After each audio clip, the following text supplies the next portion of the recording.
This is released for the sake of education. We provide free audiobooks, so make sure to subscribe and become a part of our family. And if you want any book to be read, you can comment below the video. Without wasting more time, let's start today's book, The Power of Now by Eckhart Tolle. In The Power of Now, author sage Eckhart Tolle uses words to guide readers beyond words, pointing to the portals of the eternal present. This practical mystic's modern gospel offers transcendent truths that set us free. 7 Dan Millman, author of Everyday Enlightenment and the Laws of Spirit. $2.95. To make the journey into the power of now, we will need to leave our analytical mind and its false created self, the ego, behind. From the beginning of the first chapter, we move rapidly into a significantly higher altitude where one breathes a lighter air, the air of the spiritual. Although the journey is challenging, Eckhart Tolle offers simple language and a question and answer format to guide us. The words themselves are the signposts. For many of us, there are new discoveries to be made along the way. We are not our mind.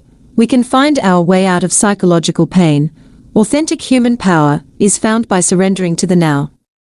We also find out that the body is actually one of the keys to entry into a state of inner peace, as are the silence and space all around us. Indeed, access is everywhere available.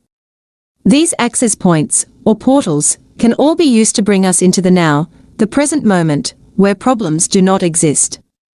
It is here we find our joy and are able to embrace our true selves. It is here we discover that we are already complete and perfect. Many of us will find that our biggest obstacle to this realization is our relationships, especially our intimate relationships. But again, we are in new territory, and all is not what it had seemed before. We come to see that our relationships are yet another doorway into spiritual enlightenment if we use them wisely, meaning if we use them to become more conscious, and therefore more loving human beings. The result: real communion between self and others. If we are able to be fully present and take each step in the now, if we are able to feel the reality of such things as the inner body, surrender, forgiveness, and the unmanifested, we will be opening ourselves to the transforming experience of the power of now. Digitized by the Internet Archive. In 2011. http://www.archive.org/details/power-of-now. Earlier claim 4. The Power of Now. If I were allotted only one book, I would choose Eckhart Tolle's The Power of Now. Why? Because this book emanates a spirit of love, not only through its words, but in the spaces between the words. No book has touched me, nor embraced me as this one has. Patricia Gordon, Calgary, Alberta. This book offers us a wonderful gift, but we must have the courage to seize it. I encourage you to accept this gift. I believe our very survival on this planet is dependent on the inner journey that Eckhart Tolle is urging us to take. Bill Carpenter, businessman and fellow spiritual seeker. I found this book to be a wonderful perspective for people like me who wish to integrate the message delivered so eloquently by A Course in Miracles and Deepak Chopra's 7 Spiritual Laws of Success. Every time I return to a segment of the book, I am surprised to find a new deeper meaning than the previous read. Jean-Pierre Leblanc, CEO, Sage, manufacturer and retail chain of natural health products. This manuscript is like a collection of daily bread in that the gleanings of knowledge that are made available by Eckhart are in a spiritually digestible form of question and answer. These conscious awareness triggers are a must-read in this present age of truth seekers. David L. Jones, author of A Warrior in the Land of Disease. The book gave me comfort and inspired me no end and gave me insight after insight regarding my own personal journey. It was a revelation and a joy to read. Albert Koopman, business executive. I have searched for meaning, well-being, health and life, but unfortunately I was searching outside myself. The power of now has shown me how to find life's elusive treasures within. John Kuchentel, Organizational Development Consultant. JHEPOERK. The Power of A Guide to Spiritual Enlightenment. Eckhart Tolle. You are here to enable the divine purpose of the universe to unfold. That is how important you are. Eckhart Tolle. Publisher's Preface. By Mark Allen. Author of Visionary Business and a Visionary Life. Perhaps once in a decade, or even once in a generation, a book like The Power of Now comes along. It is more than a book. There is a living energy in it, one you can probably feel as you hold it. It has the power to create an experience in readers and change their lives for the better. The Power of Now was first published in Canada, and the Canadian publisher, Connie Kello, told me she heard repeated stories of positive changes and even miracles that have happened once people got into the book. Readers call in, she said. And so many of them tell me of the wonderful healings, transformations, and increased joy they are experiencing because they have embraced this book. The book makes me aware that every moment of my life is a miracle. This is absolutely true, whether I realize it or not. And the Power of Now, over and over, shows me how to realize it. From the first page of his writing, it is clear that Eckhart Tolle is a contemporary master. He is not aligned with any particular rally, Jion or doctrine or guru. His teaching embraces the heart, the essence, of all other traditions, and contradicts none of them, Christian, Hindu, Buddhist, Muslim, indigenous, or anything else. He is able to do what all the great masters have done, to show us, in simple and clear language, that the way, the truth, and the light is within us. 13. The Power of Now. Eckhart Tolle begins by briefly introducing us to his story, a story of early depression and despair that culminated in a tremendous experience of awakening one night not long after his 29th birthday. For the past 20 years, he has reflected on that experience, meditated, and deepened his understanding. In the last decade, he has become a world-class teacher, a great soul with a great message, one that Christ taught, one that Buddha taught. A state of enlightenment is attainable, here and now. It is possible to live free of suffering, free of anxiety and neurosis. To do this, we have to come to understand our role as the creator of our pain. Our own mind causes our problems, not other people, not the world out there. It is our own mind, with its nearly constant stream of thoughts, thinking about the past, worrying about the future. We make the great mistake of identifying with our mind, thinking that's who we are, when, in fact, we are far greater beings. Over and over, Eckhart Tolle shows us how to connect with what he calls our being. Being is the eternal, ever-present one life, beyond the myriad forms of life that are subject to birth and death. However, being is not only beyond, but also deep within every form, as its innermost invisible and indestructible essence. This means that it is accessible to you now as your own deepest self, your true nature. But don't seek to grasp it with your mind. Don't try to understand it. You can know it only when the mind is still, when you are present, fully and intensely in the now. To regain awareness of being and to abide in that state of feeling realization is enlightenment. The power of now is nearly impossible to read straight through. It requires you to put it down periodically and reflect on the words and apply them to your own life experience. It is a complete guide, a complete course in meditation and realization. It is a book to be. 14. PRFAC. Revisit it again and again, and each time you revisit it, you gain new depth and meaning. It is a book that many people, including me, will want to study for a lifetime. The Power of Now has a growing number of devoted readers. It has already been called a masterpiece. Whatever it is called, however it is described, it is a book with the power to change lives, the power to awaken us to fully realize who we are. Mark Allen Novato, California, USA. August 1999. 15. Forward. By Russell E. DiCarlo. Author of Towards a New World View. Blanketed by an azure sky, the orange-yellow rays of the setting sun can, at special times, gift us with a moment of such considerable beauty, we find ourselves momentarily stunned, with frozen gaze.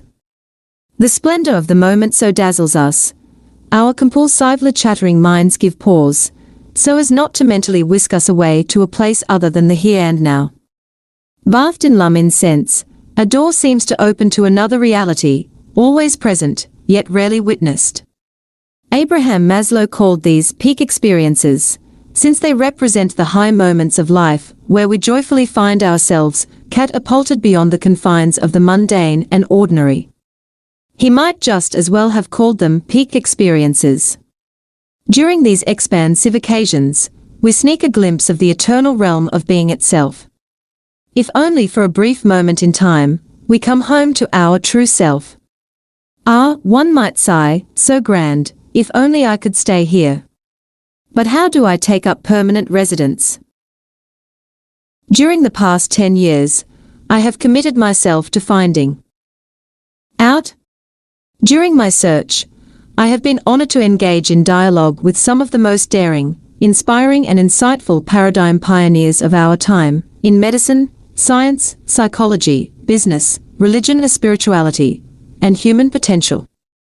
This diverse group of individuals is joined by their commonly voiced insight that humanity is now taking a quantum leap forward in its evolutionary development.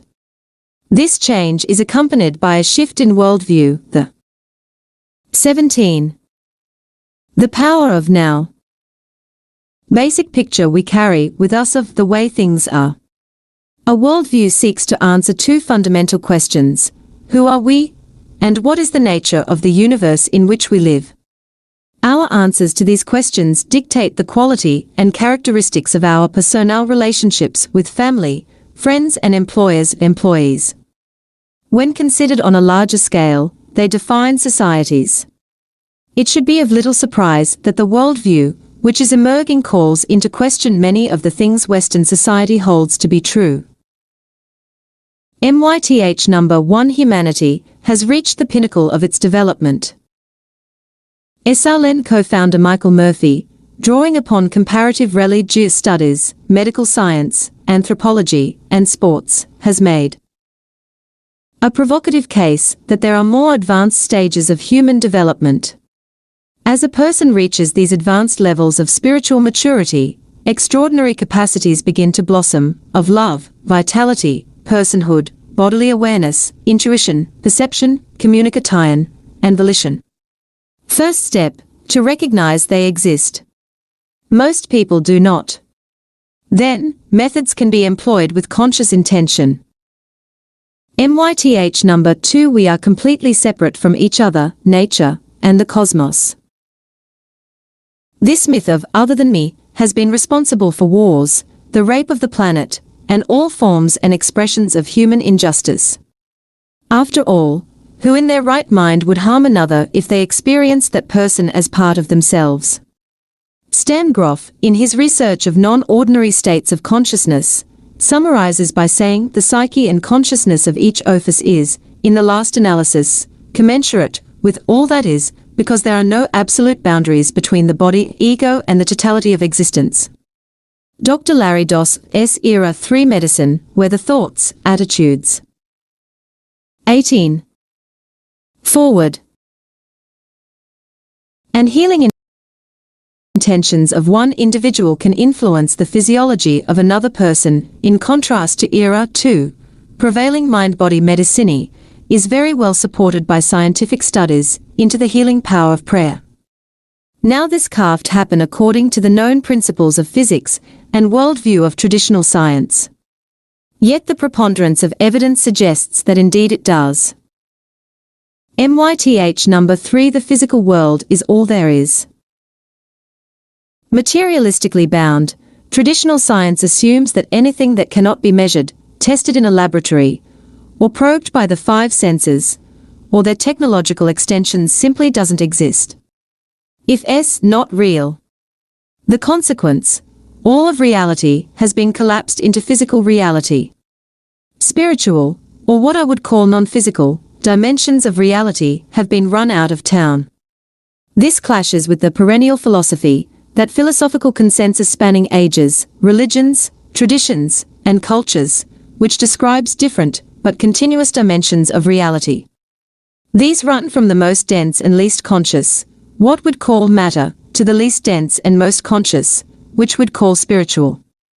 Interestingly enough, this extended, multidimensional model of reality is suggested by quantum theorists, such as Jack Scarfetti, who describes superluminal travel.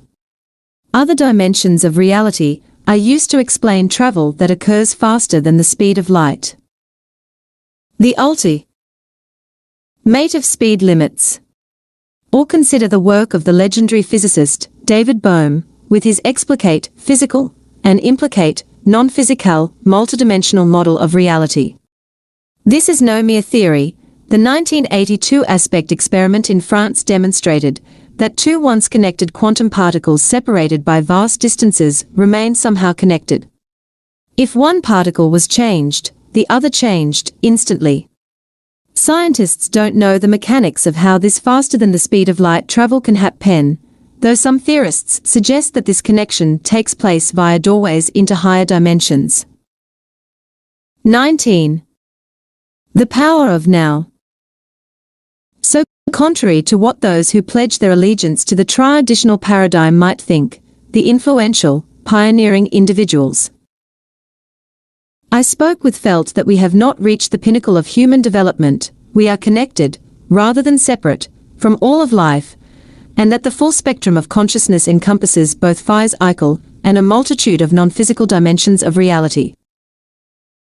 At core, this new worldview involves seeing yourself, others, and all of life, not through the eyes of our small, earthly self that lives in time and is born in time, but rather through the eyes of the soul, our being, the true self. One by one, people are jumping to this higher orbit. With his book, The Power of Now, Eckhart Tolle rightfully takes his place among this special group of world-class teachers. Eckhart's message, the problem of humanity is deeply rooted in the mind itself. Or rather, our misidentification with mind. Our drifting awareness, our tendency to take the path of least resistance by being less than fully awake to the present moment, creates a void. And the time-bound mind, which has been designed to be a useful servant, compensates by proclaiming itself master. Like a butterfly flittering from one flower to another, the mind engages past experiences, or, projecting its own made-for-television movie, anticipates what is to come. Seldom do we find ourselves resting in the oceanic depth of the here and now. For it is here, in the now, where we find our true self, which lies behind our physical body, shifting emotions, and chattering mind. The crowning glory of human development rests not in our ability to reason and think, though this is what distinguishes us from animals.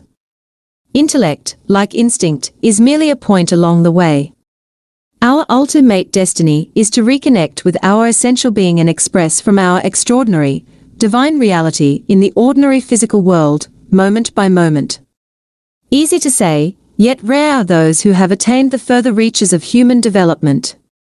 Fortunately, there are guides and teachers to help us along the 20. Forward way. As a teacher and guide, Eckhart's formidable power lies not in his adaptability to delight us with entertaining stories, make the abstract concrete, or provide useful technique. Rather, his magic is seated in his personal experience, as one who knows. As a result, there is a power behind his words found only in the most celebrated of spiritual teachers. By living from the depths of this greater reality, Eckhart clears an energetic pathway for others to join him. And what if others do? Surely the world as we know it would change for the better. Values would shift in the flotsam of vanishing fears that have been funneled away through the whirlpool of being itself. A new civilization would be born. Where's the proof of this greater reality, you ask? I offer only an analogy. A battery of scientists can get together and tell you about all the scientific proof for the fact that bananas are bitter. But all you have to do is taste one, once, to realize that there is this whole other aspect to bananas. Ultimately, proof lies not in intellectual arguments, but in being touched in some way by the sacred within and without. Eckhart Tolle masterfully opens us to that possibility. Russell E. DiCarlo, author, Towards a New Worldview, Conversations at the Leading Edge, Erie, Pennsylvania, USA. January 1998. XXI. Acknowledgements. I am deeply thankful to Connie Kello for her loving support and her vital part in transforming the manuscript into this book and bringing it out into the world. It is a joy to work with her. I extend my gratitude to Coria Ladner and those wonderful people who have contributed to this book by giving me space, that most precious of gifts, space to write and space to hear. Thank you to Adrienne Bradley in Vancouver, to Margaret Miller in London and Angie Francesco in Glastonbury, England, Richard in Menlo Park, and Rennie Frumkin in Sausalito, California. I am also thankful to Shirley Spaxman and Howard Kello for their early review of the manuscript and helpful feedback, as well as to those individuals who were kind enough to review the manuscript at a later stage and provide additional input. Thank you to Rose Dendowich for word processing the manuscript in her unique, cheerful, and professional manner. Finally, I would like to express my love and gratitude to my mother and father, without whom this book would not have come into existence, to my spiritual teachers, and to the greatest guru of all, life. 23. The Power of Introduction. The origin of this book. I have little use for the past and rarely think about it. However, I would briefly like to tell you how I came to be a spiritual teacher and how this book came into existence. Until my 30th year, I lived in a state of almost continuous anxiety interspersed with periods of suicidal depression. It feels now as if I am talking about some past lifetime or somebody else's life. One night not long after my 29th birthday, I woke up in the early hours with a feeling of absolute dread. I had woken up with such a feeling many times before, but this time it was more intense than it had ever been. The silence of the night, the vague outlines of the furniture in the dark room, the distant noise of a passing train. Everything felt so alien, so hostile, and so utterly meaningless that it created in me a deep loathing of the world. The most loathsome thing of all, however, was my own existence. What was the point in continuing to live with this burden of misery? Why carry on with this continuous struggle? I could feel that a deep longing for annihilation, for non-existence, was now becoming much stronger than the instinctive desire to continue to live. I cannot live with myself any longer. This was the thought that kept repeating itself in my mind. Then suddenly I became aware of what a peculiar thought it was. Am I one or two?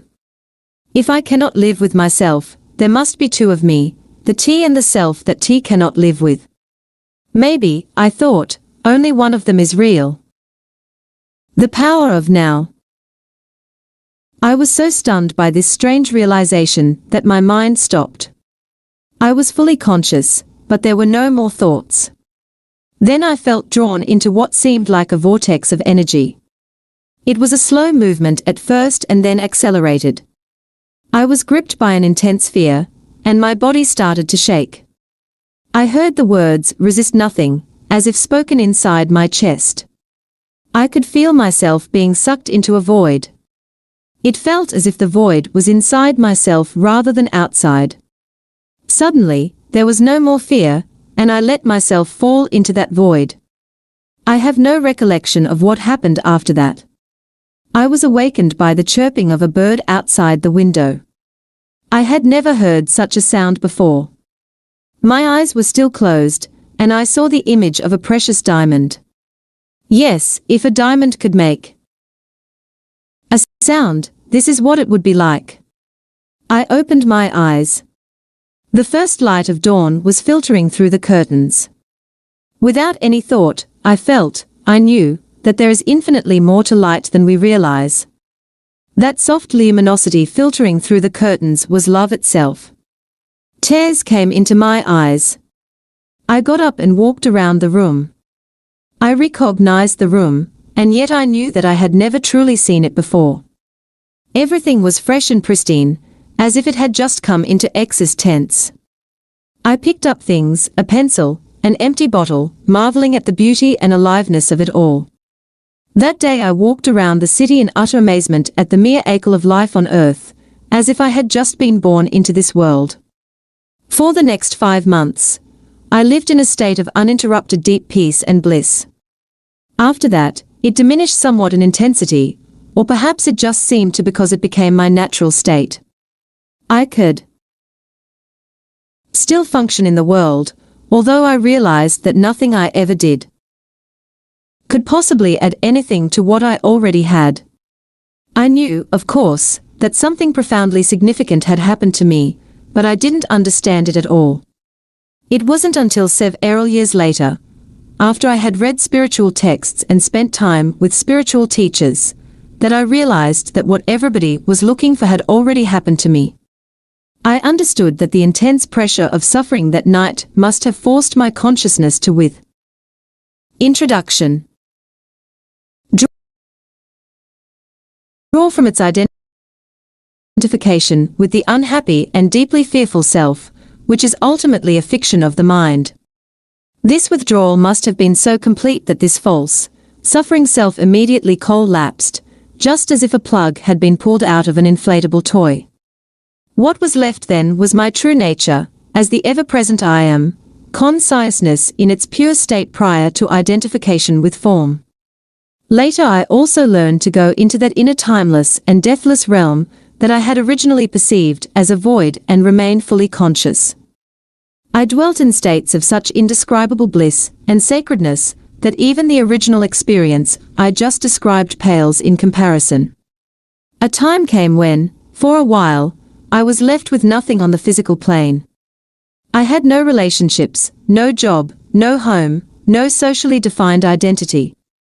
I spent almost 2 years sitting on park benches in a state of the most intense joy.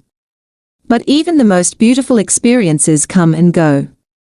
More fun, demental, perhaps, than any experience is the undercurrent of peace. That has never left me since then. Sometimes it is very strong, almost palpable, and others can feel it too. At other times, it is somewhere in the background, like a distant melody. Later, people would occasionally come up to me and say, "I want what you have. Can you give it to me, or show me how to get it?" And I would say, "You have it already. You just can't feel it because your mind is making too much noise." That answer later grew into the book that you are holding in your hands. Before I knew it, I had an external identity again. I had become a spiritual teacher. The truth that is within you. This book represents the essence of my work, as far as it can be conveyed in words, with individuals and small groups of spiritual seekers during the past 10 years, in Europe and in North America. In deep love and appreciation, I would like to thank those exceptional people for their courage, their willingness to embrace inner change. The power of now. Their challenging questions, and their readiness to listen. This book would not have come into existence without them. They belong to what is as yet a small, but fortunately growing minority of spiritual pioneers, People who are reaching a point where they become capable of breaking out of inherited collective mind patterns that have kept humans in bondage to suffering for eons. I trust that this book will find its way to those who are ready for such radical inner transformation and so act as a catalyst for it. I also hope that it will reach many others who will find its content worthy of consideration, although they may not be ready to fully live or practice it. It is possible that at a later time, the seed that was sown when reading this book will merge with the seed of enlightenment that each human being carries within, and suddenly that seed will sprout and come alive within them. The book in its present form originated, often spontaneously, in response to questions asked by individuals in seminars, meditation classes, and private counseling sessions. And so I have kept the question and answer format. I learned and received as much in those classes and sessions as the questioners. Some of the questions and answers I wrote down almost verbatim. Others are generic, which is to say I combined certain types of questions that were frequently asked into one, and extracted the essence from different answers to form one generic answer. Sometimes, in the process of writing, an entirely new answer came that was more profound or insightful than anything I had ever uttered. Some additional questions were asked by the editor so as to provide further clarification of certain points. You will find that from the first to the last page, the dialogues continuously alternate between two different levels. On one level, I draw your attention to what is false in you. I speak of the nature of human unconsciousness and dysfunction, as well as its most common behavioral manifestations, from conflict in relationships to warfare between tribes or nations. Such knowledge is vital, for unless you learn to recognize the false as not you. Introduction. There can be no lasting transformation, and you would always end up being drawn back into illusion and into some form of pain. On this level, I also show you how not to make that which is false in you into a self and into a personal problem, for that is how the false perpetuates itself. On another level, I speak of a profound transformation of human consciousness, not as a distant future possibility, but available now, no matter who or where you are. You are shown how to free yourself from enslavement to the mind, enter into this enlightened state of consciousness, and sustain it in everyday life. On this level of the book, the words are not always concerned with information, but often designed to draw you into this new consciousness as you read. Again and again, I endeavor to take you with me into that timeless state of intense conscious presence in the now, so as to give you a taste of enlightenment. Until you are able to experience what I speak of, you may find those passages somewhat repetitive. As soon as you do, however, I believe you will realize that they contain a great deal of spiritual power, and they may become for you the most rewarding parts of the book. Moreover, since every person carries the seed of enlightenment within, I often address myself to the knower in you who dwells behind the thinker, the deeper self that immediately recognizes spiritual truth, resonates with it, and gains strength from it. The pause symbol, after certain passages, is a suggestion that you may want to stop reading for a moment, become still, and feel and experience the truth of what has just been said. There may be other places in the text where you will do this naturally and spontaneously. As you begin reading the book, the meaning of certain words, such as being or presence, may not be entirely clear to you at first. Just read on. Questions or objections may occasionally come into your mind as you read. They will probably be answered later in the book, or they may turn out to be irrelevant as you go more deeply into the teaching and into yourself. The power of now. Don't read with the mind only. Watch out for any feeling response as you read and a sense of recognition from deep within. I cannot tell you any spiritual truth that deep within you doth know already. All I can do is remind you of what you have forgotten. Living knowledge, ancient and yet ever new, is then activated and released from within every cell of your body. The mind always wants to categorize and compare, but this book will work better for you if you do not attempt to compare its terminology with that of other teachings. Otherwise, you will probably become confused. I use words such as mind, happiness, and consciousness in ways that do not necessarily correlate with other teachings. Don't get attached to any words. They are only stepping stones, to be left behind as quickly as possible. When I occasionally quote the words of Jesus or the Buddha, from A Course in Miracles or from other teachings, I do so not in order to compare, but to draw your attention to the fact that in essence there is and always has been only one spiritual teaching, although it comes in many forms. Some of these forms, such as the ancient religions, have become so overlaid with extraneous matter that their spiritual essence has become almost completely obscured by it. To a large extent, therefore, their deeper meaning is no longer recognized and their transformative power lost. When I quote from the ancient religions or other teachings, it is to reveal their deeper meaning and thereby restore their transformative power, particularly for those readers who are followers of these religions or teachings. I say to them, there is no need to go elsewhere for the truth. Let me show you how to go more deeply into what you already have.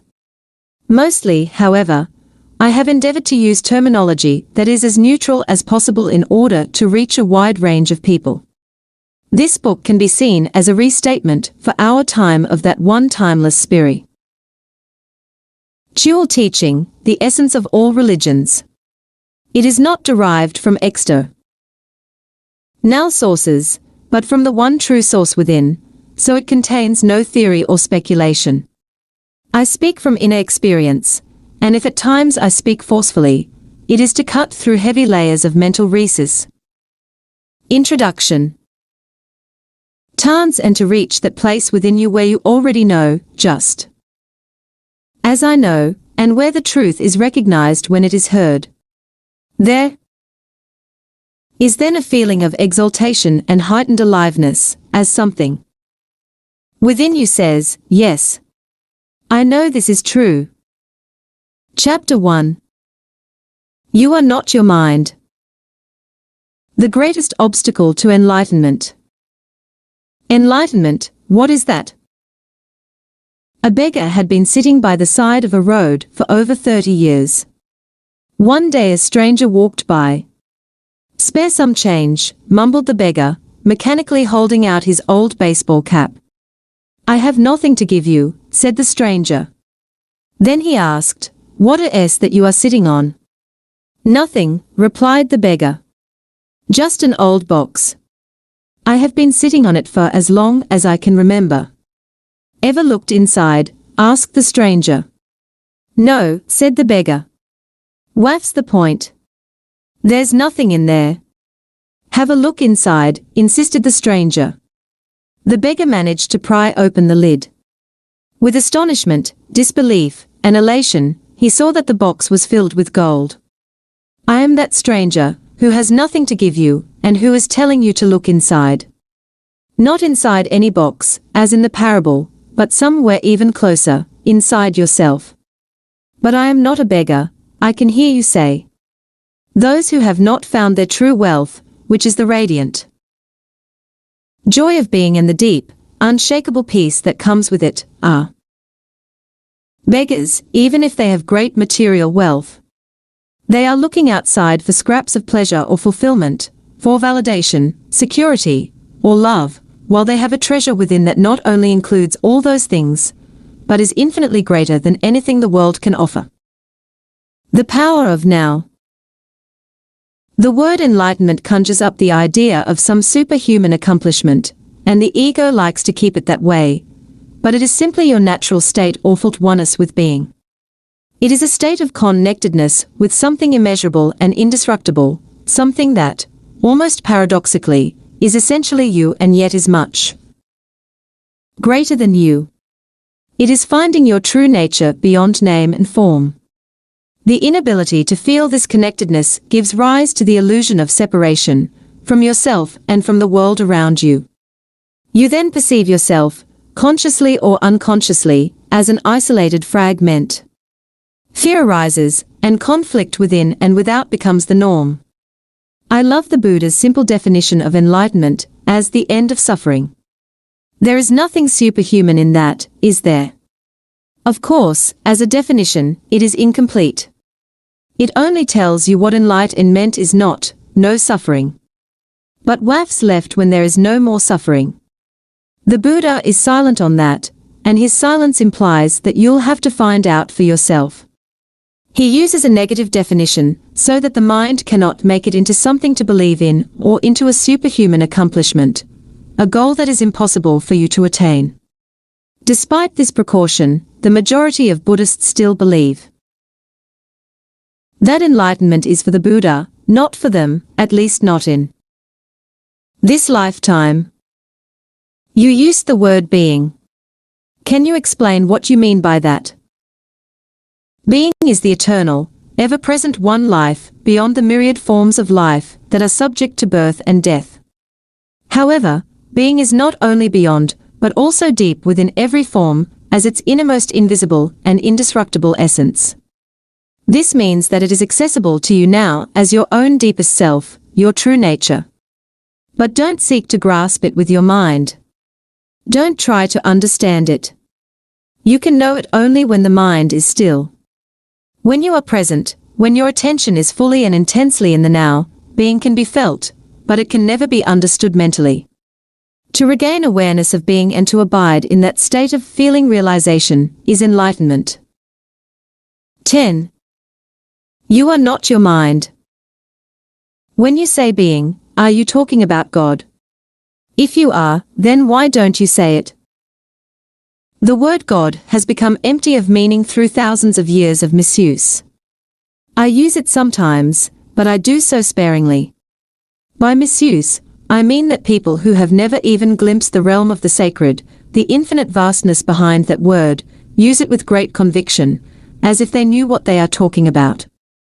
Or they argue against it, as if they knew what it is that they are denying. This misuse gives rise to absurd beliefs, assertions, and egoic delusions, such as my or our God is the only true God, and your God is false, or Nietzsche's famous statement, God is dead. The word God has become a closed concept. The moment the word is uttered, a mental image is created, no longer, perhaps, of an old man with a white beard, but still a mental representation of someone or something outside you. And yes, almost inevitably a male someone or something. Neither God nor being nor any other word can define or explain the ineffable reality behind the word, so the only important question is whether the word is a help or a hindrance in enabling you to experience that toward which it points. Does it point beyond itself to that transcendental reality, or does it lend itself too easily to becoming no more than an idea in your head that you believe in, a mental idol? The word being explains nothing, but nor does God. Being, however, has the advantage that it is an open concept. It does not reduce the infinite invisible to a finite entity. It is impossible to form a mental image of it. Nobody can claim exclusive possession of being. It is your very essence, and it is immediately accessible to you as the feeling of your own presence, the realization I am that is prior to I am this or I am that. So it is only a small step from the word being to the experience of being. 11. The power of now. What is the greatest obstacle to experiencing this reality? Identification with your mind, which causes thought to become compulsive. Not to be able to stop thinking is a dreadful affliction, but we don't realize this because almost everybody is suffering from it, so it is considered normal. This incessant mental noise prevents you from finding that realm of inner stillness that is inseparable from being. It also creates a false mind-made self that casts a shadow of fear and suffering. We will look at all that in more detail later. The philosopher Descartes believed that he had found the most fundamental truth when he made his famous statement, I think, therefore I am. He had, in fact, given expression to the most basic error, to equate thinking with being and identity with thinking. The compulsive thinker, which means almost everyone, lives in a state of apparent separateness, in an insanely complex world of continuous problems and conflict, a world that reflects the ever-increasing fragmentation of the mind. Enlightenment is a state of wholeness, of being at one and therefore at peace.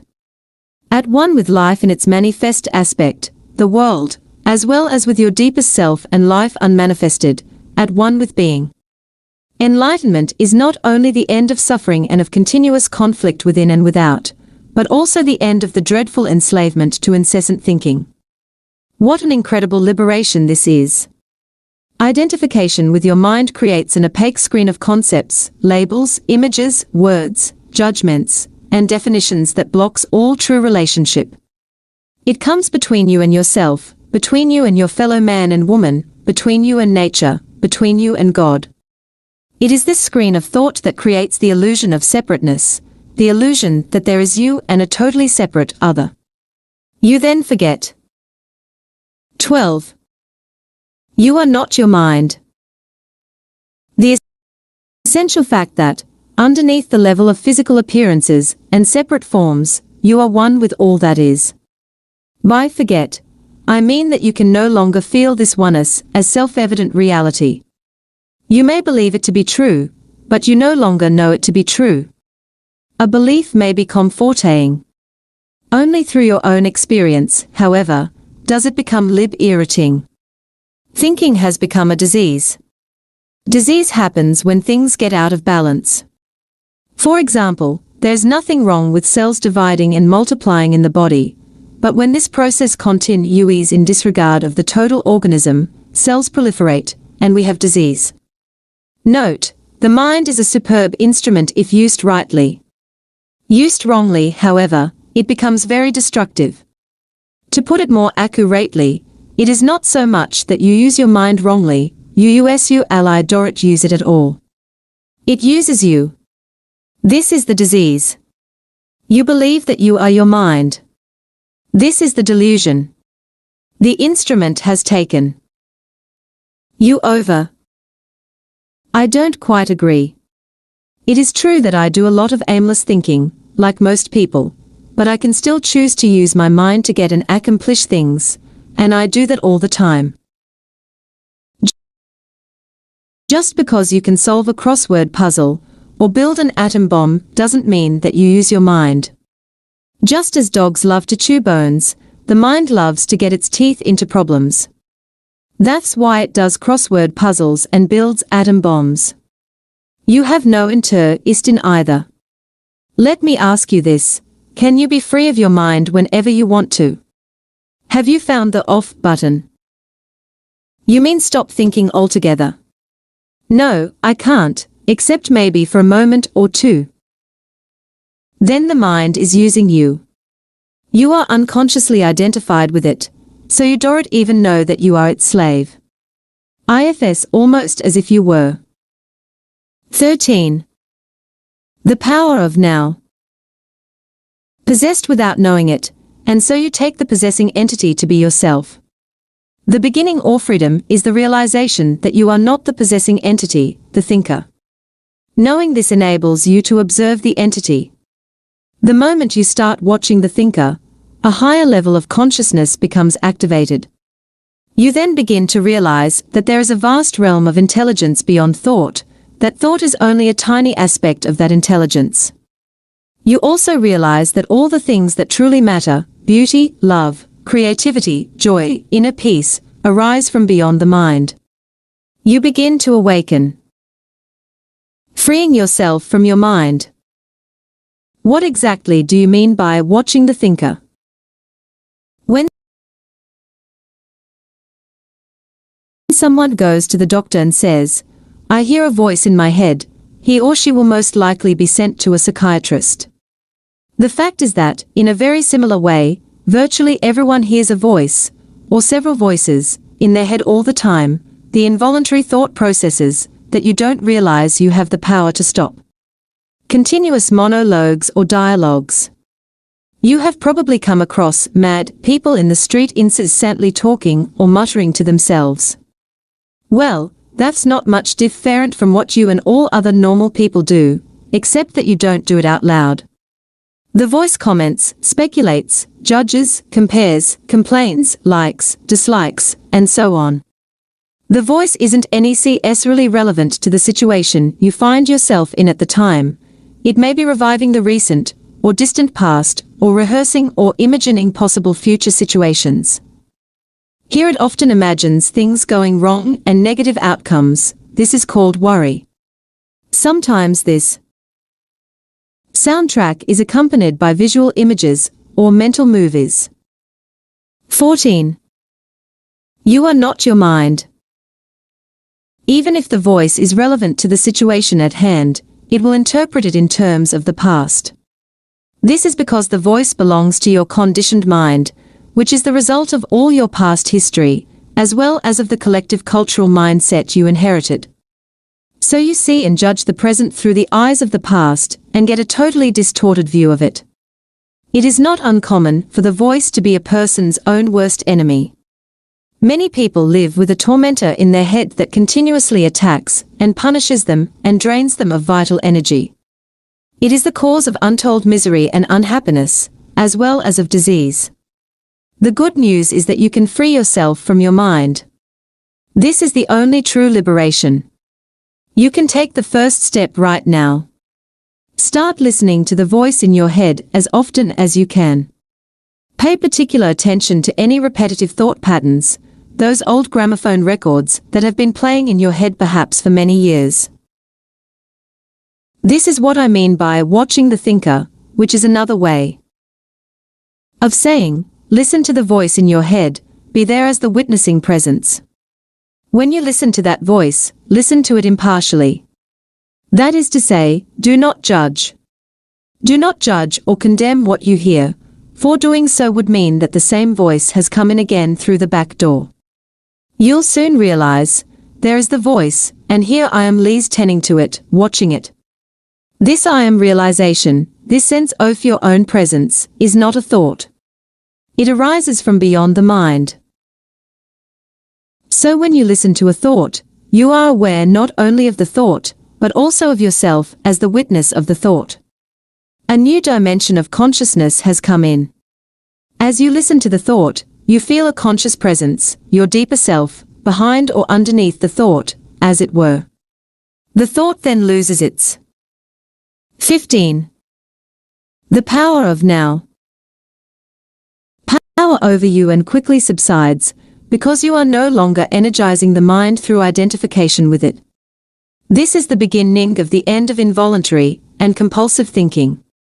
When a thought subsides, you experience a discontinuity in the mental stream, a gap of no mind.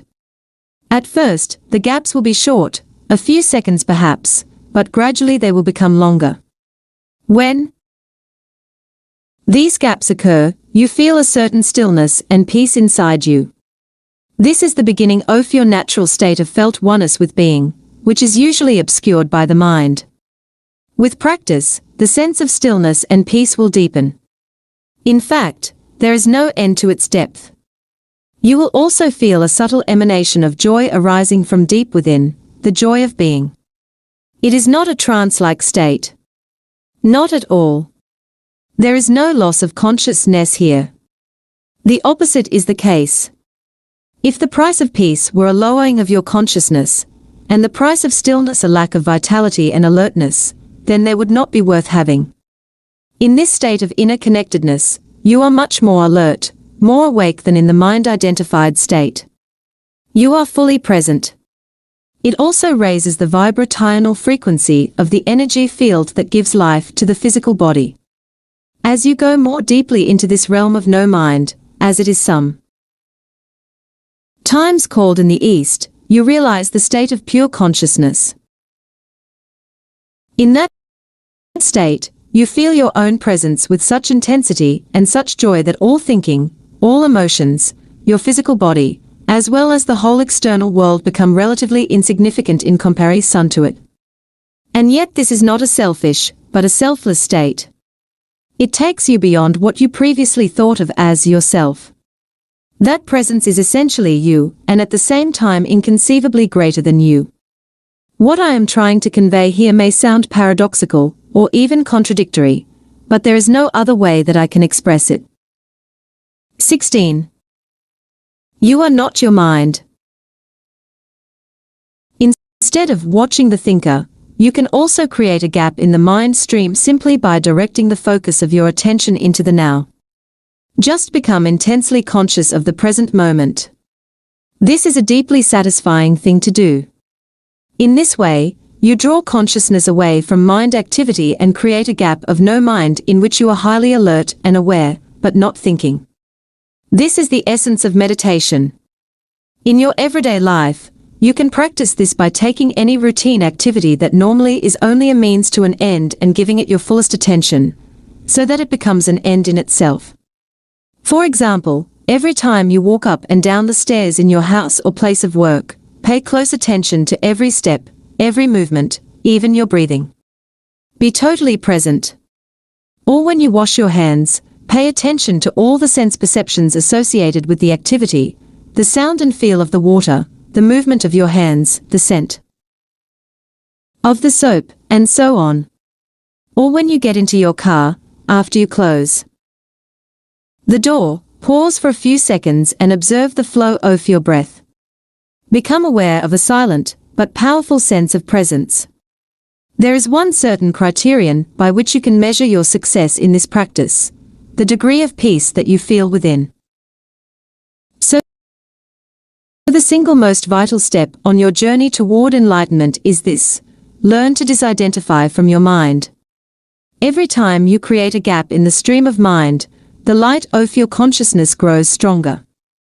One day you may catch yourself smiling at the voice in your head, as you would smile at the antics of a child. This means that you no longer take the content of your mind all that seriously, as your sense of self does not depend on it. 17. The power of now. Enlightenment, rising above thought. Isn't thinking essential in order to survive in this world? Your mind is an instrument, a tool. It is there to be used for a specific task, and when the task is completed, you lay it down. As it is, I would say about 80 to 90% of most people's thinking is not only repetitive and useless, but because of its dysfunctional and often negative nature, much of it is also harmful. Observe your mind and you will find this to be true. It causes a serious leakage of vital energy. This kind of compulsive thinking is actually an addiction. What characterizes an addiction? Quite simply this: you no longer feel that you have the choice to stop. It seems stronger than you. It also gives you a false sense of pleasure, pleasure that invariably turns into pain. Why should we be addicted to thinking? Because you are identified with it, which means that you derive your sense of self from the content and activity of your mind. Because you believe that you would cease to be if you stopped thinking. As you grow up, you form a mental image of who you are, based on your personnel and cultural conditioning. We may call this phantom self the ego. It consists of mind activity, and can only be kept going through constant thinking. The term ego means different things to different people, but when I use it here it means a false self, created by unconscious identification with the mind. To the ego, the present moment hardly exists. Only past and future are considered important. This total reversal of the truth accounts for the fact that in the ego mode the mind is so dysfunctional. It is always concerned with keeping the past alive, because without it, who are you? It constantly projects itself into the future to ensure its continued survival and to seek some kind of release or fulfillment there. It says, one day, when this, that, or the other happens, I am going to be okay, happy, at peace. Even when the ego seems to be concerned with the present, it is not the present that it. 18. You are not your mind. Sees, it misperceives it completely because it looks at it through the eyes of the past. Or it reduces the present to a means to an end that always lies in the mind-projected future. Observe your mind and you'll see that this is how it works. The present moment holds the key to liberation. But you cannot find the present moment as long as you are your mind. Don't want to lose my ability to analyze and discriminate. I wouldn't mind learning to think more clearly, in a more focused way, but I don't want to lose my mind. The gift of thought is the most precious thing we have. Without it, we would just be another species of animal. The predominance of mind is no more than a stage in the evolution of consciousness. We need to go on to the next stage now, as a matter of urgency, otherwise, we will be destroyed by the mind, which has grown into a monster. I will talk about this in more detail later. Thinking and consciousness are not synonymous. Thinking is only a small aspect of consciousness. Thought cannot exist without consciousness, but consciousness does not need thought. Enlightenment means rising above thought, not falling back to a level below thought, the level of an animal or a plant. In the enlightened state, you still use your thinking mind when needed, but in a much more focused and effective way than before. You use it mostly for practical purposes, but you are free of the involuntary internal dialogue, and there is inner stillness. When you do use your mind, and particularly when a creative solution is needed, you oscillate every few minutes or so between thought and stillness, between mind and no mind. No mind is consciousness without thought. Only in that way is it possible to think creatively, because only in that way does thought have any real power. Thought alone, when it is no longer connected with the much vaster realm of consciousness, quickly becomes barren, insane, destructive. The mind is essentially a survival machine. Attack and defense against other minds, gathering, storing, and analyzing information, this is what it is good at, but it is not at all creative. All true artists. 19. The power of now. Whether they know it or not, create from a place of no mind, from inner stillness. The mind then gives form to the creative impulse or insight. Even the great scientists have reported that their creative breakthroughs came at a time of mental quietude. The surprising result of a nationwide inquiry among America's most eminent mathematicians, including Einstein, to find out their working methods, was that thinking plays only a subordinate part in the brief, decisive phase of the creative act itself. So I would say that the simply reason why the majority of scientists are not creative is not because they don't know how to think, but because they don't know how to stop thinking. It wasn't through the mind, through thinking, that the miracle that is life on earth or your body were created and are being sustained. There is clearly an intelligence at work that is far greater than the mind. How can a single human cell measuring 101,000 of an inch across contain instructions within its DNA that would fill 1,000 books of 600 pages each? The more we learn about the workings of the body, the more we realize just how vast is the intelligence at work within it and how little we know. When the mind reconnects with that, it becomes a most wonderful tool. It then serves something greater than itself. Emotion, the body's reaction to your mind. What about emotions? I get caught up in my emotions more than I do in my mind. Mind, in the way I use the word, is not just thought. It includes your emotions, as well as all unconscious mental emotional reactive patterns. Emotion arises at the place where mind and body meet. It is the body's reaction to your mind, or you might say, a reflection of your mind in the body. For example, an attack thought or a hostile thought will create a buildup of energy in the body that we call anger. The body is getting ready to fight. The thought that you are being 20. You are not your mind. Threatened, physically or psychologically, causes the body to contract, and this is the physical side of what we call fear. Research has shown that strong emotions even cause changes in the biochemistry of the body. These biochemical changes represent the physical or material aspect of the emotion. Of course, you are not usually conscious of all your thought patterns, and it is often only through watching your emotions that you can bring them into awareness. The more you are identified with your thinking, your likes and dislikes, judgments and interpretations, which is to say the less present you are, as the watching consciousness, the stronger the emotional energy charge will be, whether you are aware of it or not.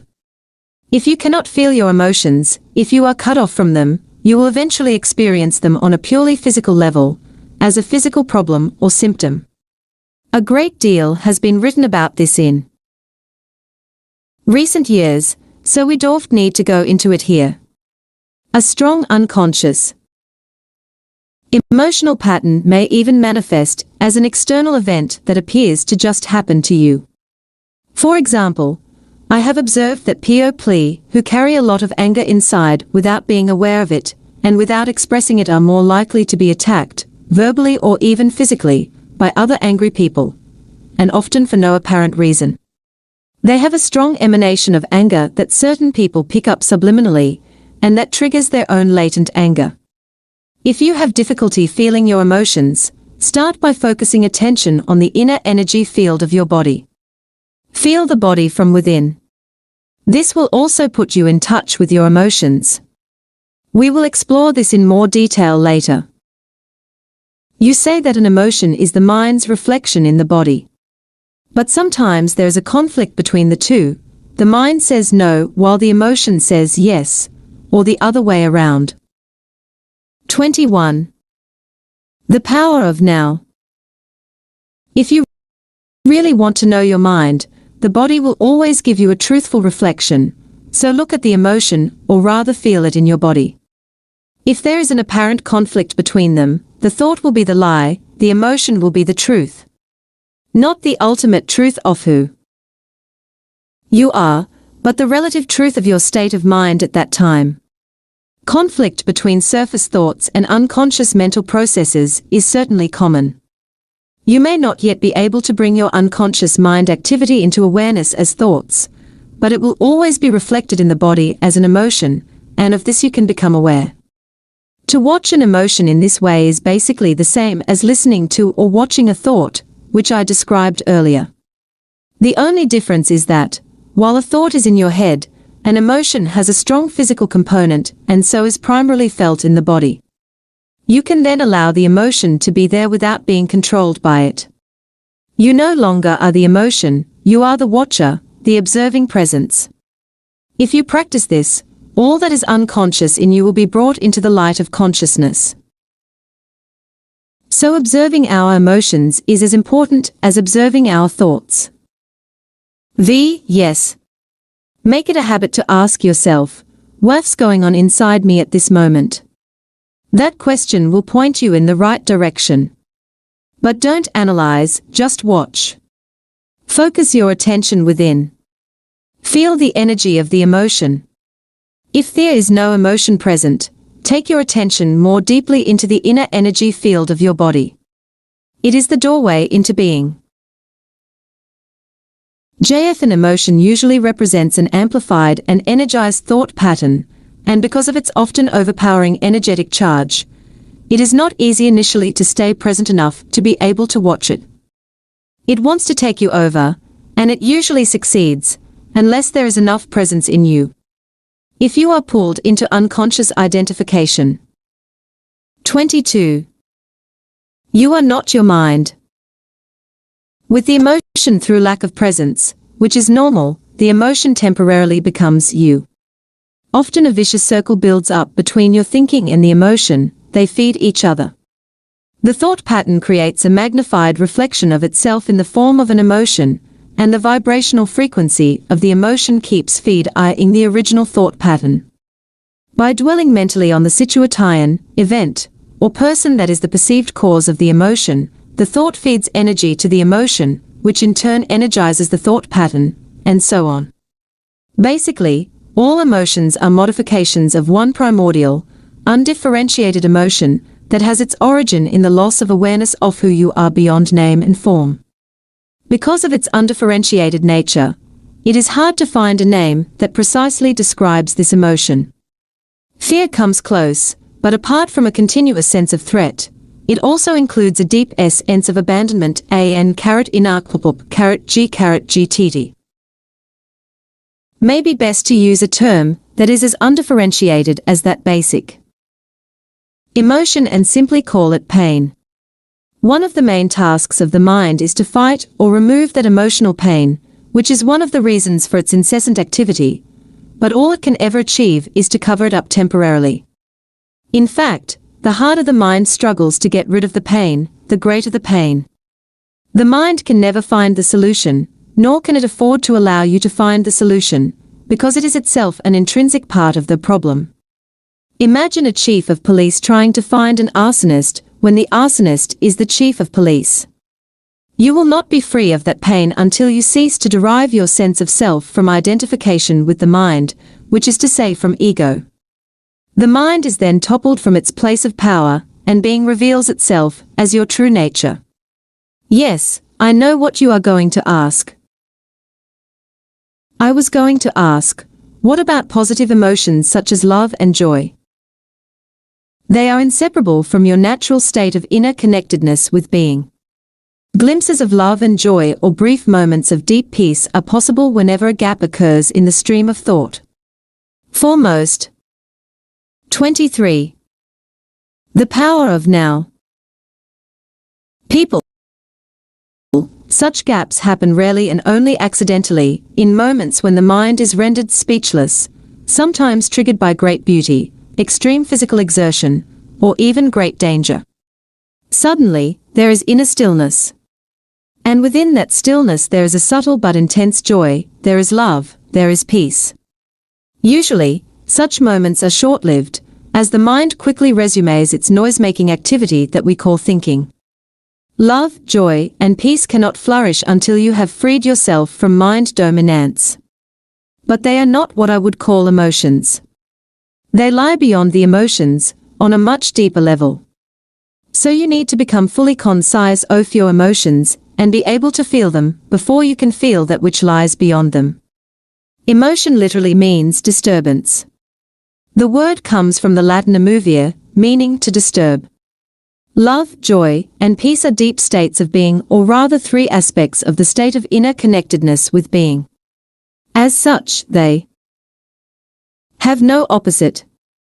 This is because they arise from beyond the mind. Emotions, on the other hand, being part of the dualistic mind, are subject to the law of opposites.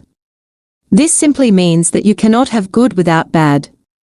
So in the unenlightened, mind-identified condition, what is sometimes wrongly called joy is the usually short-lived pleasure side of the continuously alternating pain, a pleasure cycle. Pleasure is always derived from something outside you, whereas joy arises from within. The very thing that gives you pleasure today will give you pain tomorrow, or it will leave you, so its absence will give you pain.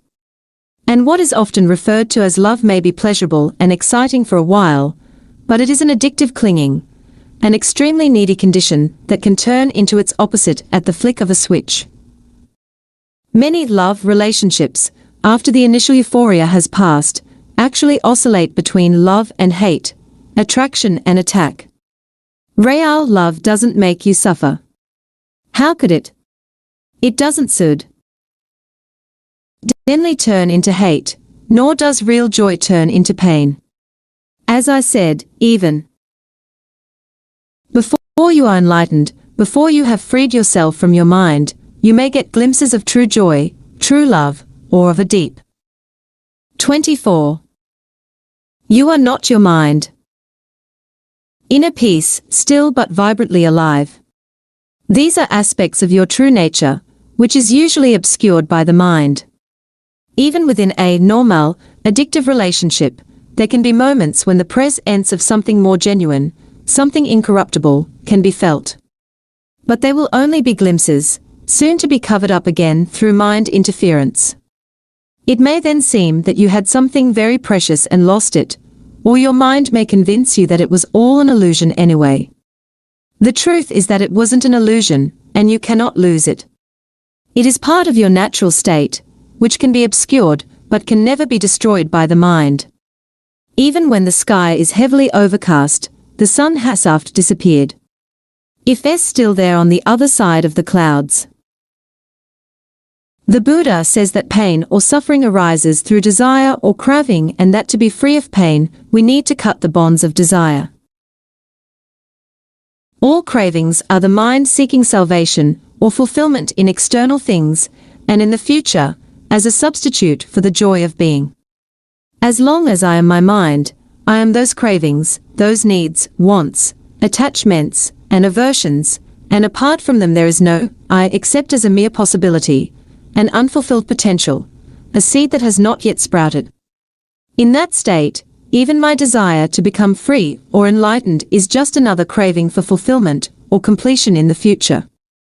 So don't seek to become free of desire or achieve enlightenment. Become present. Be there as the observer of the mind. Instead of quoting the Buddha, be the awakened one, which is what the word Buddha means. Humans have been in the grip of pain for eons, ever since they fell from the state of grace, entered the realm of time and mind, and lost awareness of being. At that point, they started to perceive themselves as meaningless fragments in an alien universe, unconnected to the source and to each other. Pain is inevitable as long as you are identified with your mind, which is to say as long as you are unconscious, spiritually speaking. 25. The power of now. I am talking here primarily of emotional pain, which is also the main cause of physical pain and physical disease. Resentment, hatred, self-pity, guilt, anger, depression, jealousy, and so on, even the slightest irritation, are all forms of pain. And every pleasure or emotional high contains within itself the seed of pain, its inseparable opposite, which will manifest in time. Anybody who has ever taken drugs to get high will know that the high eventually turns into a low, that the pleasure turns into some form of pain. Many people also know from their own experience how easily and quickly an intimate relationship can turn from a source of pleasure to a source of pain. Seen from a higher perspective, both the negative and the positive polarities are faces of the same coin, are both part of the underlying pain that is inseparable from the mind-identified egoic state of consciousness. There are two levels to your pain, the pain that you create now, and the pain from the past that still lives on in your mind and body. Ceasing to create pain in the present and dissolving past pain, this is what I want to talk about now. 26. Chapter 2. Consciousness. The way out of pain. Create no more pain in the present. Nobody's life is entirely free of pain and sorrow. Isn't it a question of learning to live with them rather than trying to avoid them? The greater part of human pain is unnecessary. It is self-created as long as the unobserved mind runs your life. The pain that you create now is always some form of non-acceptance, some form of unconscious resistance to what is. On the level of thought, the resistance is some form of judgment. On the emotional level, it is some form of negativity. The intensity of the pain depends on the degree of resistance to the present moment, and this in turn depends on how strongly you are identified with your mind. The mind always seeks to deny the now and to escape from it. In other words, the more you are identified with your mind, the more you suffer. Or you may put it like this: the more you are able to honor and accept the now, the more you are free of pain, of suffering, and free of the egoic mind. Why does the mind habitually deny or resist the now? Because it cannot function and remain in control without time, which is past and future, so it perceives the timeless now as threatening. Time and mind are in fact inseparable. Imagine the earth devoid of human life, inhabited only by plants and animals. Would it still have a past and a future? Could we still? 27. The power of now. Speak of time in any meaningful way. The question, what time is it, or what's the date today? If anybody were there to ask it, would be quite meaningless. The oak tree or the eagle would be bemused by such a question. What time, they would ask. Well, of course, IFS now. The time is now. What else is there? Yes, we need the mind as well as time to function in this world, but there comes a point where they take over our lives, and this is where dysfunction, pain, and sorrow set in. The mind, to ensure that it remains in control, seeks usually to cover up the present moment with past and future, and so, as the vitality and infinite creative potential of being, which is inseparably from the now, becomes covered up by time, your true nature becomes obscured by the mind. An increasingly heavy burden of time has been accumulating in the human mind. All individuals are suffering under this burden, but they also keep adding to it every moment whenever they ignore or deny that precious moment or reduce it to a means of getting to some future moment, which only exists in the mind, never in actuality. The accumulation of time in the collective and individual human mind also holds a vast amount of residual pain from the past.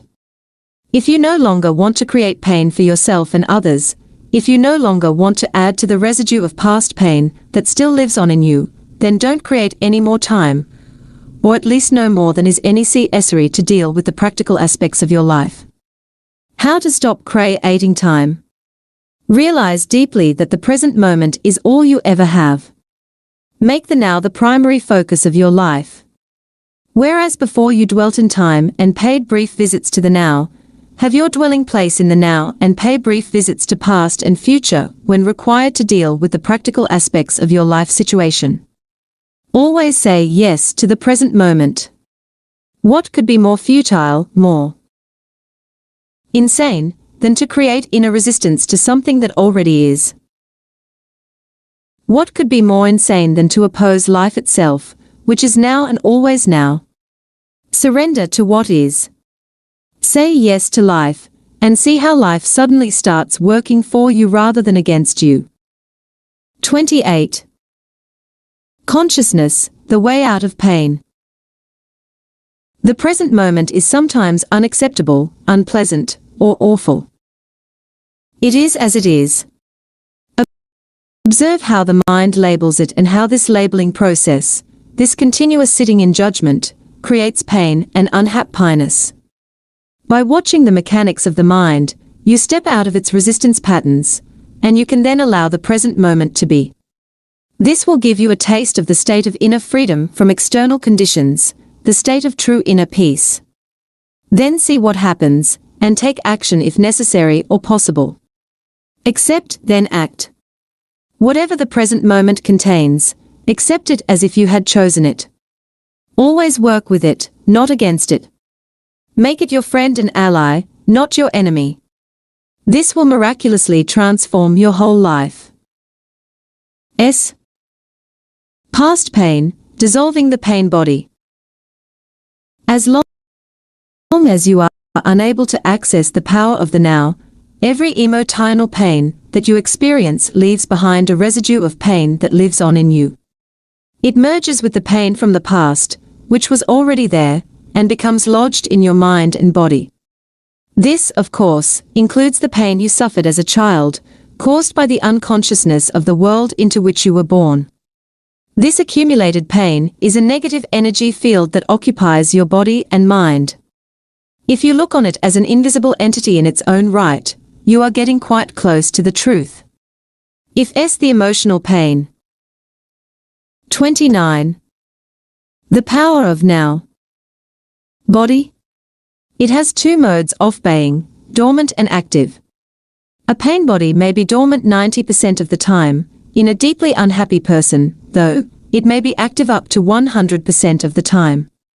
Some people live almost entirely through their pain body, while others may experience it only in certain situations, such as intimate relationships, or situations linked with past loss, or abandonment, physical or emotional hurt, and so on. Anything can trigger it, particularly if it resonates with a pain pattern from your past. When it is ready to awaken from its dormant stage, even a thought or an innocent remark made by someone close to you can activate it. Some pain bodies are obnoxious, but relatively harmless, for example like a child who won't stop whining. Others are vicious and destructive monsters, true demons. Some are physically violent, many more are emotionally violent. Some will attack people around you or close to you, while others may attack you, their host. Thoughts and feelings you have about your life then become deeply negative and self-destructive. Illnesses and accidents are often created in this way. Some pain bodies drive their hosts to suicide. When you thought you knew a person and then you are suddenly confronted with this alien, nasty creature for the first time, you are in for quite a shock. However, it's more important to observe it in yourself than in someone else. Watch out for any sign of unhappiness in yourself, in whatever form. It may be the awakening pain body. This can take the form of irritation, impatience, a somber mood, a desire to hurt, anger, rage, depression, a need to have some drama in your relationship, and so on. Catch it the moment it awakens from its dormant state. The pain body wants to survive, just like every other entity in existence, and it can only survive if it gets you to unconsciously identify with it. It can then rise up, take you over, become you, and live through you. It needs to get its food through you. It will feed on any experience that resonates with its own kind of energy, anything that creates further pain in whatever form, anger, destructiveness, hatred, grief, emotional drama, violence, and even illness. So the pain body, when it has taken you over, will create a situation in your 30. Con scious the way out of pain.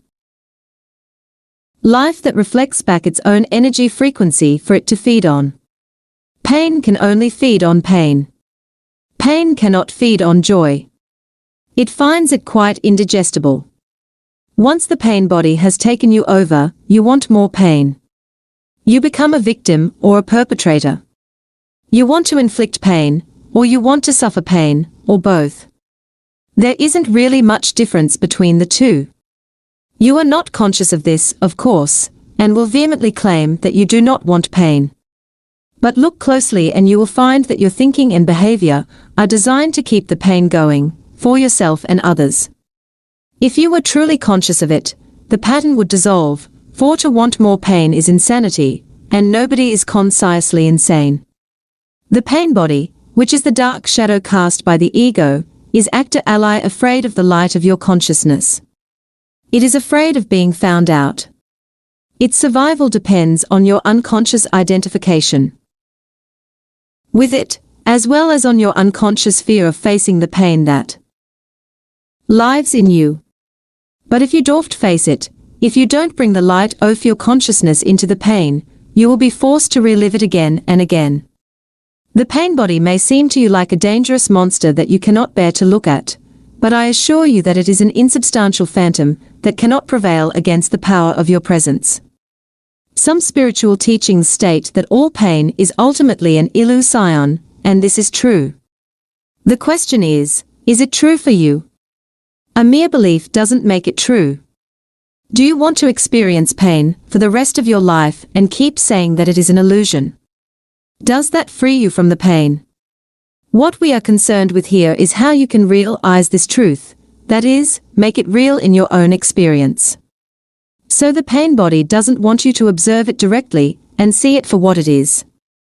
The moment you observe it, feel its energy field within you, and take your attention into it, the identification is broken.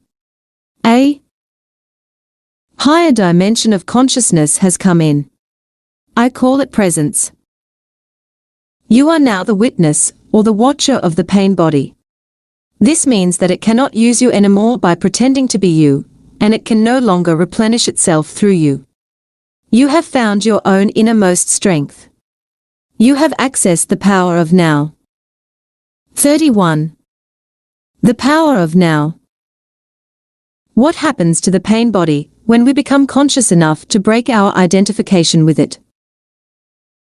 Unconsciousness creates it, consciousness transmutes it into itself. St. Paul expressed this universal principle beautifully. Everything is shown up by being exposed to the light, and whatever is exposed to the light itself becomes light. Just as you cannot fight the darkness, you cannot fight the pain body. Trying to do so would create inner conflict and thus further pain. Watching it is enough. Watching it implies accepting it as part of what is at that moment. The pain body consists of trapped life energy that has split off from your total energy field and has temporarily become autonomous through the unnatural process of mind identification. It has turned in on itself and become anti-life, like an animal trying to devour its own tail. Why do you think our civilization has become so life-destructive? But even the life-destructive forces are still life energy. When you start to disidentify and become the watcher, the pain body will continue to operate for a while and will try to trick you into identifying with it again. Although you are no longer energizing it through your identification, it has a certain momentum, just like a spinning wheel that will keep turning for a while even when it is no longer being propelled. At this stage, it may also create physical aches and pains in different parts of the body, but they won't last. Stay present, stay conscious. Be the ever-alert guardian of your inner space. You need to be present enough to be able to watch the pain body directly and feel its energy. It then cannot control your thinking. The moment your thinking is aligned with the energy field of the pain body, you are identified with it and again feeding it with your thoughts. For example, if anger is the predominant energy vibration of the pain body, and you think angry thoughts, dwelling on what someone did to you, or what you are going to do to him or her, then you have become unconscious, and the pain body has become you. Where there is anger, there is always pain underneath. Or when a dark mood. 32.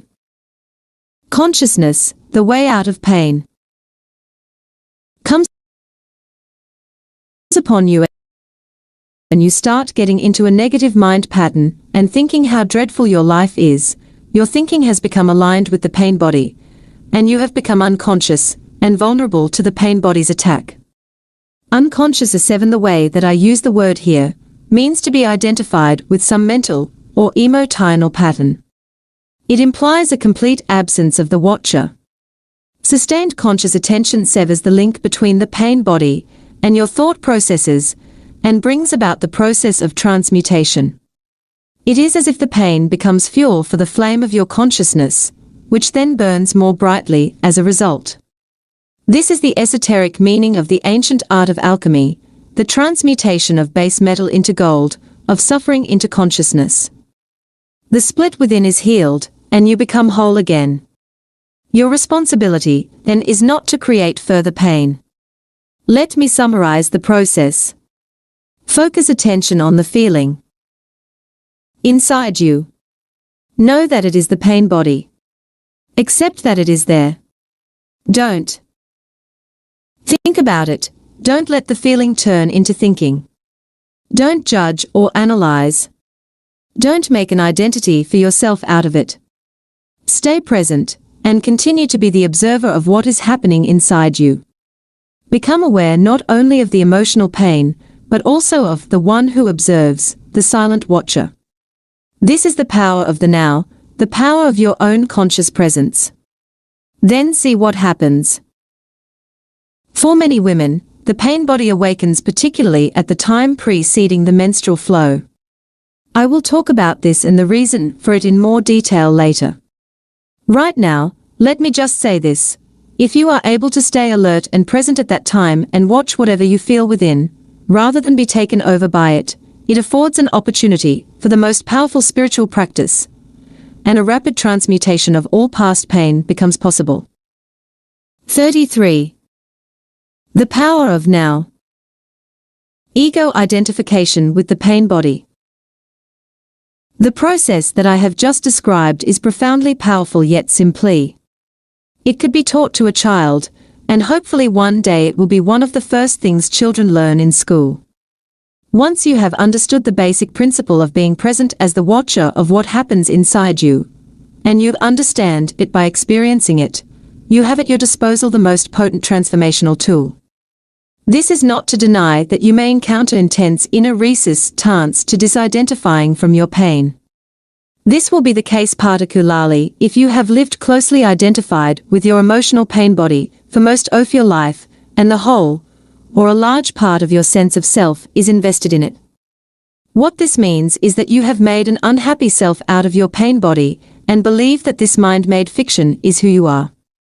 In that case, unconscious fear of losing your identity will create strong resistance to any disidentification. In other words, you would rather be in pain, be the pain body, than take a leap into the unknown and risk losing the familiar unhappy self. If this applies to you, observe the resistance within yourself. Observe the attachment to your pain. Be very alert. Observe the peculiar pleasure you derive from being unhappy. Observe the compulsion to talk or think about it. The resistance will cease if you make it conscious. You can then take your attention into the pain body, stay present as the witness, and so initiate its transmutation. Only you can do this. Nobody can do it for you. But if you are fortunate enough to find someone who is intensely conscious, if you can be with them and join them in the state of presence, that can be helpful and will accelerate things. In this way, your own light will quickly grow stronger. When a log that has only just started to burn is placed next to one that is burning fiercely, and after a while they are separated again, the first log will be burning with much greater intensity. After all, it is the same fire. To be such a fire is one of the functions of a spiritual teacher. Some therapists may also be able to fulfill that function, provided that they have gone beyond the level of mind and 34. Co-NSCIOUs NESS, way out of pain. Can create and sustain a state of intense conscious presence while they are working with you. The origin of fear. You mentioned fear as being part of our basic underlying emotional pain. How does fear arise, and why is there so much of it in people's lives? And isn't a certain amount of fear just healthy self-protection? If I didn't have a fear of fire, I might put my hand in it and get burned. The reason why you don't put your hand in the fire is not because of fear, because you know that you'll get burned. You don't need fear to avoid unnecessary danger, just a minimum of intelligence and common sense. For such practical matters, it is useful to apply the lessons learned in the past. Now if someone threatened you with fire or with physical violence, you might experience something like fear. This is an instinctive shrinking back from danger, but not the psychological condition of fear that we are talking about here. The psychological condition of fear is divorced from any concrete and true immediate danger. It comes in many forms: unease, worry, anxiety, nervousness, tension, dread, phobia, and so on. This kind of psychological fear is always of something that might happen, not of something that is happening now. You are in the here and now, while your mind is in the future. This creates an anxiety gap. And if you are identified with your mind and have lost touch with the power and simplicity of the now, that anxiety gap will be your constant companion. You can always cope with the present moment, but you cannot cope with something that is only a mind projection. You cannot cope with the future. Moreover, as long as you are identified with your mind, the ego runs your life, as I pointed out earlier. Because of its phantom nature, and despite elaborate defense mechanisms, the ego is very vulnerable and insecure, and it sees itself as constantly under threat. This, by the way, is the case even if the ego is outwardly very confident. Now. 35. The power of now. Remember that an emotion is the body's reaction to your mind. What message is the body receiving continuously from the ego, the false, mind-made self? Danger, I am under threat. And what is the emotion generated by this continuous message?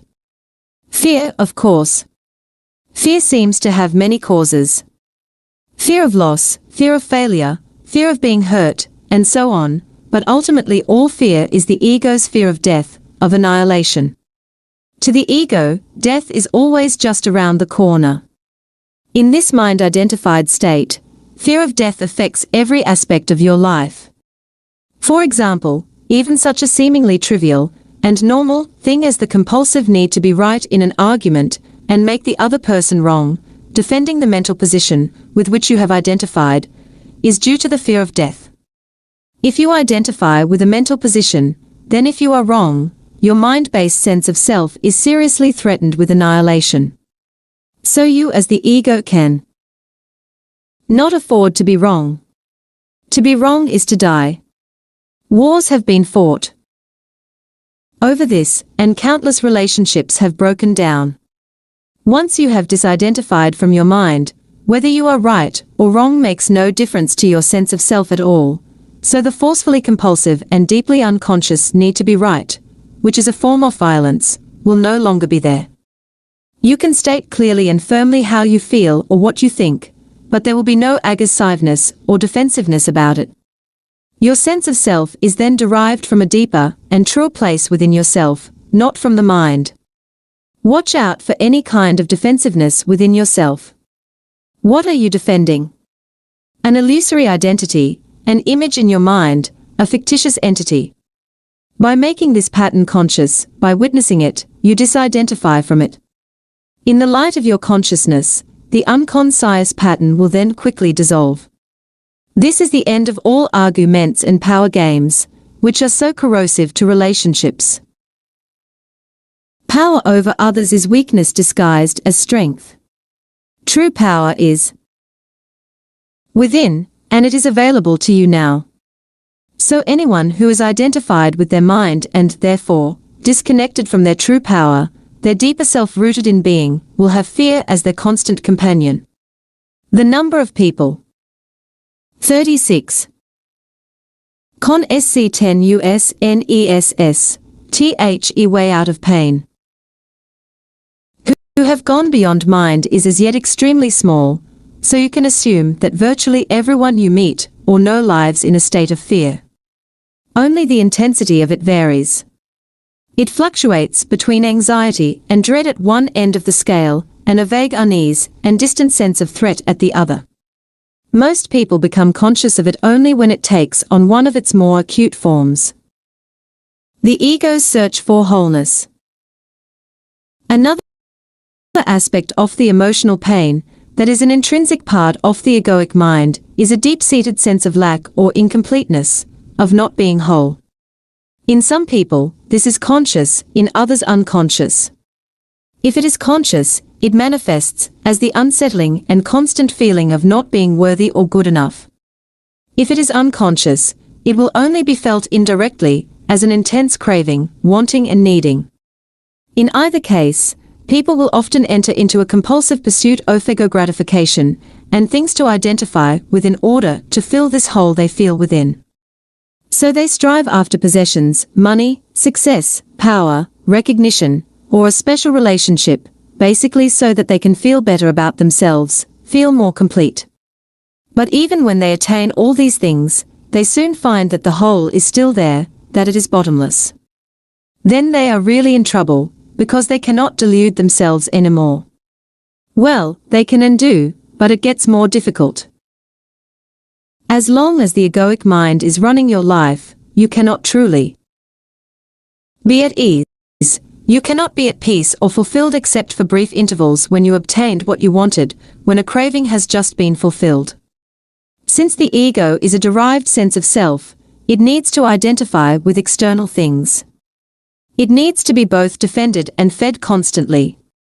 The most common ego identifications have to do with possessions, the work you do, social status and recognition, knowledge and education, physical appearance, special abilities, relationships, personal and family history, belief systems, and often also political, nationalistic, racial, religious, and other collective identifications.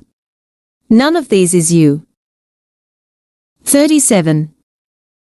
The power of now. Do you find this frightening? Or is it a relief to know this? All of these things you will have to relinquish sooner or later. Perhaps you find it as yet hard to believe, and I am certainly not asking you to believe that your identity cannot be found in any of those things. You will know the truth of it for yourself. You will know it at the latest when you feel death approaching. Death is a stripping away of all that is not you. The secret of life is to die before you die, and find that there is no death. 38. Chapter 3. Moving deeply into the now. Don't seek yourself in the mind.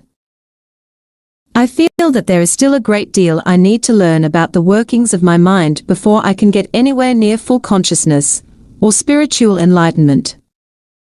No, you don't. The problems of the mind cannot be solved on the level of the mind. Once you have understood the basic dysfunction, there isn't really much else that you need to learn or understand.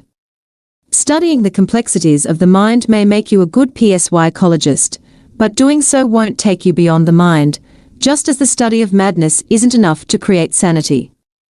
You have already understood the basic mechanics of the unconscious state, identification with the mind, which creates a false self, the ego, as a substitute for your true self rooted in being. You become as a branch cut off from the vine, as Jesus puts it. The ego's needs are endless. It feels vulnerable and threatened, and so lives in a state of fear and want. Once you know how the basic DYS function operates, there is no need to explore all its countless manifestations, no need to make it into a complex personal problem. The ego, of course, loves that. It is always seeking for something to attach itself to in order to uphold and strengthen its illusory sense of self, and it will readily attach itself to your problems. This is why, for so many people, a large part of their sense of self is intimately connected with their problems. Once this has happened, the last thing they want is to 39. The power of now. Become free of them, that would mean loss of self. There can be a great deal of unconscious ego investment in pain and suffering.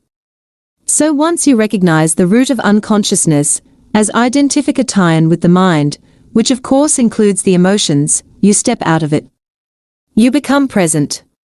When you are present, you can allow the mind to be as it is without getting entangled in it. The mind in itself is not dysfunctional. It is a wonderful tool. Dysfunction sets in when you seek yourself in it and mistake it for who you are. It then becomes the egoic mind and takes over your whole life. End the delusion of time. It seems almost impossible to disidentify from the mind. We are all immersed in it. How do you teach a fish to fly? Here is the key. End the delusion of time. Time and mind are inseparable. Remove time from the mind and it stops, unless you choose to use it. To be identified with your mind is to be trapped in time, the compulsion to live almost exclusively through memory and anticipation. This creates an endless preoccupation with past and future, and an unwillingness to honor and acknowledge the present moment and allow it to be. The compulsion arises because the past gives you an identity and the future holds the promise of salvation, of fulfillment in whatever form. Both are illusions. But without a sense of time, how would we function in this world? There would be no goals to strive toward anymore. I wouldn't even know who I am, because my past makes me who I am today. I think time is something very precious, and we need to learn to use it wisely rather than waste it. Time isn't precious at all, because it is an illusion. What you perceive as precious is not time, but the one point that is out of time, the now. That is precious indeed. The more you are focused on time, past and 40. Moving deeply into the now. Future, the more you miss the now, the most precious thing there is. Why is it the most precious thing? Firstly, because it is the only thing. If all there is. The eternal present is the space within which your whole life unfolds, the one factor that remains constant. Life is now. There was never a time when your life was not now, nor will there ever be. Secondly, the now is the only point that can take you beyond the limited confines of the mind. It is your only point of access into the timeless and formless realm of being. Nothing exists outside the now. Aren't past and future just as real, sometimes even more real, than the present? After all, the past determines who we are, as well as how we perceive and behave in the present. And our future goals determine which actions we take in the present. You haven't yet grasped the essence of what I am saying because you are trying to understand it mentally. The mind cannot understand this. Only you can. Please just listen. Have you ever experienced, done, thought, or felt anything outside the now? Do you think you ever will? Is it possible for anything to happen, or he outside the now? The answer is obvious, is it not? Nothing ever happened in the past, it happened in the now. Nothing will ever happen in the future, it will happen in the now. What you think of as the past is a memory trace, stored in the mind, of a former now. When you remember the past, you reactivate a memory trace, and you do so now. The future is an imagined now, a projection of the mind. When the future comes, it comes as the now. When you think about the future, you do it now. Past and future obviously have no reality of their own. Just as the moon has no light of its own, but can only reflect the light of the sun, so are past. 41. The power of now and future only pale reflections of the light, power, and reality of the eternal present.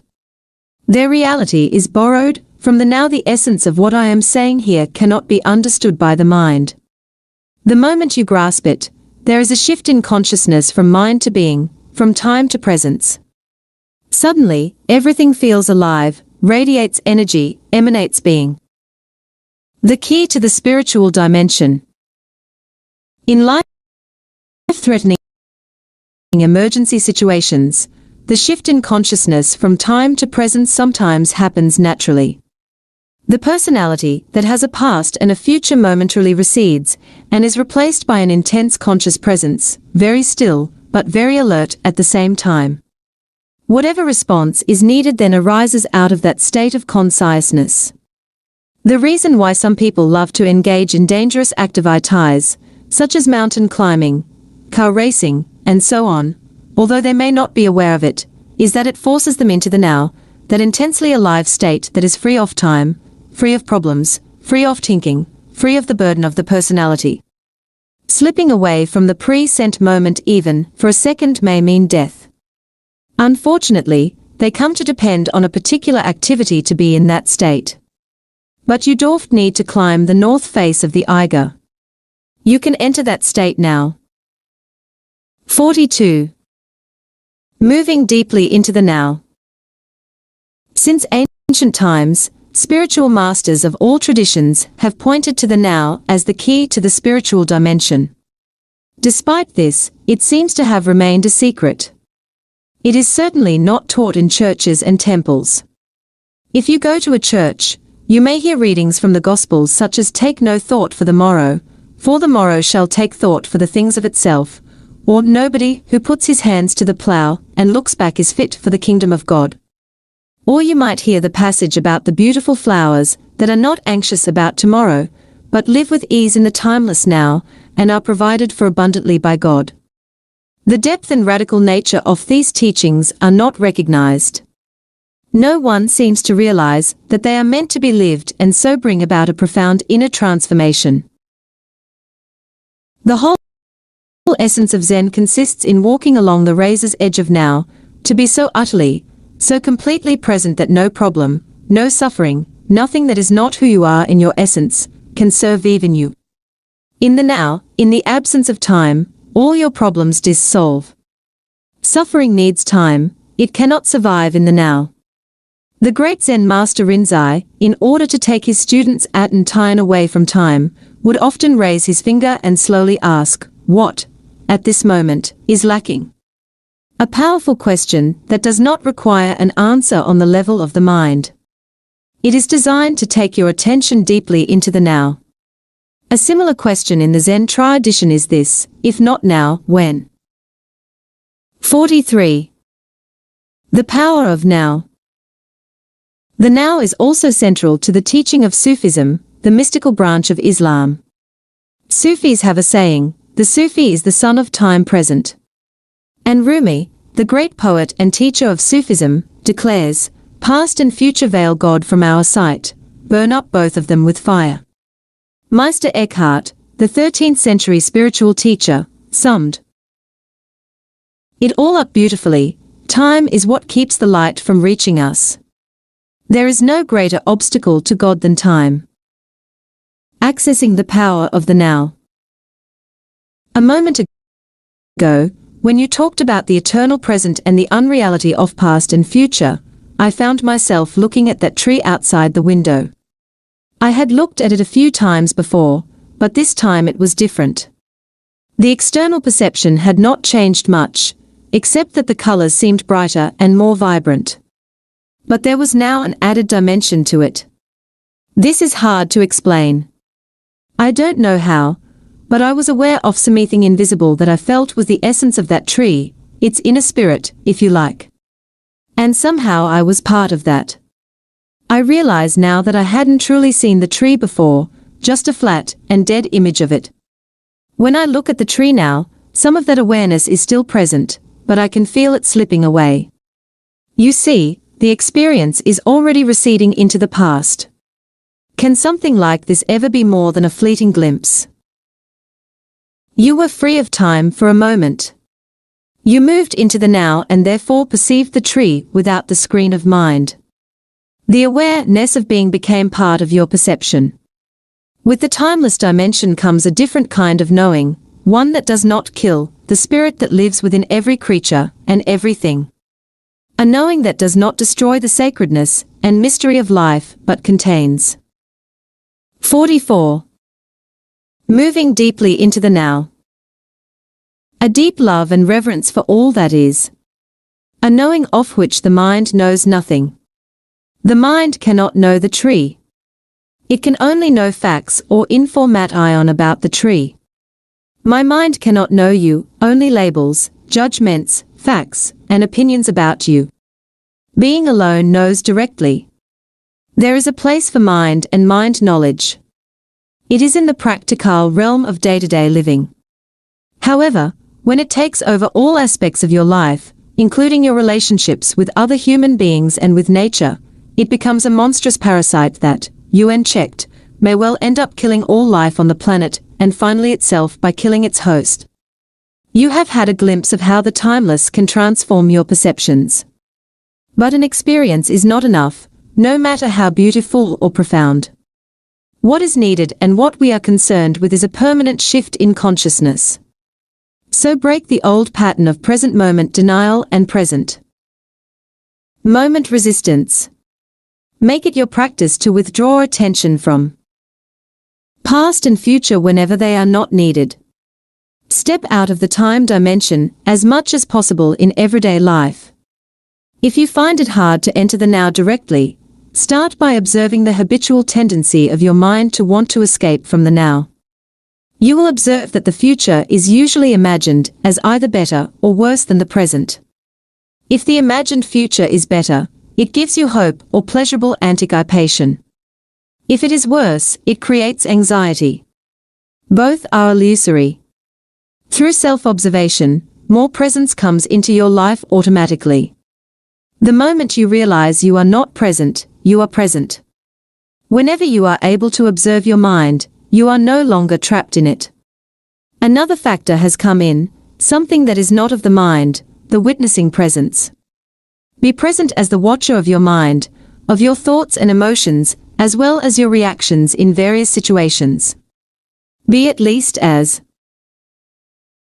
interested in your reactions, as in the situation or person that causes you to react. Notice also how often your attention is in the past or future.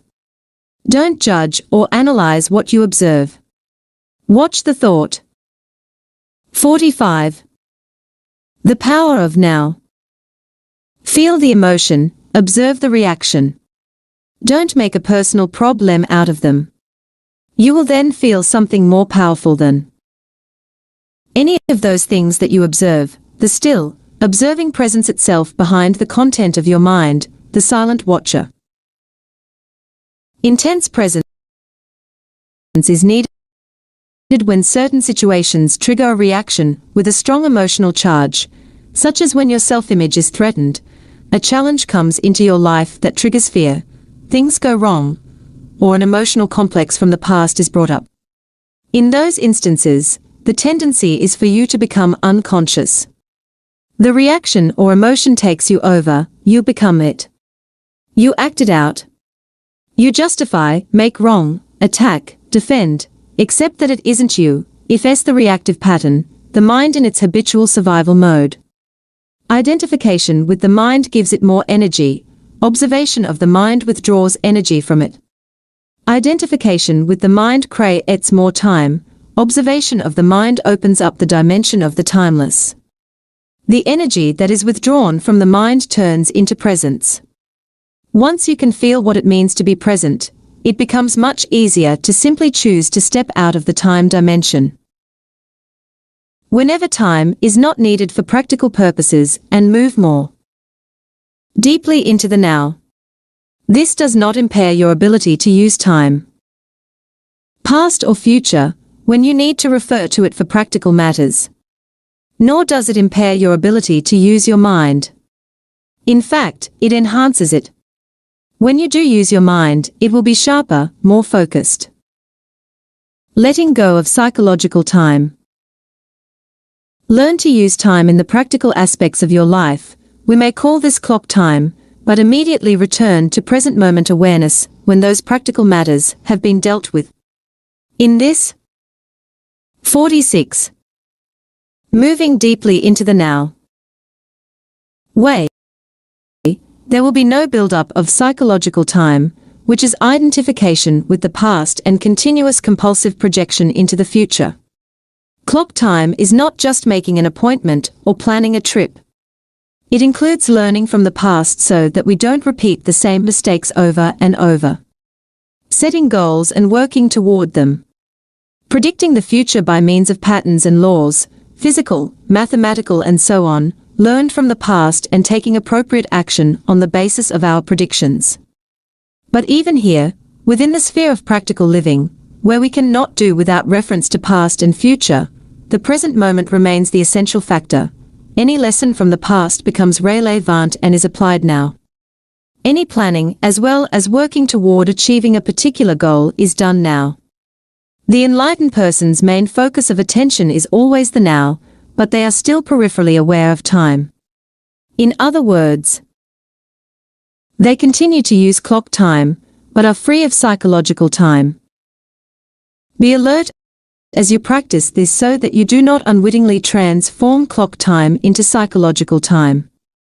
For example, if you made a mistake in the past and learn from it now, you are using clock time.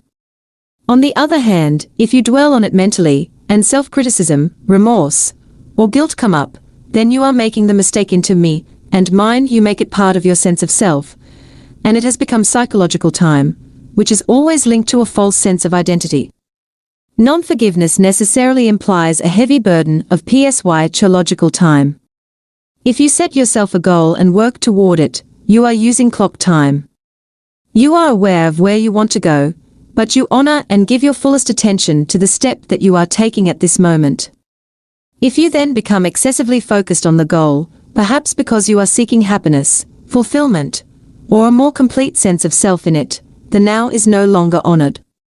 It becomes reduced to a mere stepping stone to the future, with no intrinsic value. Clock time then turns into psychological time. Your life's journey is no longer an 47. The power of now. Adventure, just an obsessive need to arrive, to attain, to make it. You no longer see or smell the flowers by the wayside either, nor are you aware of the beauty and the miracle of life that unfolds all around you when you are present in the now.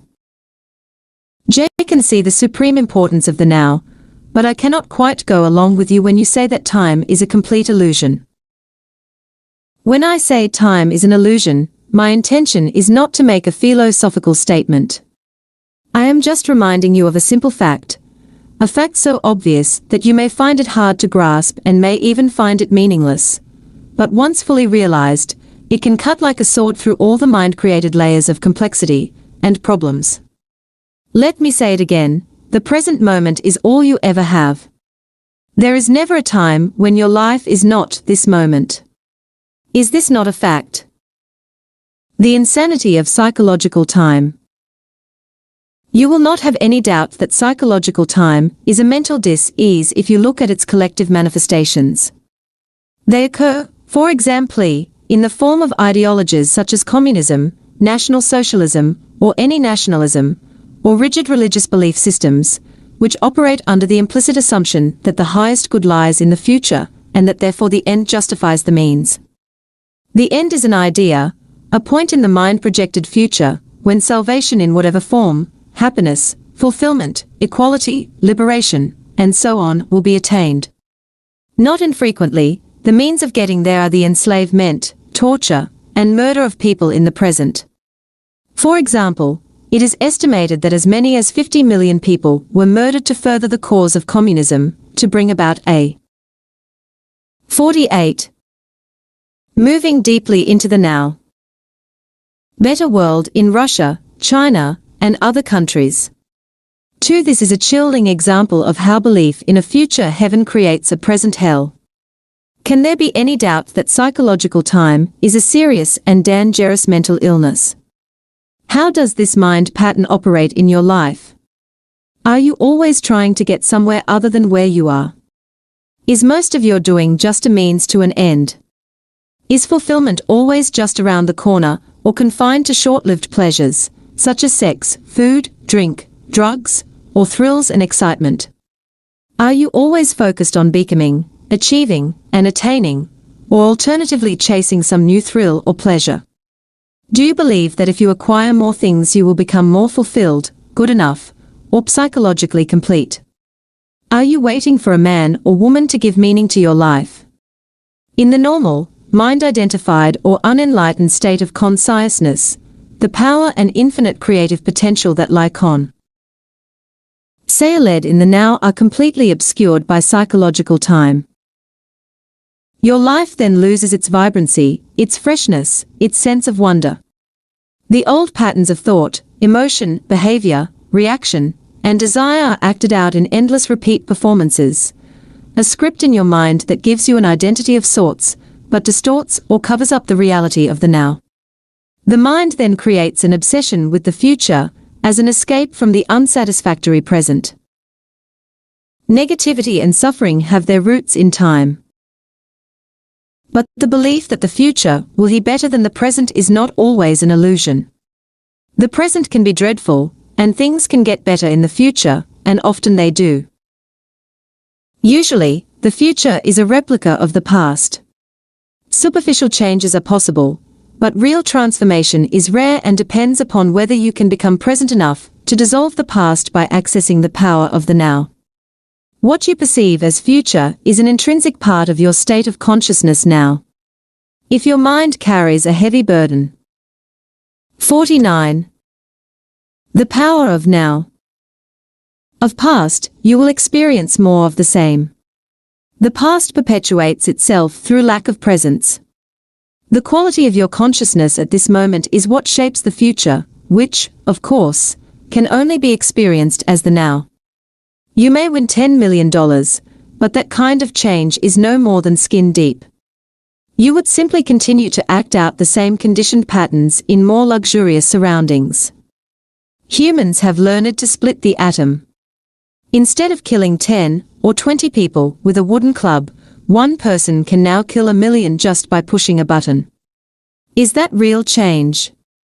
If it is the quality of your consciousness at this moment that determines the future, then what is it that determines the quality of your consciousness? Your degree of presence. So the only place where true change can occur, and where the past can be dissolved, is the now. All negativity is caused by an accumulation of psychological time and denial of the present. Unease, anxiety, tension, stress, worry, all forms of fear, are caused by too much future and not enough presence. Guilt, regret, resentment, grievances, sadness, bitterness, and all forms of non-forgiveness are caused by too much past and not enough presence. Most people find it difficult to believe that a state of consciousness totally free of all negativity is possible. And yet this is the liberated state to which all spiritual teachings point. It is the promise of Salvation, not in an illusory future, but right here and now. You may find it hard to recognize that time is the cause of your suffering or your problems. You believe that they are caused by specific situations in your life, and seen from a conventional viewpoint, this is true. But until you have dealt with the basic problem making. 50. Moving deeply one into the now. Dysfunction of the mind, its attachment to past and future, and denial of the now, problems are actually interchangeable.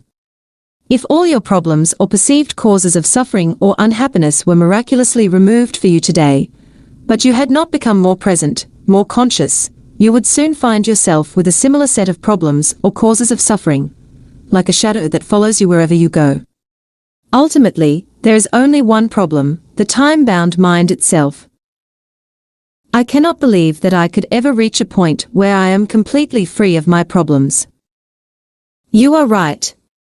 You can never reach that point because you are at that point now. There is no salvation in time. You cannot be free in the future. Presence is the key to freedom, so you can only be free now. Finding the life underneath your life situation. I don't see how I can be free now. As it happens, I am extremely unhappy with my life at the moment. This is a fact, and I would be deluding myself if I tried to convince myself that all is well when it definitely isn't. To me, the present moment is very unhappy. It is not liberating at all. What keeps me going is the hope or possibility of some improvement in the future. You think that your attention is in the present moment when if actor ally taken up completely by time. You cannot be both unhappy and fully present in the now. What you refer to as your life should more accurately be called your life situation. It is psychological time, past and future. Certain things in the past didn't go the way you wanted them to go. You are still resisting what happened in the past, and now you are resisting what is. Hope is what keeps you going, but hope keeps you focused. 51. The power of now. On the future, and this continued focus perpetuates your denial of the now and therefore your unhappiness. It is true that my present life situation is the result of things that happened in the past, but it is still my present situation, and being stuck in it is what makes me unhappy. Forget about your life situation for a while and pay attention to your life. What is the difference? Your life situation exists in time. Your life is now. Your life situation is mind stuff. Your life is real. Find the narrow gate that leads to life. It is called the now. Narrow your life down to this moment. Your life situation may be full of problems, most life situations are, but find out if you have any problem at this moment. Not tomorrow or in 10 minutes, but now. Do you have a problem now? When you are full of problems, there is no room for anything new to enter, no room for a solution. So whenever you can, make some room, create some space, so that you find the life underneath your life situation. Use your senses fully. Be where you are. Look around. Just look, don't interpret. See the light, shapes, colors, textures. Be aware of the silent presence of each thing. Be aware of the space that allows everything to be. Listen to the sounds, don't judge them. Listen to the silence underneath the sounds. Touch something, anything, and feel and acknowledge its being. Observe the rhythm of your breath. Feel the air flowing in and out. Feel the life energy inside your body. Allow everything to be, within and without. Allow the isness of all things. Move deeply into the now.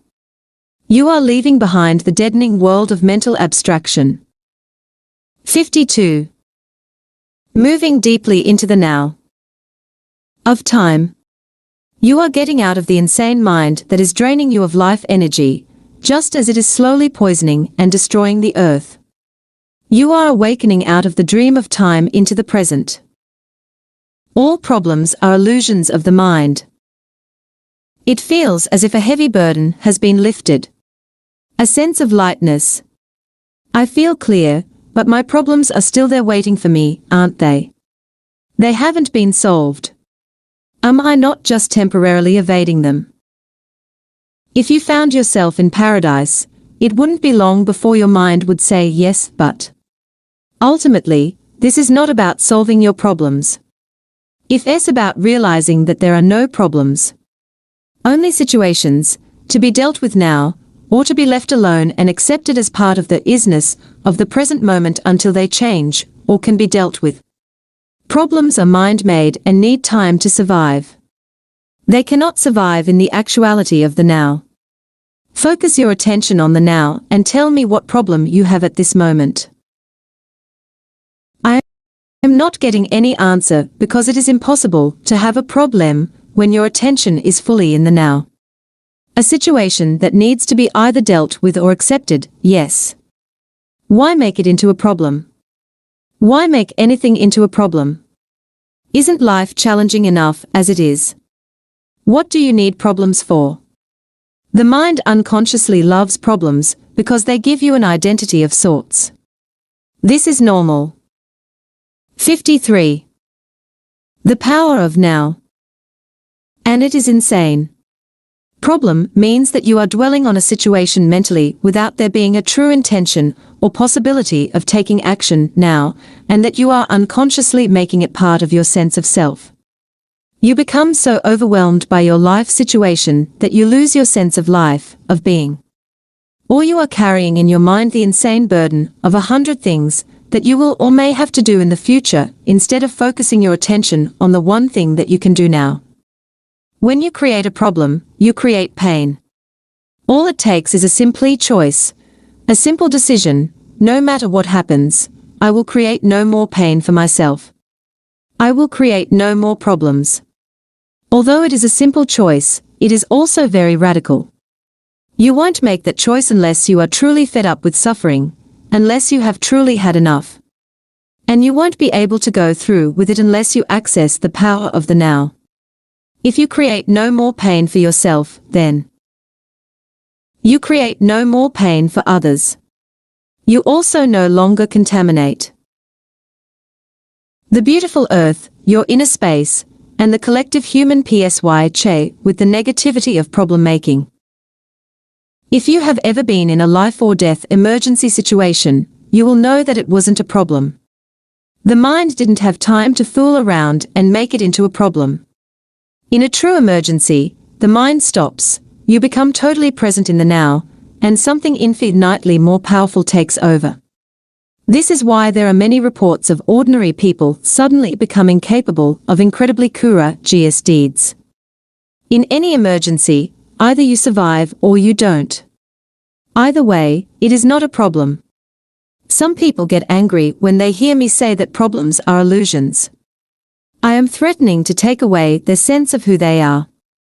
They have invested much time in a false sense of self. For many. 54. Moving deeply into the now. Years, they have unconsciously defined their whole identity in terms of their problems or their suffering. Who would they be without it? A great deal of what people say, think, or do is actually motivated by fear, which of course is always linked with having your focus on the future and being out of touch with the now. As there are no problems in the now, there is no fear either. Should a situation arise that you need to deal with now, your action will be clear and incisive if it arises out of present moment awareness. It is also more likely to be effective. It will not be a reaction coming from the past conditioning of your mind, but an intuitive response to the situation. In other instances, when the time-bound mind would have reacted, you will find it more effective to do nothing, just stay centered in the now. A quantum leap in the evolution of consciousness. I have had glimpses of this state or freedom from mind and time that you describe, but past and future are so overwhelmingly strong that I cannot keep them out for long. The time-bound mode of consciousness is deeply embedded in the human psyche.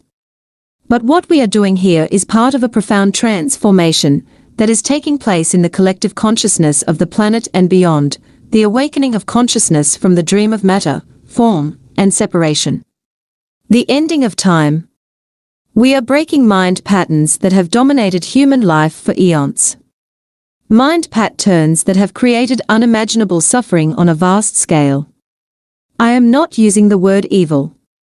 It is more helpful to call it unconsciousness or insanity. This breaking up of the old mode of consciousness, or rather unconsciousness, is it something we have to do, or will it happen anyway? I mean, is this change inevitable? 55. The power of now. That's a question of perspective. The doing and the happening is in fact a single process. Because you are one with the totality of consciousness, you cannot separate the two. But there is no absolute guarantee that humans will make it. The process isn't inevitable or automatic. Your cooperation is an essential part of it. However you look at it, it is a quantum leap in the evolution of consciousness, as well as our only chance of survival as a race. The joy of being. To alert you that you have allowed yourself to be taken over by psychological time, you can use a simple criterion. Ask yourself, is there joy, ease, and lightness in what I am doing? If there isn't, then time is covering up the present moment, and life is perceived as a burden or a struggle. If there is no joy, ease, or lightness in what you are doing, it does not necessarily mean that you need to change what you are doing. It may be sufficient to change the how. How is always more important than what. See if you can give much more attention to the doing than to the result that you want to achieve through it. Give your fullest attention to whatever the moment presents. This implies that you also completely accept what is, because you cannot give your full attention to something and at the same time resist it. As soon as you honor the present moment, all unhappiness and struggle dissolve, and life begins to flow with joy and ease.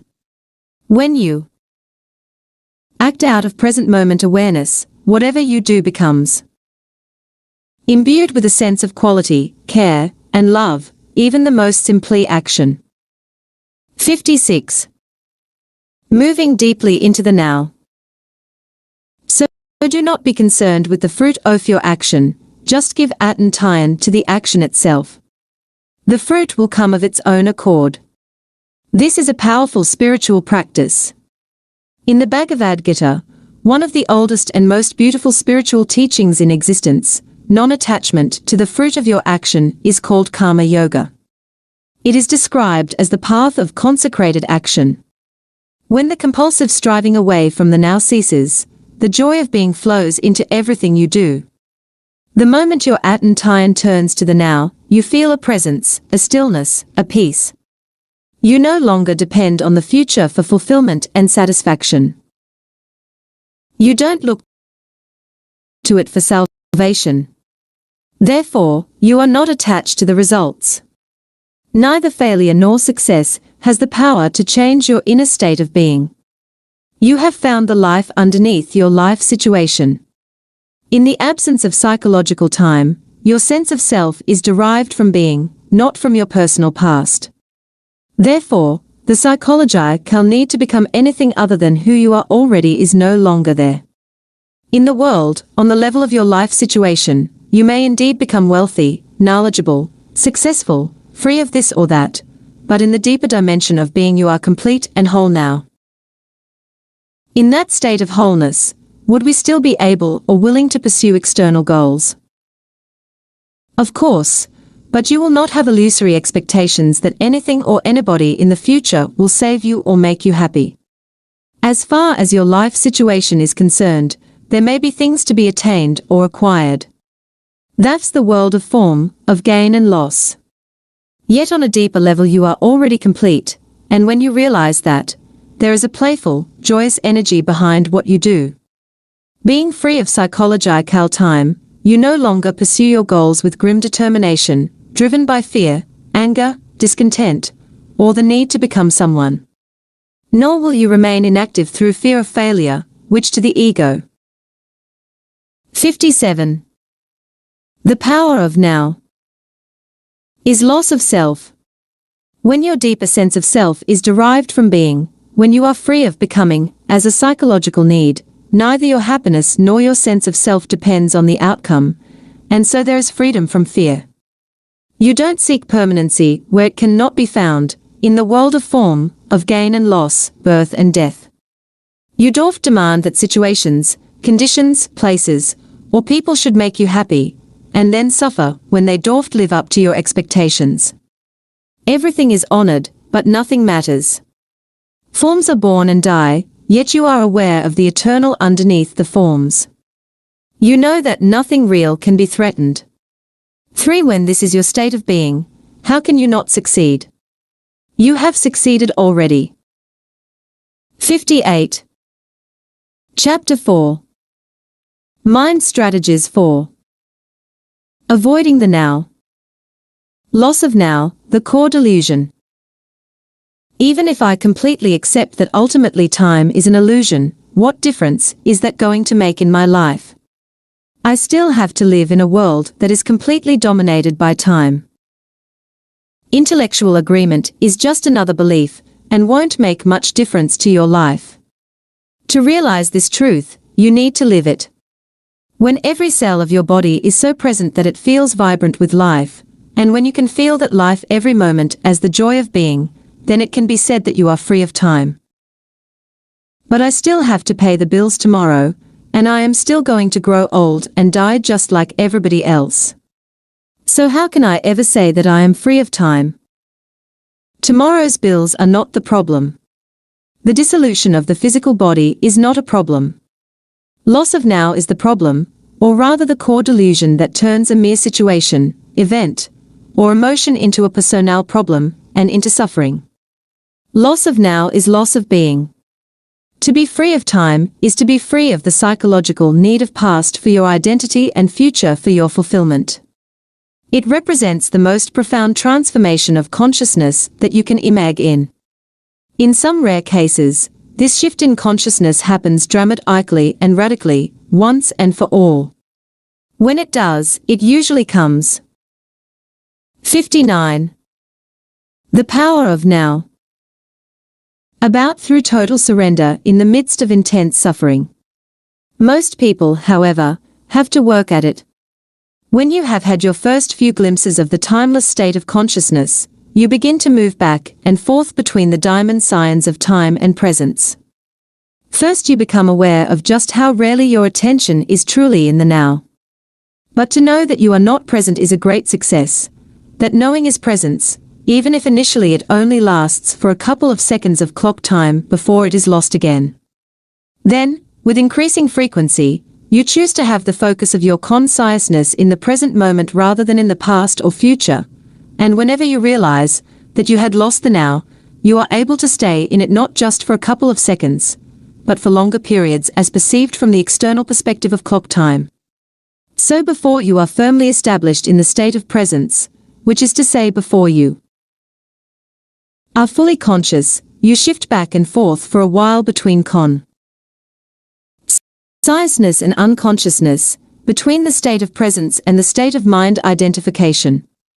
You lose the now, and you return to it, again and again. Eventually, presence becomes your predominant state. For most people, presence is experienced either never at all or only accidentally and briefly on rare occasions without being recognized for what it is. Most humans alternate not between consciousness, and unconsciousness, but only between different levels of unconsciousness. Ordinary unconsciousness and deep unconsciousness. What do you mean by different levels of unconsciousness? As you probably know, in sleep you constantly move between the phases of dreamless sleep and the dream state. Similarly, in wakefulness most people only shift between ordinary unconsciousness and deep unconsciousness. What I call ordinary unconsciousness means being identified with your thought processes and emotions, your 60. Mind strategies for avoiding the now. Reactions, desires, and aversions. It is most people's normal state. In that state, you are run by the egoic mind, and you are unaware of being. It is a state not of acute pain or unhappiness, but of an almost continuous low level of unease, discontent, boredom, or nervousness, a kind of background static. You may not realize this because it is so much a part of normal living, just as you are not aware of a continuous low background noise, such as the hum of an air conditioner, until it stops. When it suddenly does stop, there is a sense of relief. Many people use alcohol, drugs, sex, food, work, television, or even shopping as anesthetics in an unconscious attempt to remove the basic unease. When this happens, an activity that might be very enjoyable if used in moderation becomes imbued with a compulsive or addictive quality, and all that is ever achieved through it is extremely short-lived symptom relief. The unease of ordinary unconsciousness turns into the pain of deep unconsciousness. A state of more acute and more obvious suffering or unhappiness, when things go wrong, when the ego is threatened, or there is a major challenge, threat, or loss, real or imagined, in your life situation, or conflict in a relationship. It is an intensified version of ordinary unconsciousness, different from it not in kind, but in degree. In ordinary unconsciousness, habitual resistance to or denial of what is creates the unease and discontent that most people accept as normal living. When this resistance becomes intensified through some challenge or threat to the ego, it brings up intense negativity such as anger, acute fear, aggression, depression, and so on. Deep unconsciousness often means that the pain body has been triggered and that you have become identified with it. Physical violence would be impossible without deep unconsciousness. It can also occur easily whenever and wherever a crowd of people, or even an entire nation, generates a negative collective energy field. The best indicator of your level of consciousness is how you deal with life's challenges when they come. Through those challenges, an already unconscious person tends to become more deeply uncon. 61. The power of now. Science, and a conscious person more intensely conscious. You can use a challenge to awaken you, or you can allow it to pull you into even deeper sleep. The dream of ordinary unconsciousness then turns into a nightmare. If you cannot be present even in normal circumstances, such as when you are sitting alone in a room, walking in the woods, or least tending to someone, then you certainly won't be able to stay conscious when something goes wrong, or you are faced with difficult people or situations, with loss or the threat of loss. You will be taken over by a reaction, which ultimately is always some form of fear, and pulled into deep unconsciousness. Those challenges are your tests. Only the way in which you deal with them will show you and others where you are at as far as your state of consciousness is concerned, not how long you can sit with your eyes closed or what visions you see. So it is essential to bring more consciousness into your life in ordinary situations when everything is going relatively smoothly. In this way, you grow in presence power. It generates an energy field in you and around you of a high vibrational frequency. No unconsciousness, no negativity, no discord or violence can enter that field and survive, just as darkness cannot survive in the presence of light. When you learn to be the witness of your thoughts and emotions, which is an essential part of being present, you may be surprised when you first become aware of the background static of ordinary unconsciousness and realize how rarely, if ever, you are truly at ease within yourself. On the level of your thinking, you will find a great deal of resistance in the form of judgment, discontent, and mental projection away from the now. On the emotional level, there will be an undercurrent of unease, tension, boredom, or nervousness. Both are aspects of the mind in its habitual resistance mode. What are they seeking?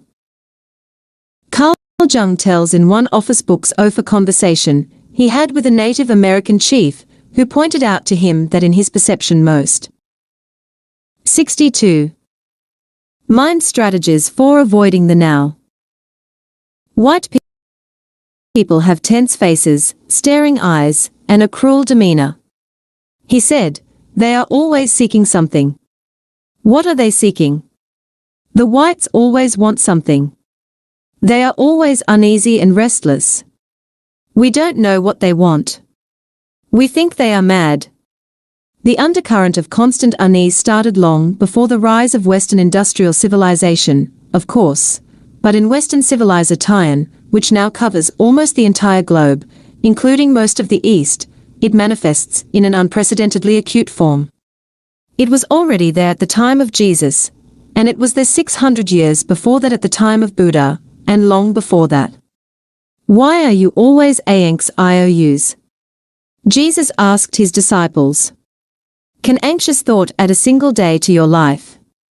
And the Buddha taught that the root of suffering is to be found in our constant wanting and craving. Resistance to the now as a collective dysfunction is intrinsically connected to loss of awareness of being and forms the basis of our dehumanized industrial civilization. Freud, by the way, also recognized the existence of this undercurrent of unease and wrote about it in his book Civilization and its Discontents. But he did not recognize the true root of the unease and failed to realize that freedom from it is possible. This collective dysfunction has created a very unhappy and extraordinarily violent civilization that has become a threat not only to itself, but also to all life on the planet. Dissolving ordinary unconsciousness. So how can we be free of this affliction? Make it conscious. Observe the many ways in which unease, discontent, and tension arise within you through unnecessary judgment, resistance to what is, and denial of the now. Anything unconscious dissolves when you shine the light of consciousness on it. Once you know how to dissolve ordinary unconsciousness, the light of your presence will shine brightly, and it will be much easier to deal with deep unconsciousness whenever you feel its gravitational pull. 63. The power of now. However, ordinary unconsciousness may not be easy to detect initially because it is so normal. Make it a habit to monitor your mental emotional state through self-observation. Am I at ease at this moment? Is a good question to ask yourself frequently. Or you can ask, what's going on inside me at this moment? Be at least as interested in what goes on inside you as what happens outside. If you get the inside right, the outside will fall into place. Primary reality is within, secondary reality without. But don't answer these questions immediately. Direct your attention inward. Have a look inside yourself. What kind of thoughts is your mind producing? What do you feel? Direct your attention into the body. Is there any tension? Once you detect that there is a low level of unease, the background static, see in what way you are avoiding, resisting, or denying life, by denying the now. There are many ways in which people unconsciously resist the present moment. I will give you a few examples. With practice, your power of self-observation, of monitoring your inner state, will become sharpened. Freedom from unhappiness. Do you resent doing what you are doing? It may be your job, or you may have agreed to do something and are doing it, but part of you resents and resists it. Are you carrying unspoken resentment toward a person close to you? Do you realize that the energy you thus emanate is so harmful in its effects that you are in fact contaminating yourself, as well as those around you? Have a good look inside. Is there even the slightest trace of resentment, unwillingness, If there is, observe it on both the mental and the emotional levels. What thoughts is your mind creating around this situation? Then look at the emotion, which is the body's reaction to those thoughts. Feel the emotion.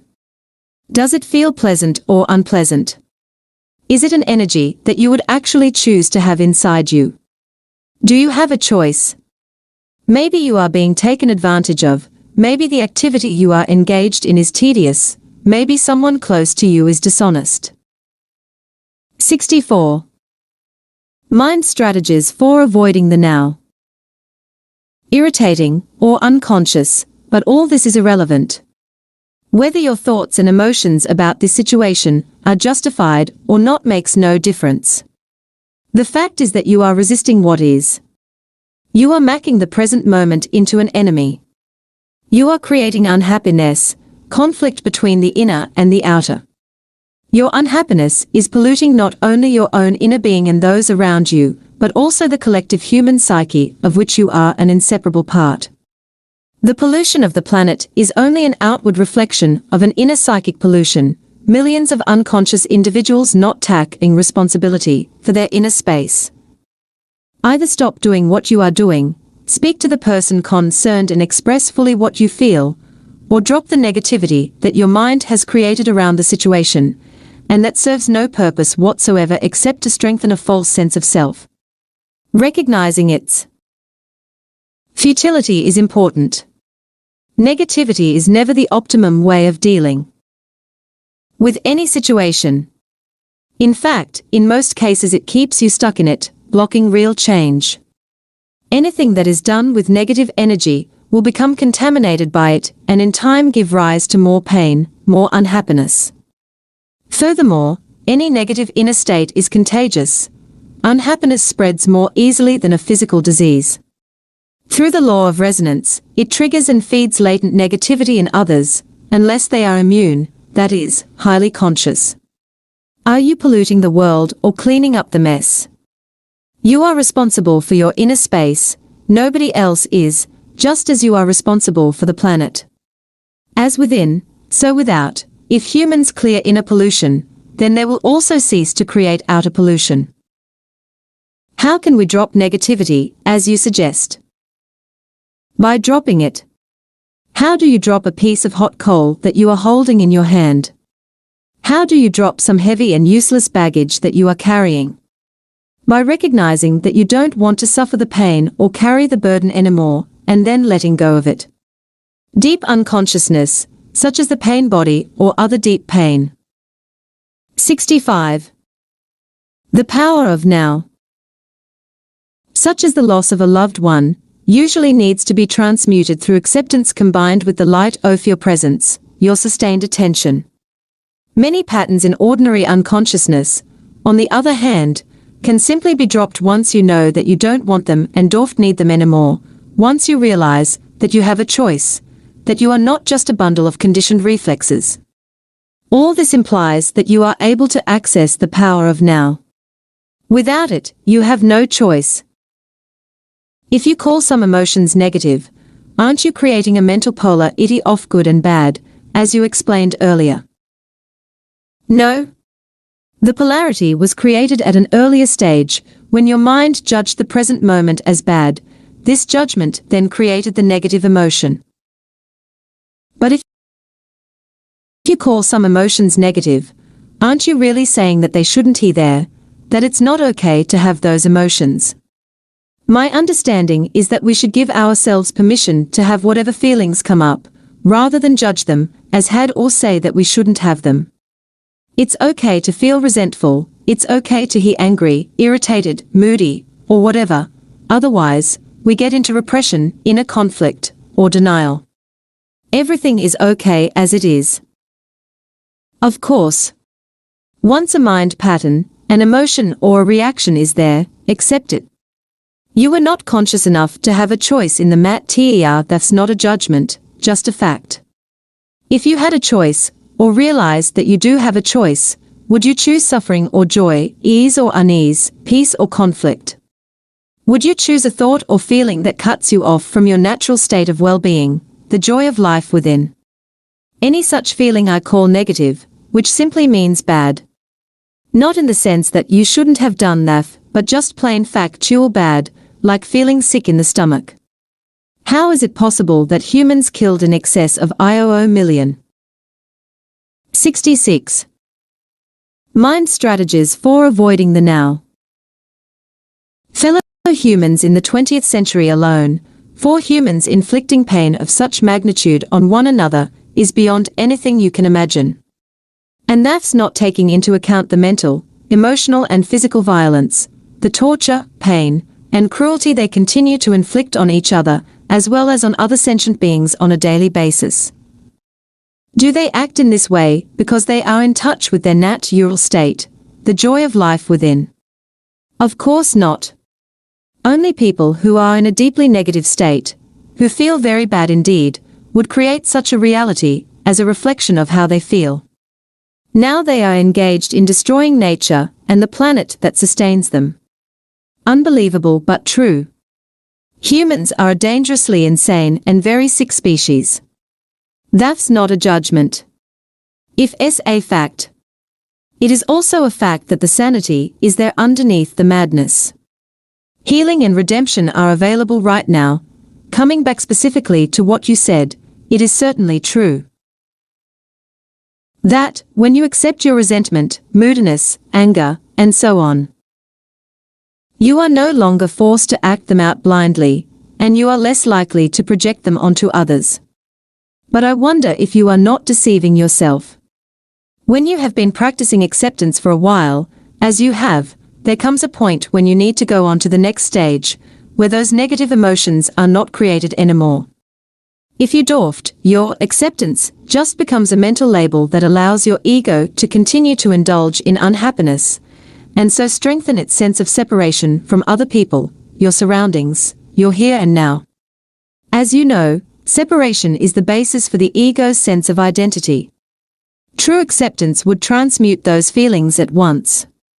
And if you really knew deeply that everything is okay, as you put it, and which of course is true, then would you have those negative feelings in the first place? Without judgment, without resistance to what is, they would not arise. You have an idea in your mind that everything is okay, but deep down you don't really believe it, and so the old mental emotional patterns of resistance are still in place. That's what makes you feel bad. 67. The power of now. That's okay, too. Are you defending your right to be unconscious, your right to suffer? Don't worry, nobody is going to take that away from you. Once you realize that a certain kind of food makes you sick, would you carry on eating that food and keep asserting that it is okay to be sick? Wherever you are, be there totally. Can you give some more examples of ordinary unconsciousness? See if you can catch yourself complaining, in either speech or thought, about a situation you find yourself in, what other people do or say, your surroundings, your life situation, even the weather. To complain is always non-acceptance of what is. It invariably carries an unconscious negative charge. When you complain, you make yourself into a victim. When you speak out, you are in your power. So change the situation by taking action, or by speaking out if necessary, or possible, leave the situation, or accept it. All else is madness. Ordinary unconsciousness is always linked in some way with denial of the now. The now, of course, also implies the here. Are you resisting your here and now? Some people would always rather be somewhere else. Their here is never good enough. Through self-observation, find out if that is the case in your life. Wherever you are, be there totally. If you find your here and now intolerable and it makes you unhappy, you have 3 options: remove yourself from the situation,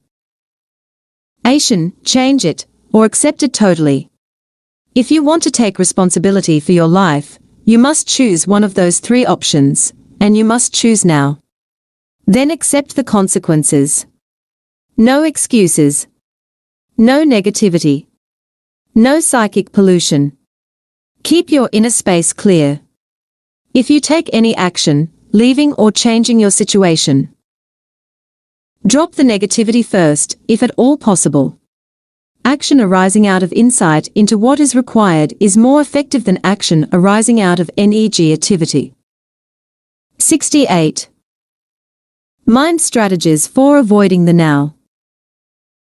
Any action is often better than no action, especially if you have been stuck in an unhappy situation for a long time. If it is a mistake, at least you learn something, in which case it's no longer a mistake. If you remain stuck, you learn nothing. Is fear preventing you from taking action? Acknowledge the fear, watch it, take your attention into it, be fully present with it. Doing so cuts the link between the fear and your thinking. Don't let the fear rise up into your mind. Use the power of the now. Fear cannot prevail against it. If there is truly nothing that you can do to change your here and now, and you can't remove yourself from the situation, then accept your here and now totally by dropping all inner resistance. The false, unhappy self that loves feeling miserable, resentful, or sorry for itself can then no longer survive. This is called surrender. Surrender is not weakness. There is great strength in it. Only a surrendered person has spiritual power. Through surrender, you will be free internally of the situation. You may then find that the situation changes without any effort on your part. In any case, you are free. Or is there something that you should be doing but are not doing it? Get up and do it now. Alternatively, completely accept your inactivity, laziness, or passivity at this moment, if that is your choice. Go into it fully. Enjoy it. Be as lazy or inactive as you can. If you go into it fully and consciously, you will soon come out of it.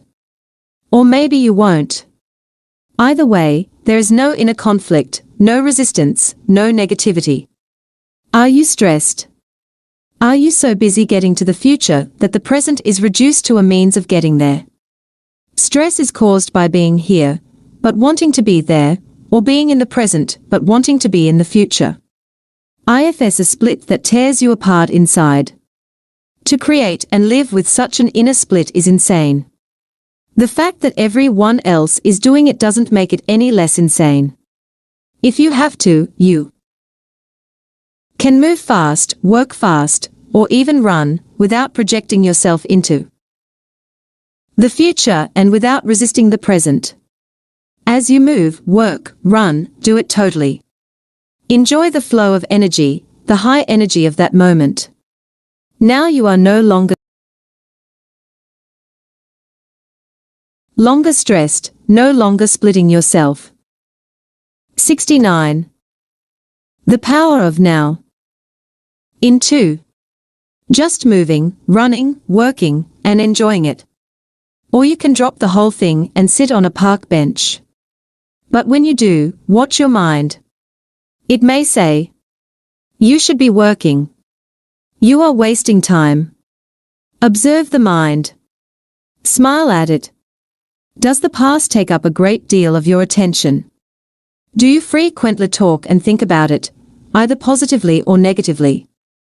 The great things that you have achieved, your adventures or experiences, or your victim story and the dreadful things that were done to you, or maybe what you did to someone else.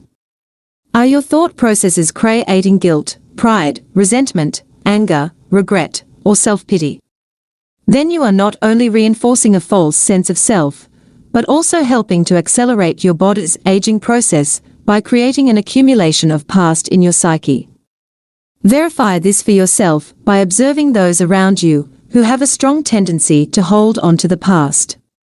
Die to the past every moment. You don't need it. Only refer to it when it is absolutely relevant to the present. Feel the power of this moment and the fullness of being. Feel your presence. Are you worried?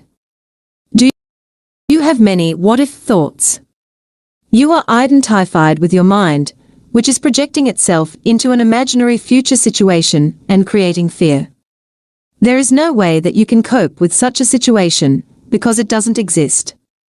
If as a mental phantom, you can stop this health and life-corroding insanity simply by acknowledging the present moment. Become aware of your breathing. Feel the air flowing in and out of your body. Feel your inner energy field. All that you ever have to deal with, cope with, in real life, as opposed to imaginary mind projections, is this moment. Ask yourself what problem you have right now, not next year, tomorrow, or 5 minutes from now. What is wrong with this moment? You can always cope with the now, but you can never cope with the future. 70. Mind strategies for avoiding the now. Nor do you have to. The answer, the strength, the right action or the resource will be there when you need it, not before, not after. One day I'll make it. Is your goal taking up so much of your attention that you reduce the present moment to a means to an end? Is it taking the joy out of your doing? Are you waiting to start living? If you develop such a mind pattern, no matter what you achieve or get, the present will never be good enough, the future will always seem better. A perfect recipe for permanent dissatisfaction and non-fulfillment, do you agree? Are you a habitual waiter? How much of your life do you spend waiting? What I call small-scale waiting is waiting in line at the post office, in a traffic jam, at the airport, or waiting for someone to arrive, to finish work, and so on. Large-scale waiting is waiting for the next vacation, for a better job, for the children to grow up, for a truly meaningful relationship, for success, to make money, to be important, to become enlightened. It is not uncommon for people to spend their whole life waiting to start living. Waiting is a state of mind. Basically, it means that you want the future, you don't want the present. You don't want what you've got, and you want what you haven't got. With every kind of waiting, you unconsciously create inner conflict between your here and now, where you don't want to be, and the projected future, where you want to be. This greatly reduces the quality of your life by making you lose the present. There is nothing wrong with striving to improve your life situation. You can improve your life situation, but you cannot improve your life. Life is primary. Life is your deepest inner being.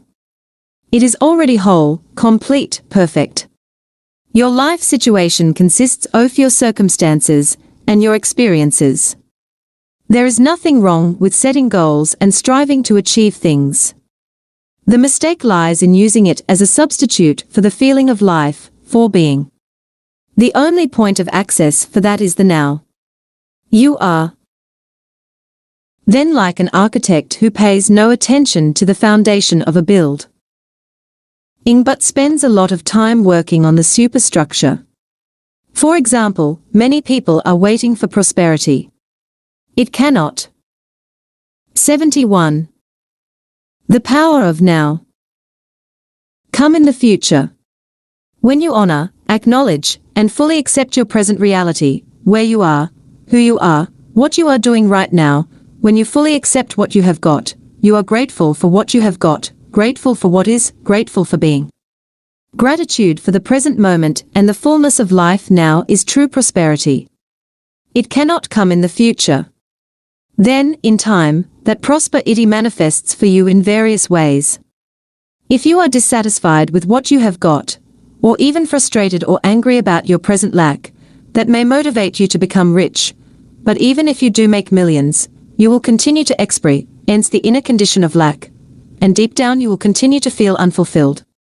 You may have many exciting experiences that money can buy, but they will come and go and always leave you with an empty feeling and the need for further physical or psychological gratification. You won't abide in being and so feel the fullness of life now. That alone is true prosperity. So give up waiting as a state of mind. When you catch yourself slipping into waiting, snap out of it. Come into the present moment. Just be, and enjoy being. If you are present, there is never any need for you to wait for anything. So next time somebody says, Sorry to have kept you waiting, you can reply, that's all right. I wasn't waiting. I was just standing here enjoying myself, enjoying myself. These are just a few of the habitual mind strategies for denying the present moment that are part of ordinary unconsciousness. They are easy to overlook because they are so much a part of normal living, the background static of perpetual discontent. But the more you practice monitoring your inner mental emotional state, the easier it will be to know when you have been trapped in past or future, which is to say unconscious, and to awaken out of the dream of time into the present. But beware, the false, unhappy self, based on mind identifier. Time lives on time. It knows that the present moment is its own death, and so feels very threatened by it. It will do all it can to take you out of it. It will try to keep you trapped in time. 72. Mind strategies for avoiding the now. The inner purpose of your life's journey. I can see the truth of what you are saying, but I still think that we must have purpose on our life's journey. Otherwise we just drift, and purpose means future, doesn't it? How do we reconcile that with living in the present? When you are on a journey, it is certainly helpful to know where you are going, or at least the general direction in which you are moving. But don't forget, the only thing that is ultimately real about your journey is the step that you are taking at this moment. That's all there ever is. Your life's journey has an outer purpose and an inner purpose. The outer purpose is to arrive at your goal or destination, to accomplish what you set out to do, to achieve this or that, which, of course, implies future. But if your destination, or the steps you are going to take in the future, take up so much of your attention that they become more important to you than the step you are taking now, then you completely miss the journey's inner purpose, which has nothing to do with where you are going or what you are doing, but everything to do with how. It has nothing to do with future, but everything to do with the quality of your consciousness at this moment. The outer purpose belongs to the horizontal dimension of space and time. The inner purpose concerns a deepening of your being in the vertical dimension of the timeless now. Your outer journey may contain a million steps. Your inner journey only has one, the step you are taking right now. As you become more deeply aware of this one step, you realize that it already contains within itself all the other steps as well as the destination. This one step then becomes transformed into an expression of perfection, an act of great beauty and quality. It will have taken you into being, and the light of being will shine through it. This is both the purpose and the fulfillment of your inner journey, the journey into yourself. 73. The power of now. Does it matter whether we achieve our outer purpose, whether we succeed or fail in the world?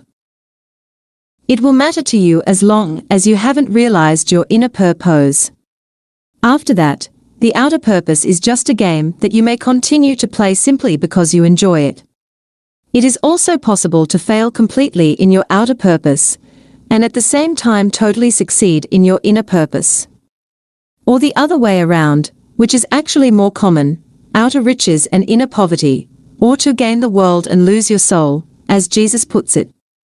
Ultimately, of course, every outer purpose is doomed to fail sooner or later, simply because it is subject to the law of impermanence of all things.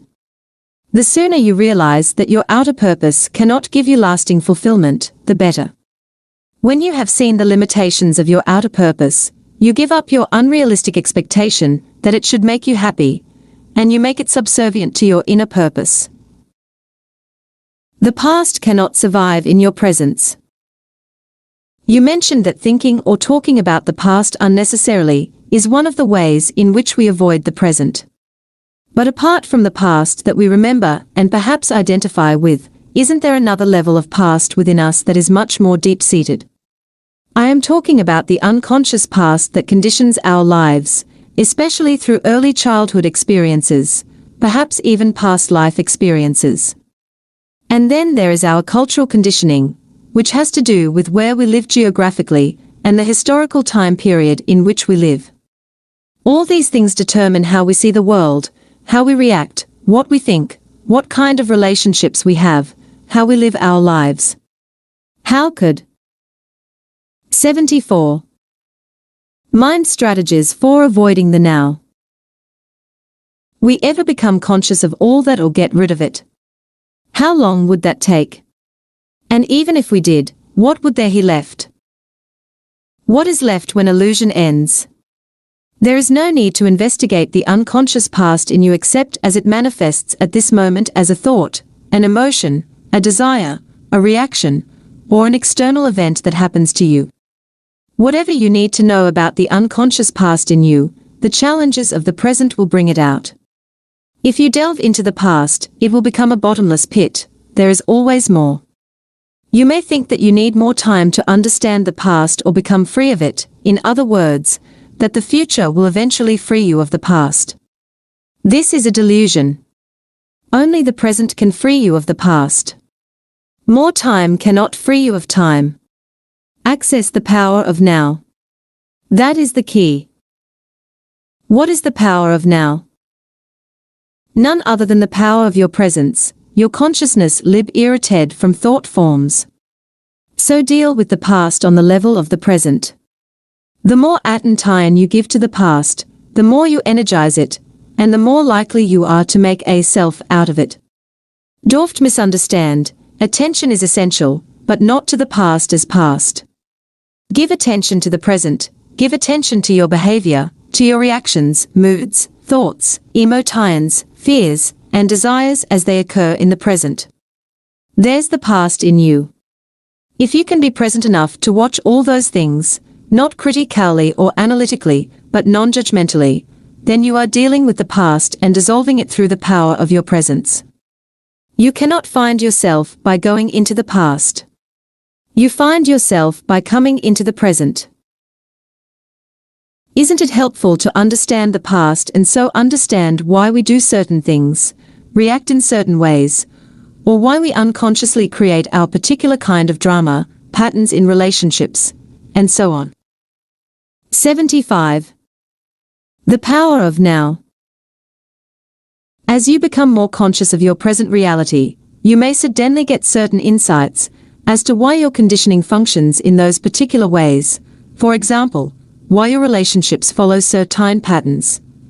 And you may remember things that happened in the past or see them more clearly. That is fine and can be helpful, but it is not essential. What is essential is your conscious presence. That dissolves the past. That is the transformative agent. So don't seek to understand the past, but be as present as you can.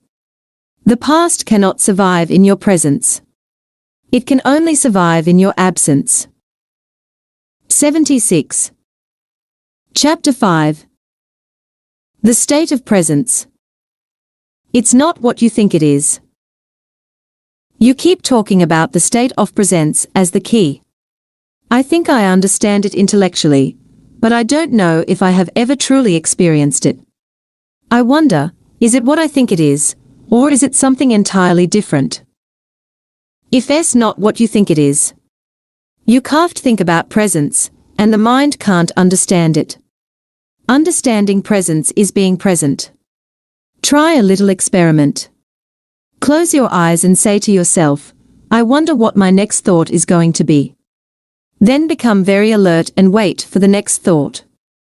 Be like a cat watching a mouse hole. What thought is going to come out of the mouse hole? Try it now. Well, I had to wait for quite a long time before a thought came in. Exactly.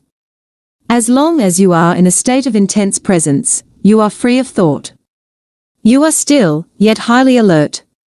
The instant your conscious attention sinks below a certain level, thought rushes in. The mental noise returns, the stillness is lost. You are back in time. 77. The power of now. To test their degree of presence, some Zen masters have been known to creep up on their students from behind and suddenly hit them with a stick. Quite a shock. If the student had been fully present and in a state of alertness, if he had kept his loin girded and his lamp burning, which is one of the analogies that Jesus uses for presence, he would have noticed the master coming up from behind and stopped him or stepped aside. But if he were hit, that would mean he was immersed in thought, which is to say absent, unconscious. To stay present in everyday life, it helps to be deeply rooted within yourself, otherwise, the mind, which has incredible momentum, will drag you along like a wild river. What do you mean by rooted within yourself? It means to inhabit your body fully. To always have some of your attention in the inner energy field of your body. To feel the body from within, so to speak. Body awareness keeps you present. It anchors you in the now, see chapter 6. The esoteric meaning of waiting. In a sense, the state of presence could be compared to waiting. Jesus used the analogy of waiting in some of his parables. This is not the usual bored or restless kind of waiting that is a denial of the present and that I spoke about already. It is not a waiting in which your attention is focused on some point in the future, and the present is perceived as an undesirable obstacle that prevents you from having what you want. There is a qualitatively different kind of waiting, one that requires your total alertness. Something could happen at any moment, and if you are not absolutely awake, absolutely still, you will miss it. This is the kind of waiting Jesus talks about. In that state, all your attention is in the now. There is none left for daydreaming, thinking, remembering, anticipating. There is no tension in it, no fear, just alert presence. You are present with your whole being, with 78. The state of presence. Every cell of your body. In that state, the you that has a past and a future, the personality if you like, is hardly there anymore. And yet nothing of value is lost. You are still essentially yourself. In fact, you are more fully yourself than you ever were before, or rather it is only now that you are truly yourself. Be like a servant waiting for the return of the master, says Jesus. The servant does not know at what hour the master is going to come. So he stays awake, alert, poised, still, lest he miss the master's arrival. In another parable, Jesus speaks of the 5 careless, unconscious, women who do not have enough oil consciousness to keep their lamps burning, stay present, and so miss the bridegroom, the now, and oft get to the wedding feast, enlightenment. These 5 stand in contrast to the 5 wise women who have enough oil, stay conscious. Even the men who wrote the Gospels did not understand the meaning of these parables, so the first misinterpretations and distortions crept in as they were written down. With subsequent erroneous interpretations, the real meaning was completely lost. These are parables not about the end of the world, but about the end of psychological time. They point to the transcendence of the egoic mind and the possibility of living in an entirely new state of consciousness. Beauty arises in the stillness of your presence. What you have just described is something that I occasionally experience for brief moments when I am alone and surrounded by nature. Yes, Zen masters use the word satori to describe a flash of insight, a moment of no mind and total presence. Although satori is not a lasting transformation, be grateful when it comes, for it gives you a taste of enlightenment. You may, indeed, have experienced it many times without knowing what it is and realizing its importance. Presence is needed to become aware of the beauty, the majesty, the sacredness of nature. Have you ever gazed up into the infinity of space on a clear night? 79. The power of now.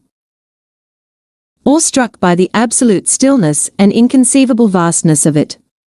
Have you listened, truly listened, to the sound of a mountain stream in the forest? Or to the song of a blackbird at dusk on a quiet summer evening? To become aware of such things, the mind needs to be still.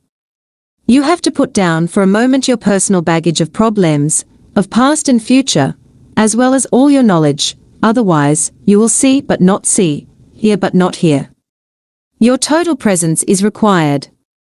Beyond the beauty of the external forms, there is more here, something that cannot be named, something ineffable, some deep, inner, holy essence.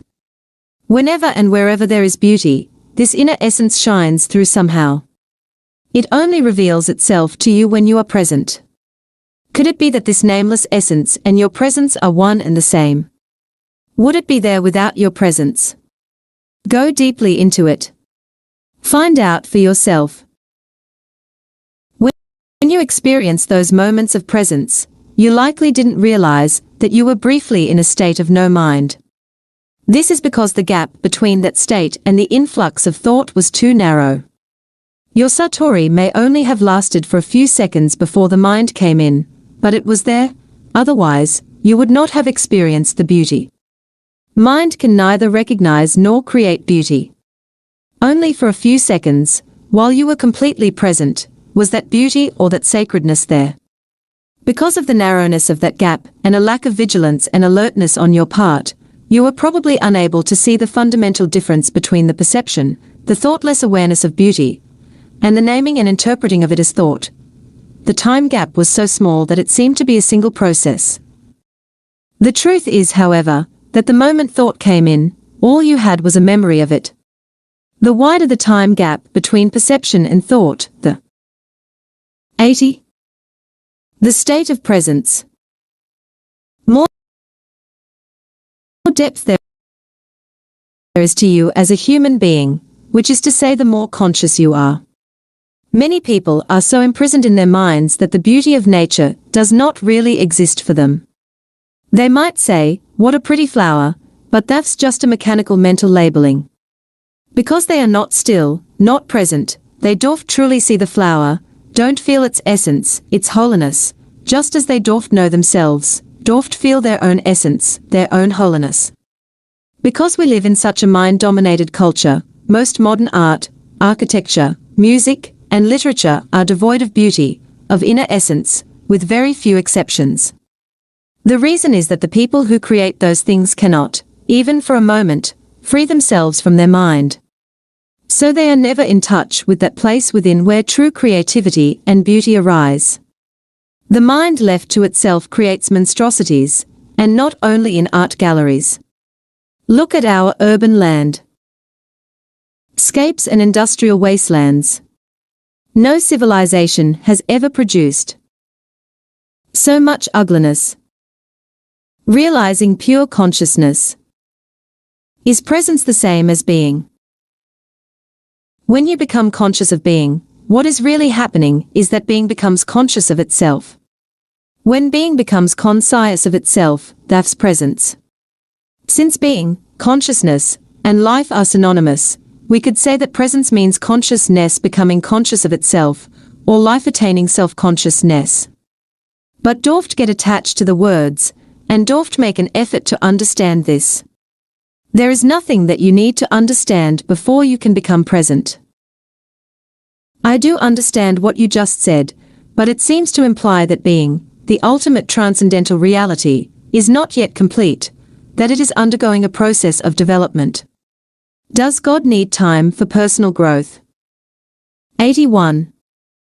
The power of now. Yes, but only as seen from the limited perspective of the manifested universe. In the Bible, God declares, "I am the Alpha and the Omega, and I am the living one." In the timeless realm where God dwells, which is also your home, the beginning and the end, the Alpha and the Omega, are one, and the essence of everything that ever has been and ever will be is eternally present in an unmanifested state of oneness and perfection, totally beyond anything the human mind can ever imagine or comprehend. In our world of seemingly separate forms, however, timeless perfection is an inconceivable concept. Here even consciousness, which is the light emanating from the eternal source, seems to be subject to a process of development, but this is due to our limited perception. It is not so in absolute terms. Nevertheless, let me continue to speak for a moment about the evolution of consciousness in this world. Everything that exists has being, has God essence, has some degree of consciousness. Even a stone has rudimentary consciousness, otherwise it would not be, and its atoms and molecules would disperse. Everything is alive. The sun, the earth, plants, animals, humans, all are expressions of consciousness in varying degrees, consciousness manifesting as form. The world arises when consciousness takes on shapes and forms, thought forms and material forms. Look at the millions of life forms on this planet alone. In the sea, on land, in the air, and then each life form is replicated millions of times. To what end? Is someone or something playing a game with form? This is what the ancient seers of India asked themselves. They saw the world as Lila, a kind of divine game that God is playing. The individual life forms are obviously not very important in this game. In the sea, most life forms don't survive for more than a few minutes after being born. The human form turns to dust pretty quickly too, and when it is gone it is as if it had never been. Is that tragic or cruel? Only if you create a separate identity for each form, if you forget that its consciousness is God essence expressing itself in form. But you don't truly know that until you realize your own God essence as pure consciousness. 82. The state of presence.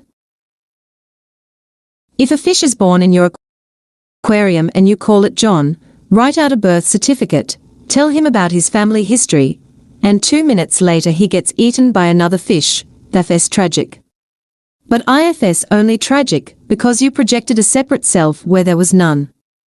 You got hold of a fraction of a dynamic process, a molecular dance, and made a separate entity out of it.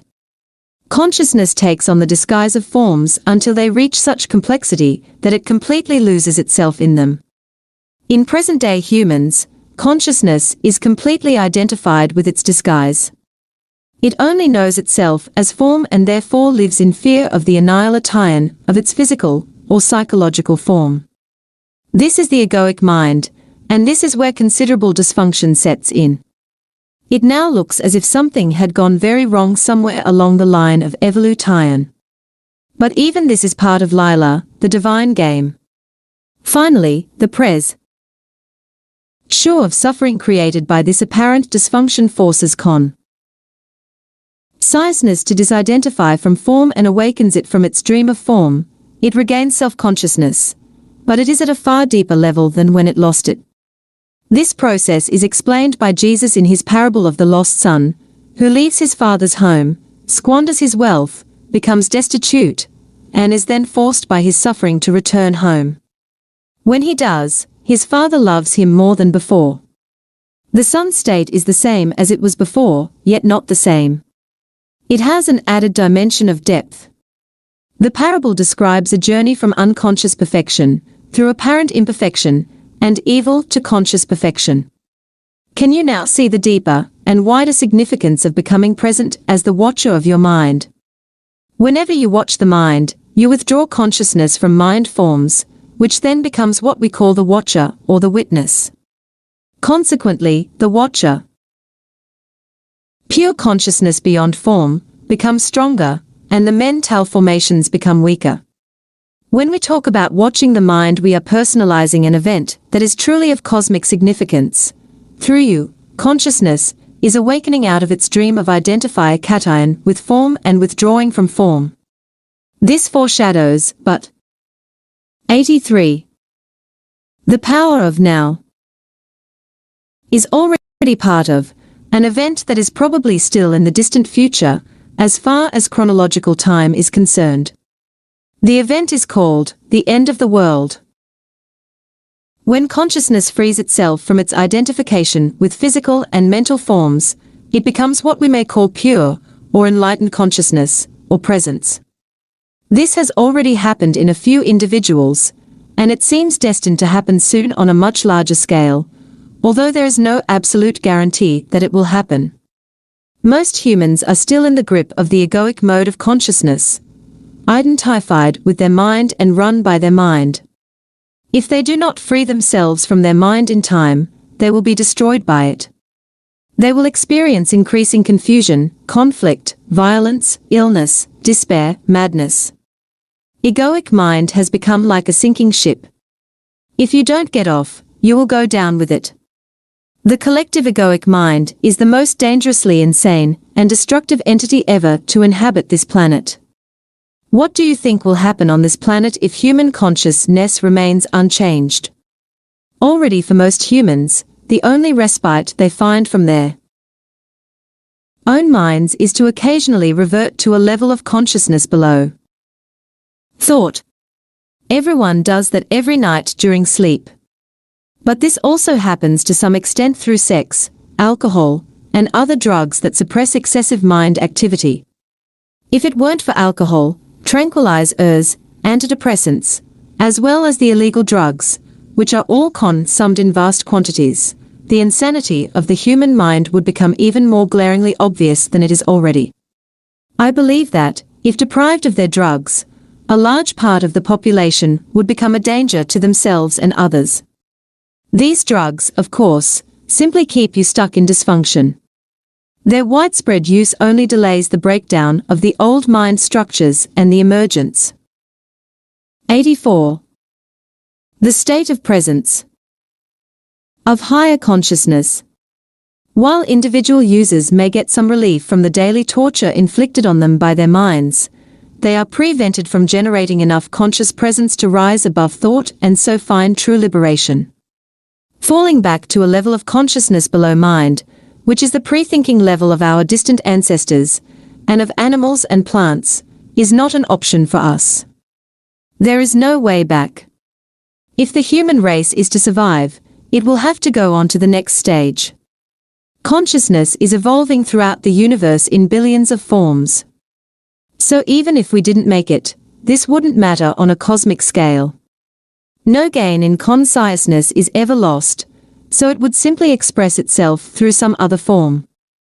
But the very fact that I am speaking here, and you are listening, or reading this is a clear sign that the new consciousness is gaining a foothold on the planet.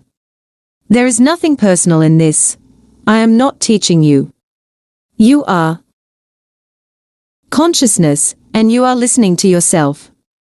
There is an Eastern saying, the teacher and the taught together create the teaching. In any case, the words in themselves are not important. They are not the truth, they only point to it.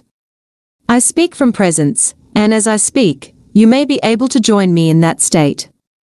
Although every word that I use has a history, of course, and comes from the past, as all language does, the words that I speak to you now are carriers of the high energy frequency of presence, quite apart from the meaning they convey as words. Silence is an even more potent carrier of presence, so when you read this or listen to me speak, be aware of the silence between and underneath the words. Be aware of the gaps.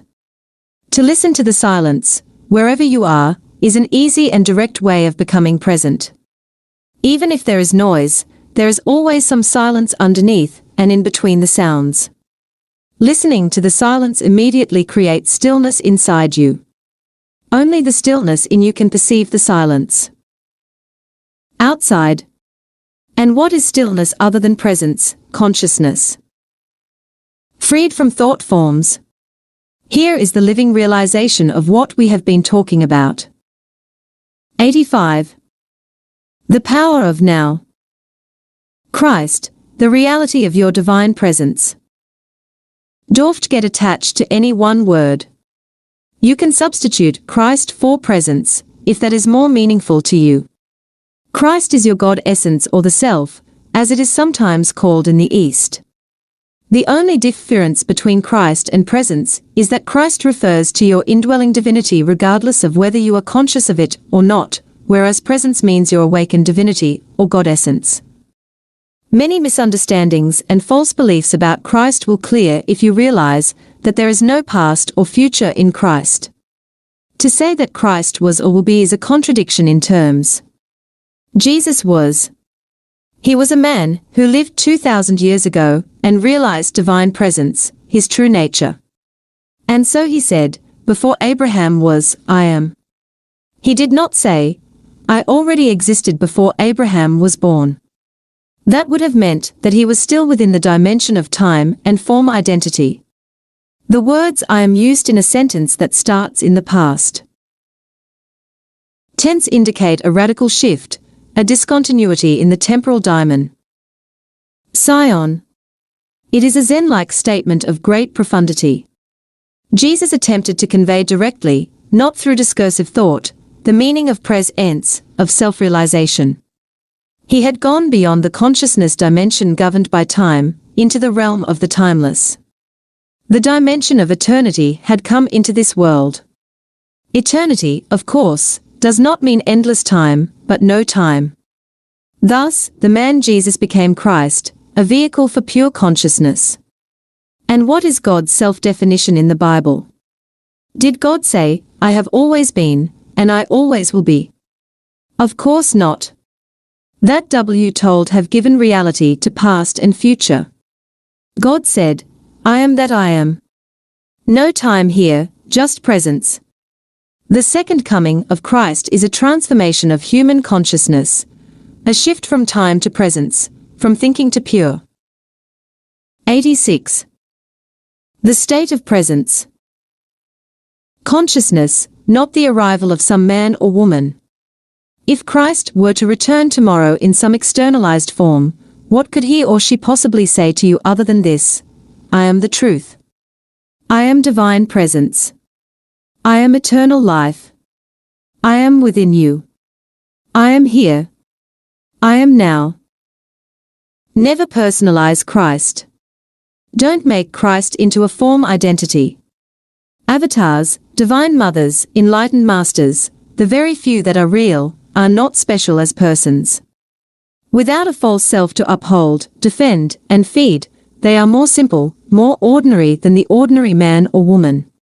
Anyone with a strong ego would regard them as insignificant or, more likely, not see them at all. If you are drawn to an enlightened teacher, it is because there is already enough presence in you to recognize presence in another.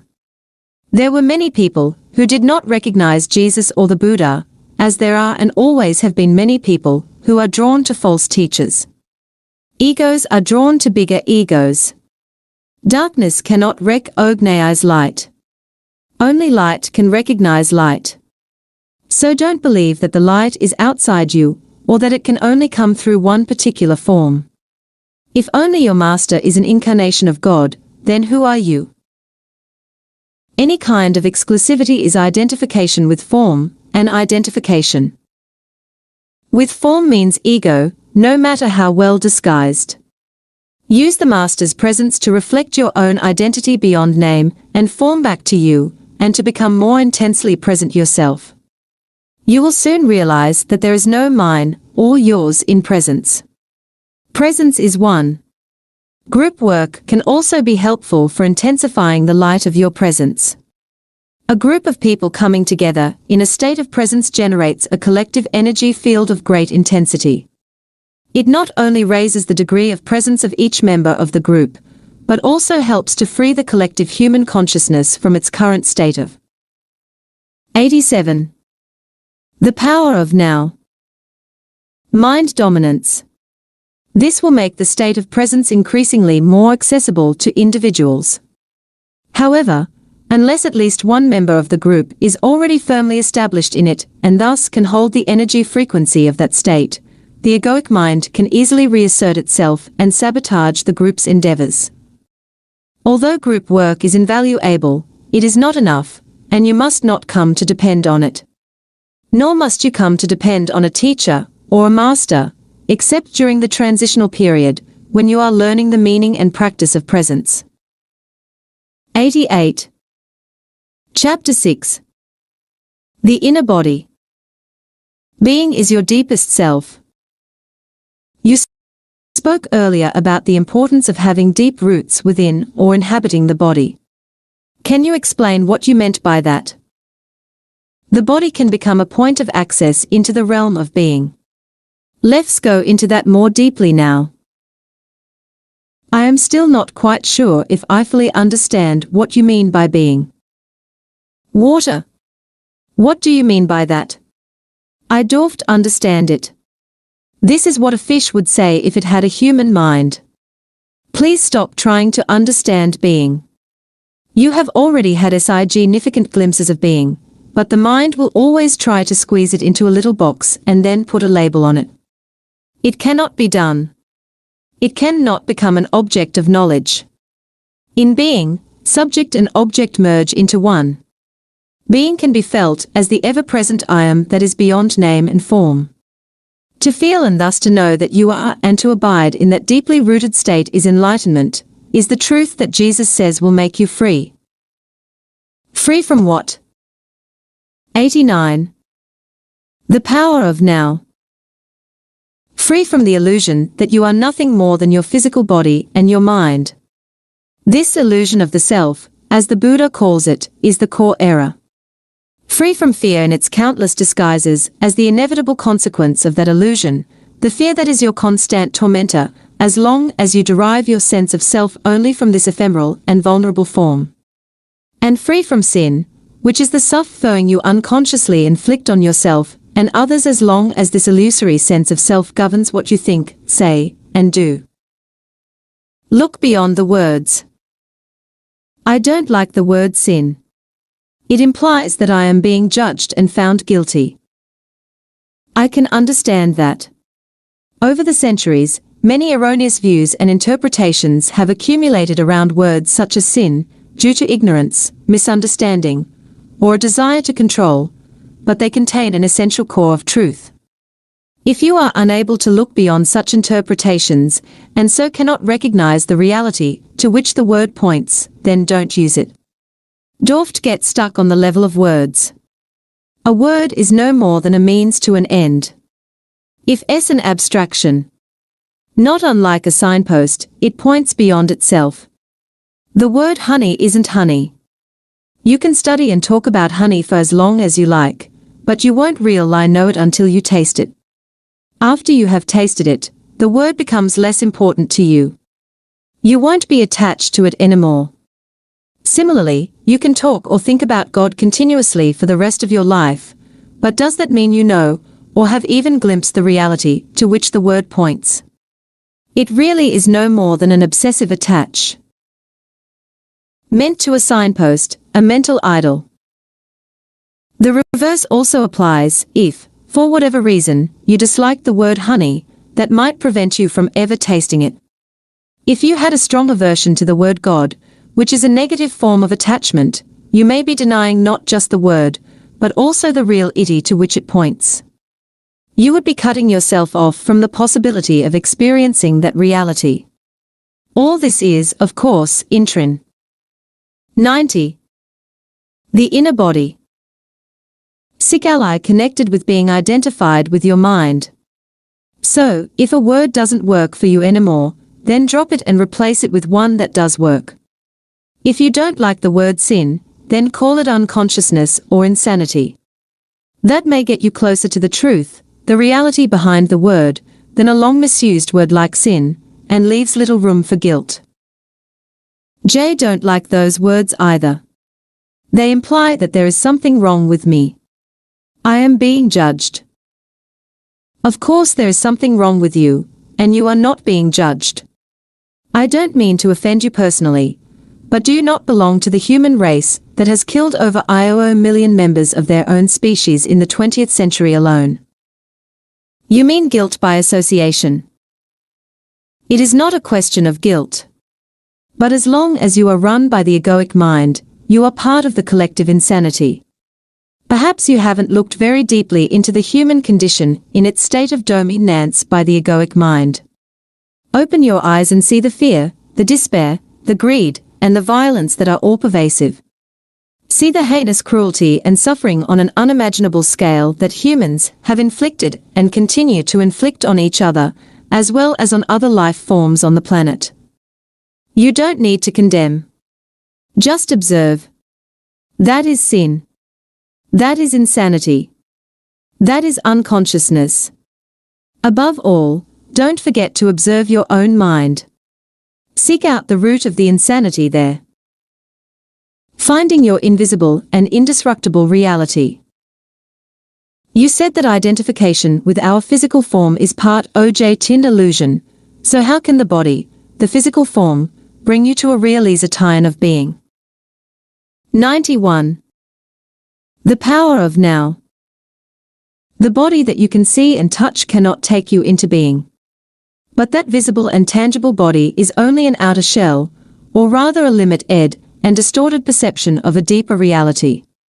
In your natural state of connectedness with being, this deeper reality can be felt every moment as the invisible inner body, the animating presence within you. So to inhabit the body is to feel the body from within, to feel the life inside the body and thereby come to know that you are beyond the outer form. But that is only the beginning of an inward journey that will take you ever more deeply into a realm of great stillness and peace, yet also of great power and vibrant life. At first, you may only get fleeting glimpses of it, but through them you will begin to realize that you are not just a meaningless fragment in an alien universe, briefly suspended between birth and death, allowed a few short-lived pleasures followed by pain and ultimate annihilation. Underneath your outer form, you are connected with something so vast, so immeasurable and sacred, that it cannot be conceived or spoken of, yet I am speaking of it now. I am speaking of it not to give you something to believe in, but to show you how you can know it for yourself. You are cut off from being as long as your mind takes up all your attention. When this happens, and it happens continuously for most people, you are not in your body. The mind absorbs all your consciousness and transforms it into mind stuff. You cannot stop thinking. Compulsive thinking has become a collective disease. Your whole sense of who you are is then derived from mind activity. Your identity, as it is no longer rooted in being, becomes a vulnerable and ever-needy mental construct, which creates fear as the predominant underlying emotion. The one thing that truly matters is then missing from your life: awareness of your deeper self. Your invisible and indestructible reality. To become conscious of being, you need to reclaim consciousness from the mind. This is one of the most essential tasks on your spiritual journey. It will free vast amounts of consciousness that previously had been trapped in useless and compulsive thinking. A very 92. The inner body. Effective way of doing this is simply to take the focus of your attention away from thinking and direct it into the body, where being can be felt in the first instance, as the invisible energy field that gives life to what you perceive as the physical body. Connecting with the inner body. Please try it now. You may find it helpful to close your eyes for this practice. Later on, when being in the body has become natural and easy, this will no longer be necessary. Direct your attention into the body. Feel it from within. Is it alive? Is there life in your hands, arms, legs, and feet, in your abdomen, your chest? Can you feel the subtle energy field that pervades the entire body and gives vibrant life to every organ and every cell? Can you feel it simultaneously in all parts of the body as a single field of energy? Keep focusing on the feeling of your inner body for a few moments. Do not start to think about it. Feel it. The more attention you give it, the clearer and stronger this feeling will become. It will feel as if every cell is becoming more alive, and if you have a strong visual sense, you may get an image of your body becoming luminous. Although such an image can help you temporarily, pay more attention to the feeling than to any image that may arise. An image, no matter how beautiful or powerful, is already defined in form, so there is less scope for penetrating more deeply. The feeling of your inner body is formless, limitless, and unfathomable. You can always go into it more deeply. If you cannot feel very much at this stage, pay attention to whatever you can feel. Perhaps there is just a slight tingling in your hands or feet. That's good enough for the moment. Just focus on the feeling. Your body is coming alive. Later, we will practice some more. Please open your eyes. 93. The power of now. Now, but keep some attention in the inner energy field of the body even as you look around the room. The inner body lies at the threshold between your form identity and your essence identity, your true nature. Never lose touch with it. Transformation through the body. Why have most religions condemned or denied the body? It seems that spiritual seekers have always regarded the body as a hindrance or even as sinful. Why have so few seekers become finders? On the level of the body, humans are very close to animals. All the basic bodily functions, pleasure, pain, breathing, eating, drinking, defecating, sleeping, the drive to find a mate and procreate, and of course birth and death, we share with the animals. A long time after their fall from a state of grace and oneness into illusion, humans suddenly woke up in what seemed to be an animal body, and they found this very disturbing. Don't fool yourself. You are no more than an animal. This seemed to be the truth that was staring them in the face. But it was too disturbing a truth to tolerate.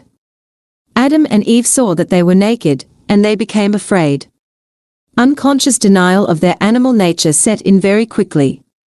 The threat that they might be taken over by powerful instinctual drives and revert back to complete unconsciousness was indeed a very real one.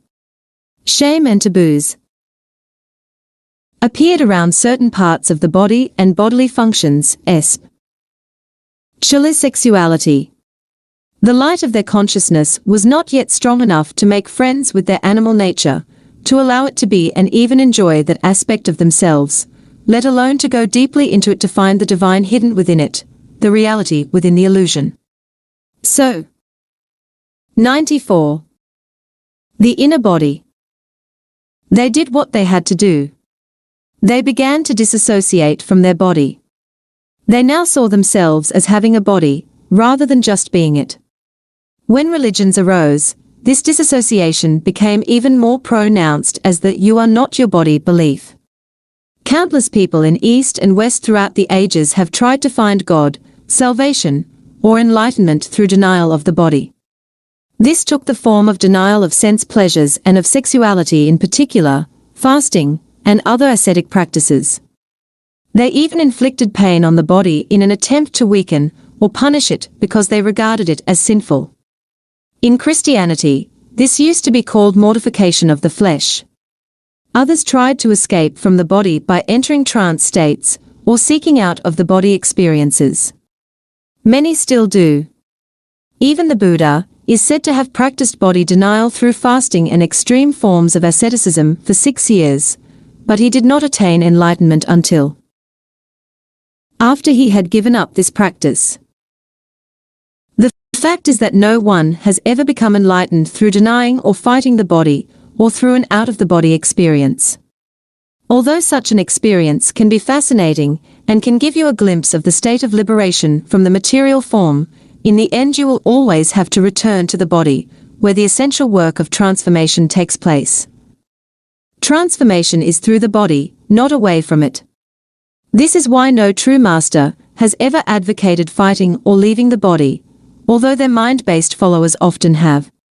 Of the ancient teachings concerning the body, only certain fragments survive, such as Jesus' statement that your whole body will be filled with light, or they survive as myths, such as the belief that Jesus never relinquished his body, but remained one with it and ascended into heaven with it. Almost no one to this day has understood those fragments, or the hidden meaning of certain myths, and the "you are not your body" belief has prevailed universally, leading to body denial and attempts to escape from the body. Countless seekers have thus been prevented from attaining spiritual realization for themselves and becoming finders. 95. The power of now. Is it possible to recover the lost teachings on the significance of the body, or to reconstruct them from the existing fragments? There is no need for that. All spiritual teachings originate from the same source. In that sense, there is and always has been only one master, who manifests in many different forms. I am that master, and so are you, once you are able to access the source within. And the way to it is through the inner body. Although all spiritual teachings originate from the same source, once they become verbalized and written down, they are obviously no more than collections of words. And a word is nothing but a signpost, as we talked about earlier. All such teachings are signposts pointing the way back to the source. I have already spoken of the truth that is hidden within your body, but I will summarize for you again the lost teachings of the masters. So here is another signpost. Please endeavor to feel your inner body as you read or listen. Sermon on the Body. What you perceive as a dense physical structure called the body, which is subject to disease, old age, and death, is not ultimately real, is not you. It is a misperception of your essential reality that is beyond birth and death, and is due to the limitations of your mind, which, having lost touch with being, creates the body as evidence of its illusory belief in separation, and to justify its state of fear. But do not turn away from the body, for within that symbol of impermanence, limitation, and death that you perceive as the illusory creation of your mind is concealed the splendor of your essential and immortal reality. Do not turn your attention elsewhere in your search for the truth, for it is nowhere else to be found but within your body. Do not fight against the body, for in doing so you are fighting against your own reality. You are your body. The body that you can see and touch is only a thin illusory veil. Underneath it lies the invisible. The inner body. The inner body, you are inseparably connected to this unmanifested one life, birthless, deathless, eternally present. Through the inner body, you are forever one with God. Have deep roots within. The key is to be in a state of permanent connectedness with your inner body, to feel it at all times. This will rapidly deepen and transform your life. The more consciousness you direct into the inner body, the higher its vibrational frequency becomes, much like a light that grows brighter as you turn up the dimmer switch, and so increase the flow of electricity. At this higher energy level, negativity cannot affect you anymore, and you tend to attract new circumstances that reflect this higher frequency. If you keep your attention in the body as much as possible, you will be anchored in the now. You won't lose yourself in the external world, and you won't lose yourself in your mind. Thoughts and emotions, fears and desires, may still be there to some extent, but they won't take you over. Please examine where your attention is at this moment. You are listening to me, or you are reading these words in a book. That is the focus of your attention. You are also peripherally aware of your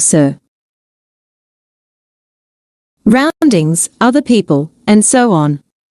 Furthermore, there may be some mind activity around what you are hearing or reading, some mental commentary.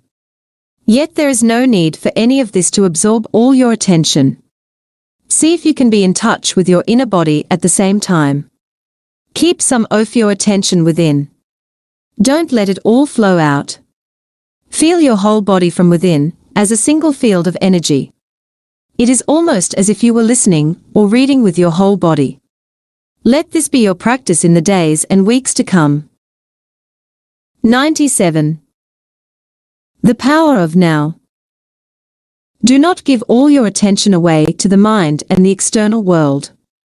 By all means focus on what you are doing, but feel the inner body at the same time whenever possible. Stay rooted within. Then observe how this changes your state of consciousness and the quality of what you are doing. Whenever you are waiting, wherever it may be, use that time to feel the inner body. In this way, traffic jams and lineups become very enjoyable. Instead of mentally projecting yourself away from the now, go more deeply into the now by going more deeply into the body. The art of inner body awareness will develop into a completely new way of living, a state of permanent connectedness with being, and will add a depth to your life that you have never known before. It is easy to stay present as the observer of your mind when you are deeply rooted within your body. No matter what happens on the outside, nothing can shake you anymore. Unless you stay present. And inhabiting your body is always an essential aspect of it. You will continue to be run by your mind. The script in your head that you learned a long time ago, the conditioning of your mind, will dictate your thinking and your behavior. You may be free of it for brief intervals, but rarely for long. This is especially true when something goes wrong, or there is some loss or upset. Your conditioned reaction will then be involuntary, automatic, and predictable, fueled by the one basic emotion that underlies the mind-identified state of consciousness, fear. So when such challenges come, as they always do, make it a habit to go within at once and focus as much as you can on the inner energy field of your body. This need not take long, just a few seconds. But you need to do it the moment that the challenge presents itself. Any delay will allow a conditioned mental emotional reaction to arise and take you over. When you focus within and feel the inner body, you immediately become still and present as you are withdrawing consciousness from the mind. If a response is required in that situation, it will come up from this deeper level. Just as the sun is infinitely brighter than a candle flame, there is infinitely more intelligence in being than in your mind. 98. The inner body. As long as you are in conscious contact with your inner body, you are like a tree that is deeply rooted in the earth, or a building with a deep and solid foundation. The latter analogy is used by Jesus in the generally misunderstood parable of the two men who build a house. One man builds it on the sand, without a foundation, and when the storms and floods come, the house is swept away. The other man digs deep until he reaches the rock, then builds his house, which is not swept away by the floods.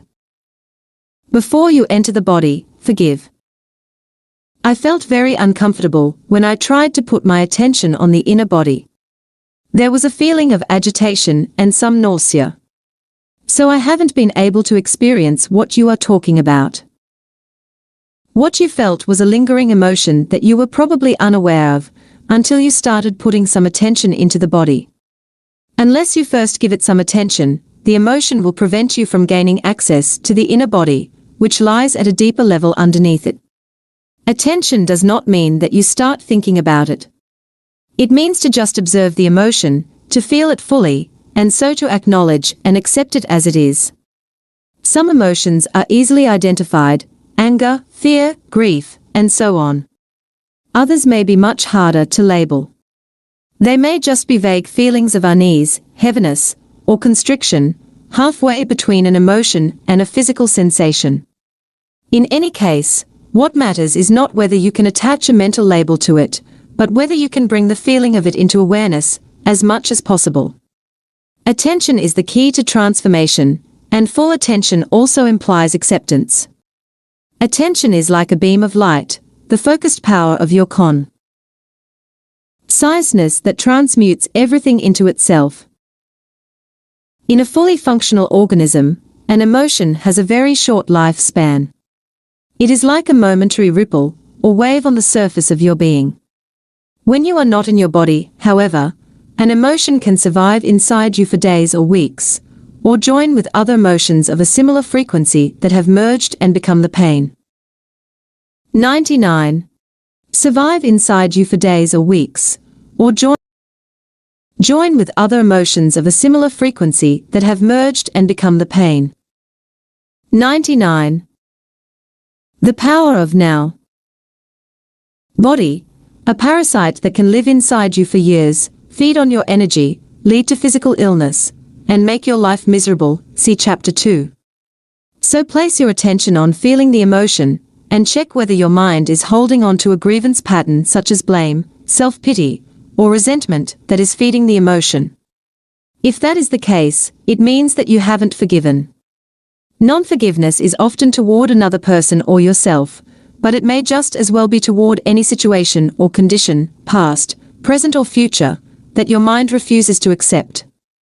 Yes, there can be non-forgiveness even with regard to the future. This is the mind's refusal to accept uncertainty, to accept that the future is ultimately beyond its control. Forgiveness is to relinquish your grievance and so to let go of grief. It happens naturally once you realize that your grievance serves no purpose except to strengthen a false sense of self. Forgiveness is to offer no resistance to life. To allow life to live through you.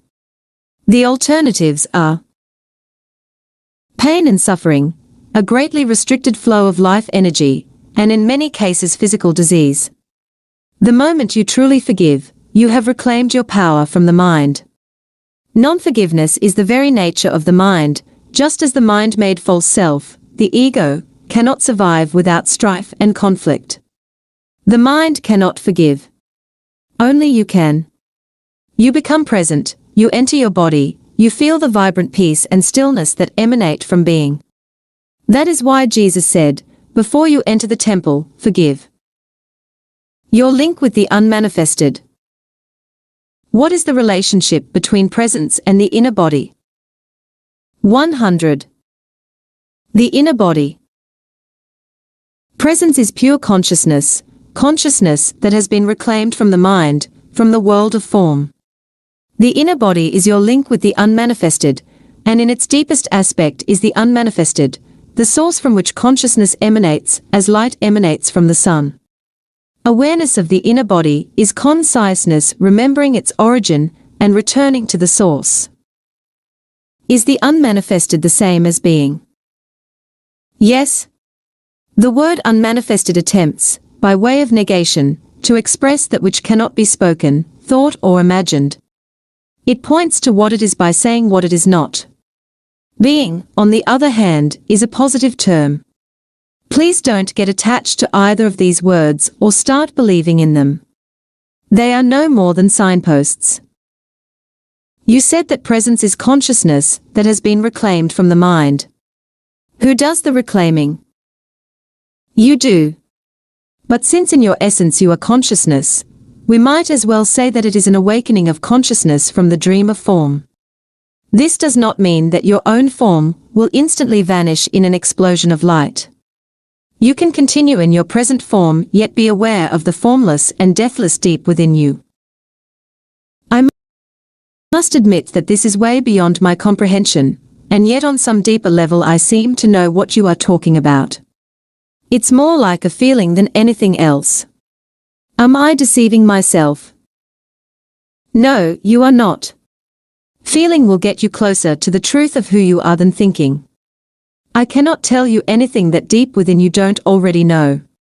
When you have reached a certain stage of inner connectedness, you recognize the truth when you hear it. If you haven't reached that stage yet, the practice of body awareness will bring about the deepening that is necessary. 101. The power of now. Slowing down the aging process. In the meantime, awareness of the inner body has other benefits in the physical realm. One of them is a significant slowing down of the aging of the physical body. Whereas the outer body normally appears to grow old and wither fairly quickly, the inner body does not change with time, except that you may feel it more deeply and become it more fully. If you are 20 years old now, the energy field of your inner body will feel just the same when you are 80. It will be just as vibrantly alive. As soon as your habitual state changes from being out of the body and trapped in your mind to being in the body and present in the now, your physical body will feel lighter, clearer, more alive. As there is more consciousness in the body, its molecular structure actually becomes less dense. More consciousness means a lessening of the illusion of materiality. When you become identified more with the timeless inner body than with the outer body, when presence becomes your normal mode of consciousness and past and future no longer dominate your attention, you do not accumulate time anymore in your psyche and in the cells of the body. The accumulation of time, as the psychological burden of past and future greatly impairs the cell's capacity for self-renewal. So if you inhabit the inner body, the outer body will grow old at a much slower rate, and even when it does, your timeless essence will shine through the outer form, and you will not give the appearance of an old person. Is there any scientific evidence for this?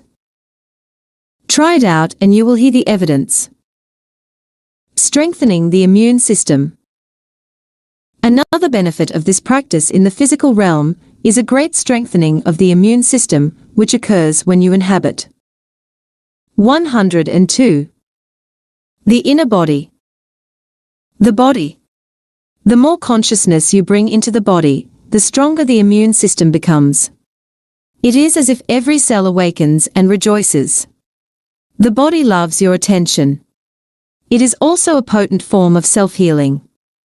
Most illnesses creep in when you are not present in the body. If the master is not present in the house, all kinds of shady activities will take up residence there. When you inhabit your body, it will be hard for unwanted guests to enter. It is not only your physical immune system that becomes strengthened, your psychic immune system is greatly enhanced as well. The latter protects you from the negative mental emotional force fields of others, which are highly contagious.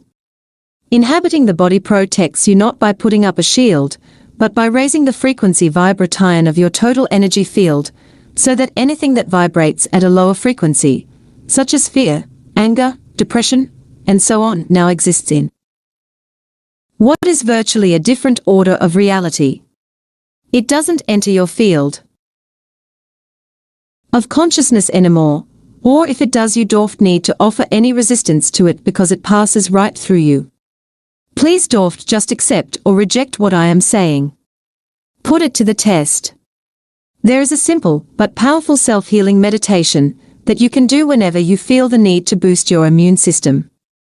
It is particularly effective if used when you feel the first symptoms of an illness, but it also works with illnesses that are already entrenched if you use it at frequent intervals and with an intense focus. It will also counteract any disruption of your energy field by some form of energy activity. However, it is not a substitute for the moment-to-moment practice of being in the body, otherwise, its effect will only be temporary. Here it is. When you are unoccupied for a few minutes, and especially last thing at night before falling asleep and first thing in the morning before getting up, flood your body with consciousness. Close your eyes. Lie flat on your back. Choose different parts of your body to focus your attention on briefly at first: hands, feet, arms, legs, abdomen, chest, head, and so on. Feel the life energy inside those parts as intensely as you can. Stay with each part for 15 seconds. 103. The power of now. Also, then let your attention run through the body like a wave a few times, from feet to head and back again. This need only take a minute or so. After that, feel the inner body in its totality, as a single field of energy. Hold that feeling for a few minutes. Be intensely present during that time, present in every cell of your body. Don't be concerned if the mind occasionally succeeds in drawing your attention out of the body, and you lose yourself in some thought. As soon as you notice that this has happened, just return your attention to the inner body. Let the breath take you into the body. At times, when my mind has been very active, it has acquired such momentum that I find it impossible to take my attention away from it and feel the inner body. This happens particularly when I get into a worry or anxiety pattern. Do you have any suggestions? If at any time you are finding it hard to get in touch with the inner body, it is usually easier to focus on your breathing first. Conscious breathing, which is a powerful meditation in its own right, will gradually put you in touch with the body. Follow the breath with your attention as it moves in and out of your body. Breathe into the body and feel your abdomen expanding and contracting slightly with each inhalation and exhalation. If you find it easy to visualize, close your eyes and see yourself surrounded by light, or immersed in a luminous substance, a sea of consciousness. Then breathe in that light. Feel that luminous substance filling up your body and making it luminous also. Then gradually focus more on the feeling. You are now in your body. Don't get attached to any visual image. 104. The inner body. Creative use of mind. If you need to use your mind for a specific purpose, use it in conjunction with your inner body. Only if you are able to be conscious without thought can you use your mind creatively, and the easiest way to enter that state is through your body. Whenever an answer, a solution, or a creative idea is needed, stop thinking for a moment by focusing attention on your inner energy field. Become aware of the stillness. When you resume thinking, it will be fresh and creative. In any thought activity, make it a habit to go back and forth every few minutes, or so between thinking and an inner kind of listening, an inner stillness. We could say, don't just think with your head, think with your whole body. The art of listening. When listening to another person, don't just listen with your mind, listen with your whole body. Feel the energy field of your inner body as you listen. That takes attention away from thinking and creates a still space that enables you to truly listen without the mind interfering. You are giving the other person space to be. It is the most precious gift you can give. Most people don't know how to listen because the major part of their attention is taken up by thinking. They pay more attention to that than to what the other person is saying, and none at all to what really matters, the being of the other person underneath the words and the mind. Of course, you cannot feel someone else's being except through your own. This is the beginning of the realization of oneness, which is love. At the deepest level of being, you are one with all that is. Most human relationships consist mainly of minds interacting. 105. The power of now. With each other, not of human beings communicating, being in common ion. No relationship can thrive in that way, and that is why there is so much conflict in relationships. When the mind is running your life, conflict, strife and problems are inevitable. Being in touch with your inner body creates a clear space of no mind within which the relationship can flower. 106. Chapter 7. Portals into the unmanifested. Going deeply into the body. Jay can feel the energy inside my body, especially in my arms and legs, but I don't seem to be able to go more deeply, as you suggested earlier. Make it into a meditation. It needn't take long. 10 to 15 minutes of clock time should be sufficient. Make sure first that there are no external distractions, such as telephones or people who are likely to interrupt you. Sit on a chair, but don't lean back. Keep the spine erect. Doing so will help you to stay alert. Alternatively, choose your own favorite position for meditation. Make sure the body is relaxed. Close your eyes. Take a few deep breaths. Feel yourself breathing into the lower abdomen, as it were. Observe how it expands and contracts slightly with each in and out breath. Then become aware of the entire inner energy field of the body. Don't think about it, feel it. By doing this, you reclaim consciousness from the mind. If you find it helpful, use the light visualization I described earlier. When you can feel the inner body clearly as a single field of energy, let go, if possible, of any visual image and focus exclusively on the feeling. If you can, also drop any mental image you may still have of the physical body.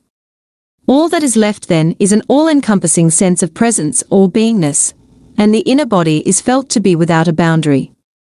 Then take your attention even more deeply into that feeling. Become one with it. Merge with the energy field, so that there is 107. The power of now. No longer a perceived duality of the observer and the observed, of you and your body. The distinction between inner and outer also dissolves now, so there is no inner body anymore. By going deeply into the body, you have transcended the body. Stay in this realm of pure being for as long as feels comfortable, then become aware again of the physical body, your breathing and physical senses, and open your eyes. Look at your surroundings for a few minutes in a meditative way, that is, without labeling them mentally, and continue to feel the inner body as you do so. Having access to that formless realm is truly liberating. It frees you from bondage to form and identification with form. It is life in its undifferentiated state prior to its fragmentation into multiplicity. We may call it the unmanifested, the invisible source of all things, the being within all beings. It is a realm of deep stillness and peace, but also of joy and intense aliveness. Whenever you are present, you become transparent to some extent to the light, the pure consciousness that emanates from this source. You also realize that the light is not separate from who you are, but constitutes your very essence. The source of Kai is the unmanifested, what in the East is called Kai, a kind of universal life energy. No, it isn't. The unmanifested is the source of Kai. Kai is the inner energy field of your body. It is the bridge between the outer you and the source. It lies halfway between the manifested, the world of form, and the unmanifested. Kai can be likened to a river or an energy stream. If you take the focus of your consciousness deeply into the 108 portals into the unmanifested inner body, you are tracing the course of this river back to its source. Kai is movement, the unmanifested is stillness. When you reach a point of absolute stillness, which is nevertheless vibrant with life, you have gone beyond the inner body and beyond Kai to the source itself, the unmanifested. Kai is the link between the unmanifested and the physical universe.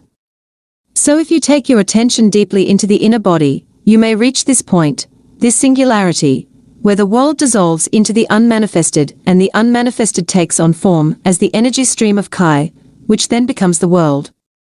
This is the point of birth and death. When your consciousness is directed outward, mind and world arise. When it is directed inward, it realizes its own source and returns home into the unmanifested. Then, when your consciousness comes back to the manifested world, you reassume the form identity that you temporarily relinquished. You have a name, a past, a life situation, a future. But in one essential respect, you are not the same person you were before. You will have glimpsed a reality within yourself that is not of this world, although it isn't separate from it, just as it isn't separate from you. Now let your spiritual practice be this: as you go about your life, don't give 0% of your attention to the external world and to your mind. Keep some within. I have spoken about this already. Feel the inner body even when engaged in everyday activities, especially when engaged in relationships, or when you are relating with nature. Feel the stillness deep inside it. Keep the portal open.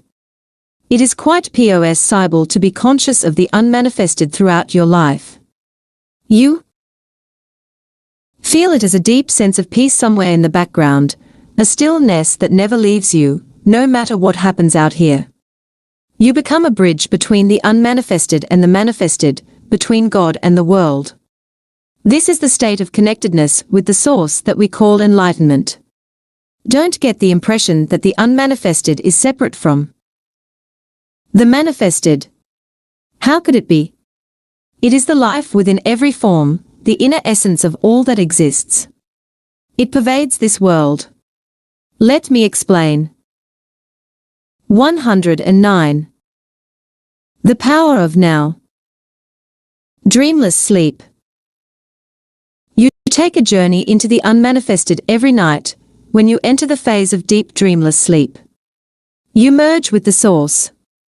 You draw from it the vital energy that sustains you for a while when you return to the manifested, the world of separate forms. This energy is much more vital than food. Man does not live by bread alone. But in dreamless sleep, you don't go into it consciously. Although the bodily functions are still operating, you no longer exist in that state. Can you imagine what it would be like to go into dreamless sleep with full consciousness? It is impossible to imagine it, because that state has no content. The unmanifested does not liberate you until you enter it consciously. That's why Jesus did not say the truth will make you free, but rather, you will know the truth, and the truth will make you free. This is not a conceptual truth. It is the truth of eternal life beyond form, which is known directly or not at all.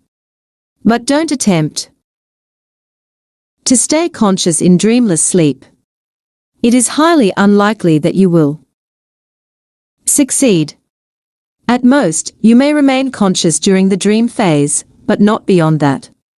This is called lucid dreaming, which may be interesting and fascinating, but it is not liberating. So use your inner body as a portal through which you enter the unmanifested, and keep that portal open so that you stay connected with the source at all times.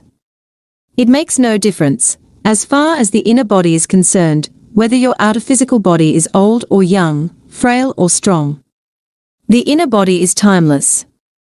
If you are not yet able to feel the inner body, use one of the other portals, although ultimately they are all one. Some I have spoken about at length already, but I'll mention them again briefly here. Other portals. The now can be seen as the main portal. It is an essential aspect of every other portal, including the inner body. You cannot be in your body without being intensely present in the now. No. Portals into the unmanned one fest. Time and the manifested are as inextricably linked as are the timeless now and the unmanifested. When you dissolve psychology time through intense present moment awareness, you become conscious of the unmanifested both directly and indirectly. Directly, you feel it as the radiance and power of your conscious presence, no content, just presence. Indirectly, you are aware of the unmanifested in and through the sensory realm. In other words, you feel the God essence in every creature, every flower, every stone, and you realize, all that is holy. This is why Jesus, speaking entirely from his essence or Christ identity, says in the Gospel of Thomas, "Split a piece of wood, I am there. Lift up a stone, and you will find me there." Another portal into the unmanifested is created through the CES-SAT ion of thinking. This can start with a very simple thing, such as taking one conscious breath, or looking, in a state of intense alertness, at a flower, so that there is no mental commentary running at the same time. There are many ways to create a gap in the incessant stream of thought. This is what meditation is all about. Thought is part of the realm of the manifested. Continuous mind activity keeps you imprisoned in the world of form and becomes an opaque screen that prevents you from becoming conscious of the unmanifested, conscious of the formless and timeless God essence in yourself and in all things and all creatures. When you are intensely present, you don't need to be concerned about the cessation of thinking, of course, because the mind then stops automatically. That's why I said the now is an essential aspect of every other portal. Surrender, the letting go of mental emotional resistance to what is, also becomes a portal into the unmanifested. The reason for this is simple: inner resistance cuts you off from other people, from yourself, from the world around you. It strengthens the feeling of separateness, on which the ego depends for its survival. The stronger the feeling of separateness, the more you are bound to the manifested, to the world of separate forms. The more you are bound to the world of form, the harder and more impenetrable your form identity becomes. The portal is closed, and you are cut off from the the power of now. Inner dimension, the dimension of depth. In the state of surrender, your form identity softens and becomes somewhat transparent, as it were, so the unmanifested can shine through you. It's up to you to open a portal in your life that gives you conscious access to the unmanifested. Get in touch with the energy field of the inner body, be intensely present, disidentify from the mind, surrender to what is. These are all portals you can use, but you only need to use one. Surely love must also be one of those portals. No, it isn't. As soon as one of the portals is open, love is present in you as the feeling realization of oneness. Love isn't a portal, it's what comes through the portal into this world. As long as you are completely trapped in your form identity, there can be no love. Your task is not to search for love, but to find a portal through which love can enter. Silence. Are there any other portals apart from those you just mentioned? Yes, there are. The unmanifested is not separate from the manifest ed. It pervades this world, but it is so well disguised that almost everybody misses it completely. If you know where to look, you'll find it everywhere. A portal opens up every moment. Do you hear that dog barking in the distance? Or that car passing by? Listen carefully. Can you feel the presence of the unmanifested in that? You can't. Look for it in the silence out of which the sounds come and into which they return. Pay more attention to the silence than to the sounds. Paying attention to outer silence creates inner silence. The mind becomes still. A portal is opening up. Every sound is born out of silence, dies back into silence, and during its lifespan is surrounded by silence. Silence enables the sound to. 112. Portals into the unmanifeste. D. B.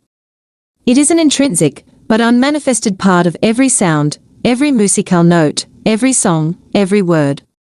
The unmanifested is present in this world as silence. This is why it has been said that nothing in this world is so like God as silence. All you have to do is pay attention to it. Even during a conversation, become conscious of the gaps between words, the brief silent intervals between sentences. As you do that, the diamond scion of stillness grows within you.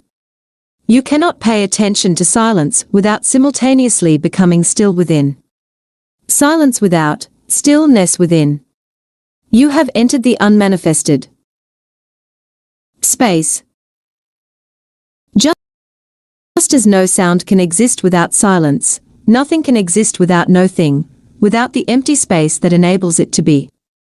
Every physical object or body has come out of nothing, is surrounded by nothing, and will eventually return to nothing.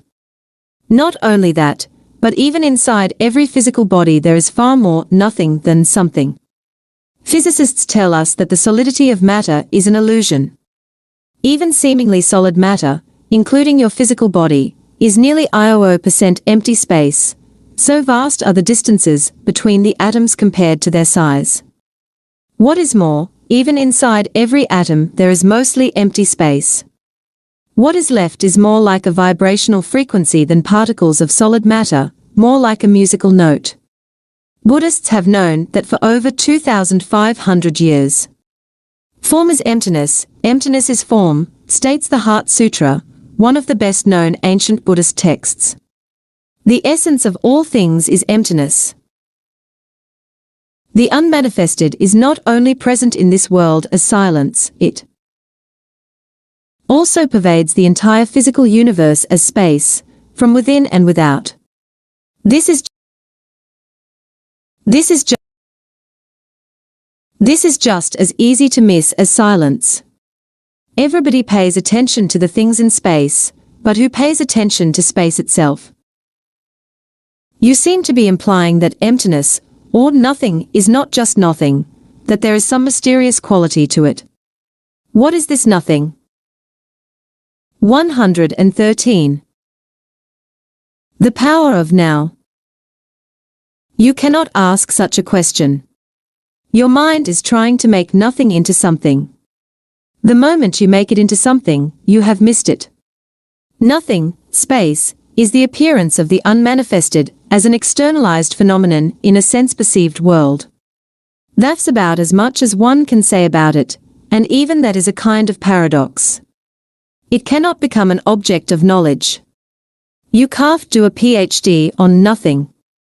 When scientists study space, they usually make it into something and thereby miss its essence entirely. Not surprisingly, the latest theory is that space isn't empty at all, that it is filled with some substance. Once you have a theory, if it's not too hard to find evidence to substantiate it, at least until some other theory comes along. Nothing can only become a portal into the unmanifested for you if you don't try to grasp or understand it. Isn't that what we are doing here? Not at all. I am giving you pointers to show you how you can bring the dimension of the unmanifested into your life. We are not trying to understand it. There is nothing to understand. Space has no existence. To exist literally means to stand out. You cannot understand space because it doesn't stand out. Although in itself it has no existence, it enables everything else to exist. Silence has no existence either, nor does the unmanifested. So what happens if you withdraw attention from the objects in space and become aware of space itself? What is the essence of this room? The furniture, pictures, and so on are in the room, but they are not the room. The floor, walls, and ceiling define the boundary of the room, but they are not the room either. So what is the essence of the room? Space, of course, empty space. There would be no room without it. Since space is nothing, we can say that what is not there is more important than what is there. So become aware of the space that is all around you. Don't think about it. Feel it, as it were. Pay attention to a nothing. 114. Portals into the unmanifested. As you do that, a shift in consciousness takes place inside you. Here is why. The inner equivalent to objects in space such as furniture, walls, and so on are your mind objects, thoughts, emotions, and the objects of the senses. And the inner equivalent of space is the consciousness that enables your mind objects to be, just as space allows all things to be. So if you withdraw attention from things, objects in space, you automatically withdraw attention from your mind objects as well. In other words, you cannot think and be aware of space, or of silence, for that matter. By becoming aware of the empty space around you, you simultaneously become aware of the space of no mind, of pure consciousness, the unmanifested. This is how the contemplation of space can become a portal for you. Space and silence are two aspects of the same thing, the same no thing. They are an externalization of inner space and inner silence, which is stillness, the infinitely creative womb of all existence. Most humans are completely unconscious of this dimension. There is no inner space, no stillness. They are out of balance. In other words, they know the world, or think they do, but they don't know God. They identify exclusively with their own physical and psychological form, unconscious of essence. And because every form is highly unstable, they live in fear. This fear causes a deep misperception of themselves and of other humans, a distortion in their vision of the world. If some cosmic convulsion brought about the end of our world, the unmanifested would remain totally unaffected by this.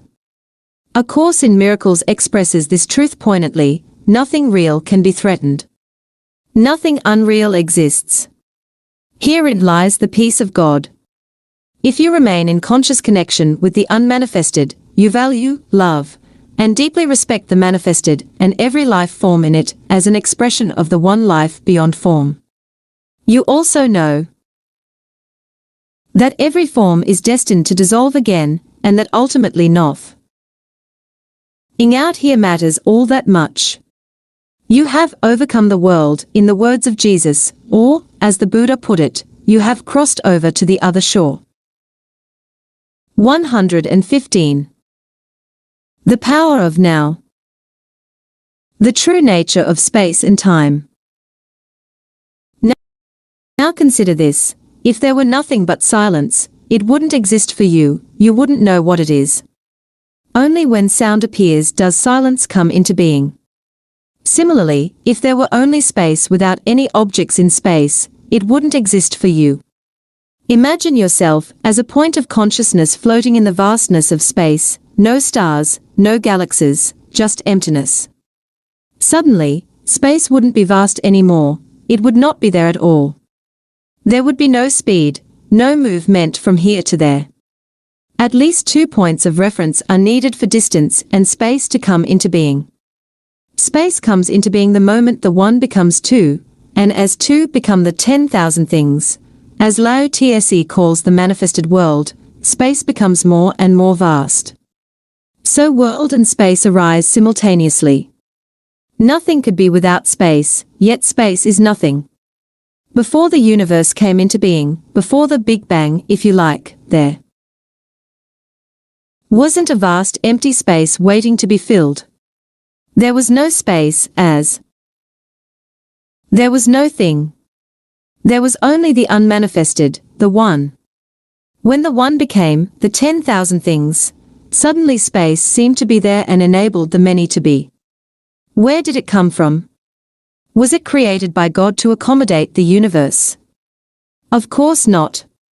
Space is no thing, so it was never created. Go out on a clear night and look up at the sky. The thousands of stars you can see with the naked eye are no more than an infinitesimal fraction of what is there. 1,000 million galaxies can already be detected with the most powerful telescopes, each galaxy an island universe, containing thousands of millions of stars. Yet what is even more awe-inspiring is the infinity of space itself, the depth and stillness that allows all of that magnificence to be. Nothing could be more awe-inspiring and majestic than the inconceivable vastness and stillness of space, and yet what is it? Emptiness, vast emptiness. What appears to us as space in our universe perceived through? 116. Portals into the unmanifested. The mind and the senses is the unmanifested itself, externalized. It is the body of God. And the greatest miracle is this, that stillness and vastness that enables the universe to hear, is not just out there in space, it is also within you. When you are utterly and totally present, you encounter it as the still inner space of no mind. Within you, it is vast in depth, not an extension. Spatial extension is ultimately a misperception of infinite depth, an attribute of the one transcendental reality. According to Einstein, space and time are not separate. I don't really understand it, but I think he is saying that time is the fourth diamond scion of space. He calls it the space-time continuum. Yes. What you perceive externally as space and time are ultimately illusory, but they contain a core of truth. They are the two essential attributes of God, infinity and eternity, perceived as if they had an external existence outside you. Within you, both space and time have an inner equivalent that reveals their true nature, as well as your own. Whereas space is the still, infinitely deep realm of no mind, the inner equivalent of time is presence, awareness of the eternal now. Remember that there is no distinction between them. When space and time are realized within as the unmanifested, no mind and presence, external space and time continue to exist for you, but they become much less important. The world, too, continues to exist for you, but it will not bind you anymore. Hence, the ultimate purpose of the world lies not within the world, but in transcendence of the world. Just as you would not be conscious of space if there were no objects in space, the world is needed for the unmanifested to be realized. You may have heard the Buddhist saying, if there were no illusion, there would be no enlightenment. It is through the world and ultimately through you that the unmanifested knows itself. You are here to enable the divine purpose of the universe to unfold. That is how important you are. 117. The power of now. Conscious death. Apart from dreamless sleep, which I mentioned already, there is one other involuntary portal. It opens up briefly at the time of physical death. Even if you have missed all the other opportunities for spiritual realization during your lifetime, one last portal will open up for you immediately after the body has died. There are countless accounts by people who had a visual impress scion of this portal as radiant light, and then returned from what is commonly known as a near-death experience. Many of them also spoke of a sense of blissful serenity and deep peace. In the Tibetan book Of the Dead, it is described as the luminous splendor of the all-less light of emptiness, which it says is your own true self. This portal opens up only very briefly, and unless you have already encountered the dimension of the unmanifested in your lifetime, you will likely miss it. Most people carry too much residual resistance, too much fear, too much attachment to sensory experience, too much identification with the manifested world. So they see the portal, turn away in fear, and then lose consciousness. Most of what happens after that is involuntary and automatic. Eventually, there will be another round of birth and death. Their presence wasn't strong enough yet for conscious immortality. So going through this portal does not mean annihilation. As with all the other portals, your radiant true nature remains, but not the personality. In any case, whatever is real or of true value in your personality is your true nature shining through. This is never lost. Nothing that is of value, nothing that is real, is ever lost. Approaching death and death itself, the dissolution of the physical form, is always a great opportunity for spiritual realization. This opportunity is tragically missed most of the time, since we live in a culture that is almost totally ignorant of death, as it is almost totally ignorant of anything that truly matters. 118. Portals into the unmanifested. Every portal is a portal of death, the death of the false self.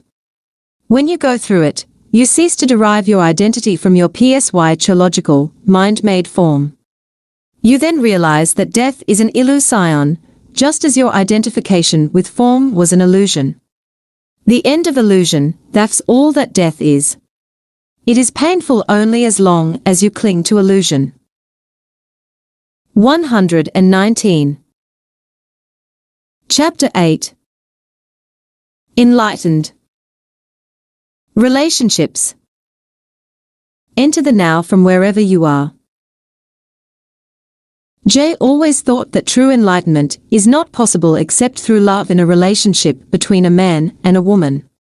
Isn't this what makes us whole again? How can one's life be fulfilled until that happens? Is that true in your experience? Has this happened to you? Not yet, but how could it be otherwise? I know that it will happen. In other words, you are waiting for an event in time to save you. Is this not the core error that we have been talking about? Salvation is not elsewhere in place or time. It is here and now. What does that statement mean? Salvation is here and now.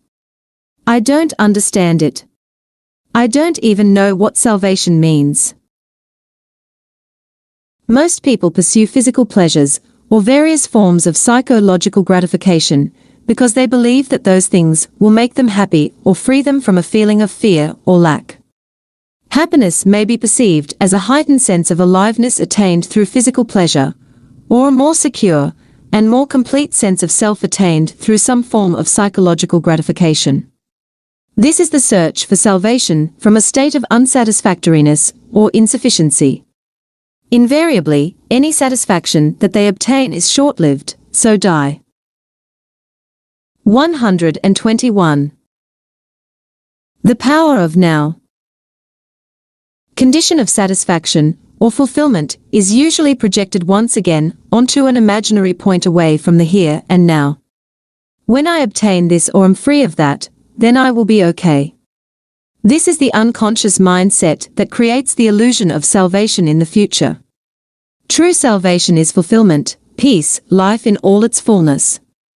It is to be who you are, to feel within you the good that has no opposite, the joy of being that depends on nothing outside itself.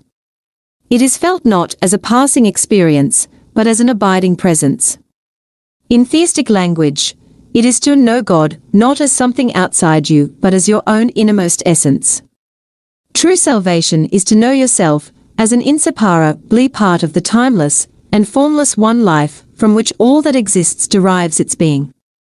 True salvation is a state of freedom from fear, from suffering, from a perceived state of lack and insufficiency, and therefore from all wanting, needing, grasping, and clinging. It is freedom from compulsive thinking, from negativity, and above all from past and future as a psychological need. Your mind is telling you that you cannot get there from here. Something needs to happen, or you need to become this or that before you can be free and fulfilled. It is saying, in fact, that you need time, that you need to find, sort out, do, achieve, acquire, become, or understand something before you can be free or complete. You see time as the means to salvation, whereas in truth it is the greatest obstacle to salvation. You think that you can't get there from where and who you are at this moment because you are not yet complete or good enough, but the truth is that here and now is the only point from where you can get there. You get there by realizing that you are there already. You find God the moment you realize that you don't need to seek God. So there is no only way to salvation. Any condition can be used, but no particular condition is needed. However, there is only one point of access, the now. There can be no salvation away from this moment. You are lonely and without a partner. Enter the now from there. You are in a relationship. Enter the now from there. There is nothing you can ever do or attain that will get you closer.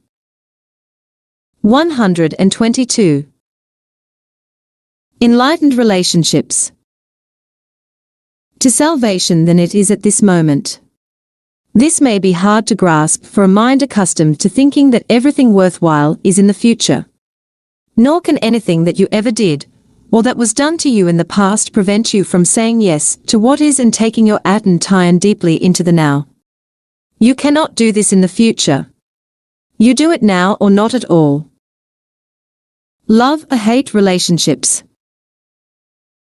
Unless and until you access the consciousness frequency of presence, all relationships, and particularly intimate relationships, are deeply flawed and ultimately dysfunctional. They may seem perfect for a while, such as when you are in love, but invariably that apparent perfection gets disrupted as arguments, conflicts, dissatisfaction, and emotional or even physical violence occur with increasing frequency. It seems that most love relationships become love or hate relationships before long.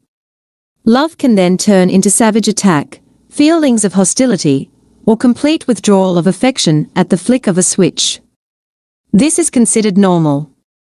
The relationship then oscillates for a while, a few months or a few years, between the polarities of love and hate, and it gives you as much pleasure as it gives you pain.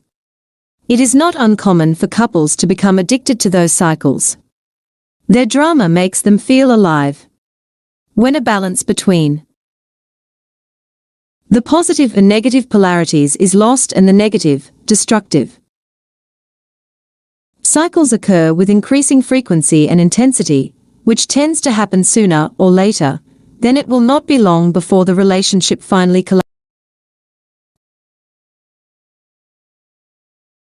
collapses.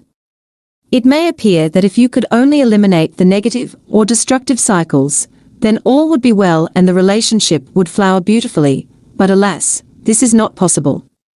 The polarities are 123. The power of now.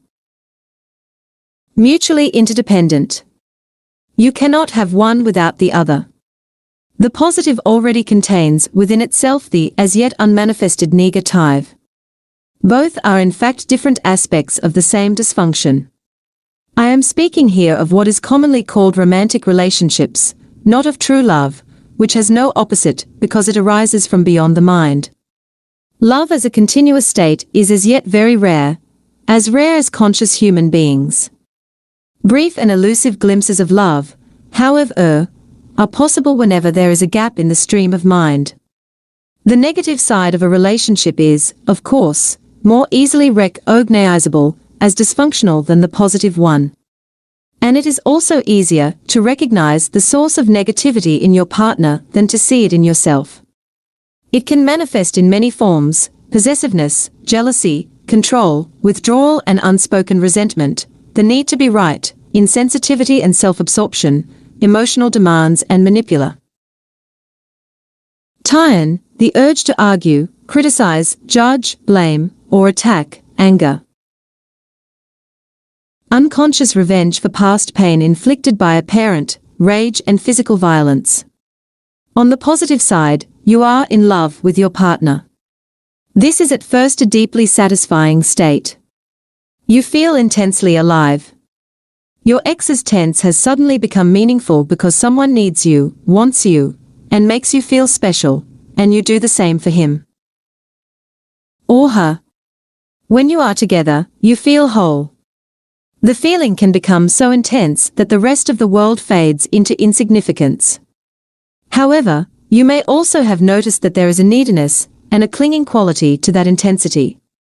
You become addicted to the other person. He or she acts on you like a drug.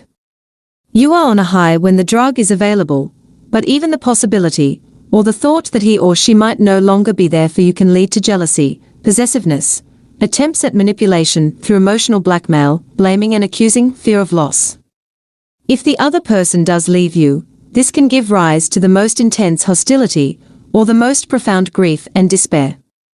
In an instant, loving tenderness can turn into a savage attack or dreadful grief. Where is the love now? Can love change into its opposite in an instant?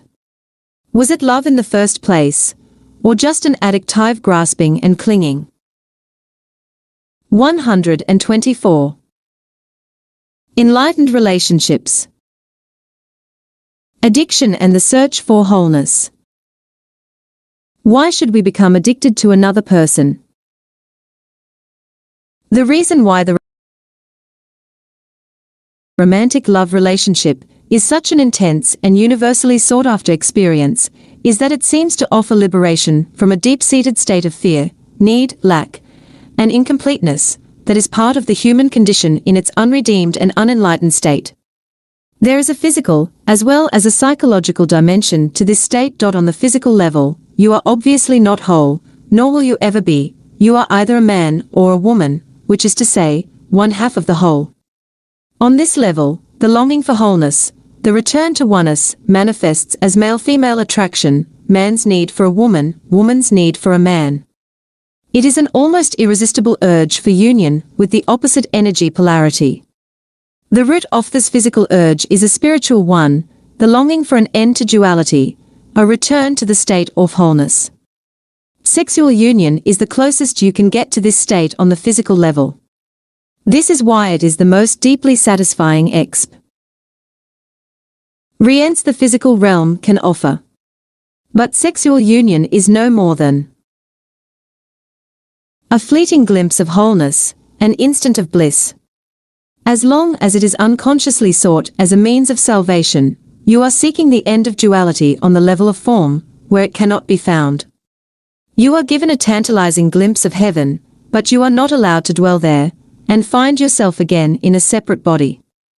On the psychological level, the sense of lack and incompleteness is, if anything, even greater than on the physical level. As long as you are identified with the mind, you have an externally derived sense of self. That is to say, you get your sense of who you are from things that ultimately have nothing to do with who you are, your social role, POS sessions, external appearance, successes and failures, belief systems, and so on. This false, mind-made self, the ego, feels vulnerable, insecure, and is always seeking new things to identify with to give it a feeling that it exists. But nothing is ever enough to give it lasting fulfillment. Its fear remains, its sense of lack and neediness remains. 125. The power of now. But then that special relationship comes along. It seems to be the answer to all the ego's problems and to meet all its needs. At least this is how it appears at first. All the other things that you derived your sense of self from before now become relatively insignificant. You now have a single focal point that replaces them all, gives meaning to your life, and through which you define your identity, the person you are in love with. You are no longer a disconnected fragment in an uncaring universe, or so it seems.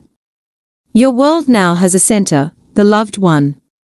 The fact that the center is outside you and that, therefore, you still have an externally derived sense of self does not seem to matter at first. What matters is that the underlying feelings of incompleteness, of fear, lack and unfulfillment so characteristic of the egoic state are no longer there, or are they? Have they dissolved, or do they continue to exist underneath the happy surface reality? If in your relationships you experience both love and the opposite side of love, attack, emotional violence, and so on, then it is likely that you are confusing ego attachment and addictive clinging with love. You cannot love your partner one moment and attack him or her the next. True love has no opposite. If your love has an opposite, then it is not love, but a strong ego need for a more complete and deeper sense of self, a need that the other person temporarily meets. It is the ego's substitute for salvation, and for a short time it almost does feel like salvation. But there comes a point when your partner behaves in ways that fail to meet your needs, or rather those of your ego. The feelings of fear, pain, and lack that are an intrinsic part of egoic consciousness, but had been covered up by the love relationship, now resurface. Just as with every other addiction, you are on a high when the drug is available, but invariably there comes a time when the drug no longer works for you. When those painful feelings reappear, you feel them even more strongly than before, and what is more, you now perceive your partner as the cause of those feelings. This means that you project them outward and attack the other with all the savage violence that is part of your pain. This attack may awaken the partner's own pain and 126. Enlightened relationships. He or she may counter your attack. At this point, the ego is still unconsciously hoping that its attack, or its attempts at manipulation, will be sufficient punishment to induce your partner to change their behavior, so that it can use them again, as a cover-up for your pain. Every addiction arises from an unconscious refusal to face and move through your own pain. Every addiction starts with pain and ends with pain. Whatever the substance you are addicted to, alcohol, food, legal or illegal drugs, or a person, you are using something or somebody to cover up your pain. That is why, after the initial euphoria has passed, there is so much unhappiness, so much pain in intimate relationships. They do not cause pain and unhappiness. They bring out the pain and unhappiness that is already in you. Every addiction does that. Every addiction reaches a point where it does not work for you anymore, and then you feel the pain more intensely than ever. This is one reason why most people are always trying to escape from the present moment and are seeking some kind of salvation in the future. The first thing that they might encounter if they focus their attention on the now is their own pain, and this is what they fear. If they only knew how easy it is to access in the now the power of presence that dissolves the past and its pain, the reality that dissolves the illusion. If they only knew how close they are to their own reality, how close to God. Avoidance of relationships in an attempt to avoid pain is not the answer either. The pain is there anyway. 3 failed relationships in as many years are more likely to force you into awakening than 3 years on a desert island or shut away in your room. But if you could bring intense presence into your aloneness, that would work for you too. 127. The power of now. From addictive to enlightened relationships. Can we change an addictive relationship into a true one? Yes. Being present and intensifying your presence by taking your attention ever more deeply into the now, whether you are living alone or with a partner, this remains the key. For love to flourish, the light of your presence needs to be strong enough so that you no longer get taken over by the thinker or the pain body and mistake them for who you are. To know yourself as the being underneath the thinker, the stillness underneath the mental noise, the love and joy underneath the pain, is freedom, salvation, enlightenment. To disidentify from the pain body is to bring presence into the pain and thus transmute it. To disidentify from thinking is to be the silent watcher of your thoughts and behavior, especially the repetitive patterns of your mind and the roles played by the ego. If you stop investing it with selfness, the mind loses its compulsive quality, which basically is the compulsion to judge, and so to resist what is, which creates conflict, drama, and new pain. In fact, the moment that judgment stops through acceptance of what is, you are free of the mind. You have made room for love, for joy, for peace. First you stop judging yourself, then you stop judging your partner. The greatest catalyst for change in a relationship is complete acceptance of your partner, as he or she is, without needing to judge or change them in any way. That immediately takes you beyond ego. All mind games and all addictive clinging are then over. There are no victims and no perpetrators anymore, no accuser and accused. This is also the end of all codependency, of being drawn into somebody else's unconscious pattern and thereby enabling it to continue. You will then either separate, in love, or move ever more deeply into the now together, into being. Can it be that simple? Yes, it is that simple. Love is a state of being. Your love is not outside, it is deep within you. You can never lose it, and it cannot leave you. It is not dependent. 128. Enlightened relationships. On some other body, some external form. In the stillness of your presence, you can feel your own formless and timeless reality as the unmanifested life that animates your physical form. You can then feel the same life deep within every other human and every other creature. You look beyond the veil of form and separation. This is the realization of oneness. This is love. What is God? The eternal one life underneath all the forms of life. What is love? To feel the presence of that one life deep within yourself and within all creatures. To be it. Therefore, all love is the love of God.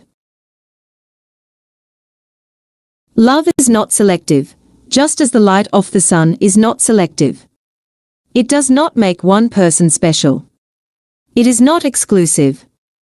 Exclusivity is not the love of God, but the love of ego. However, the intensity with which true love is felt can vary.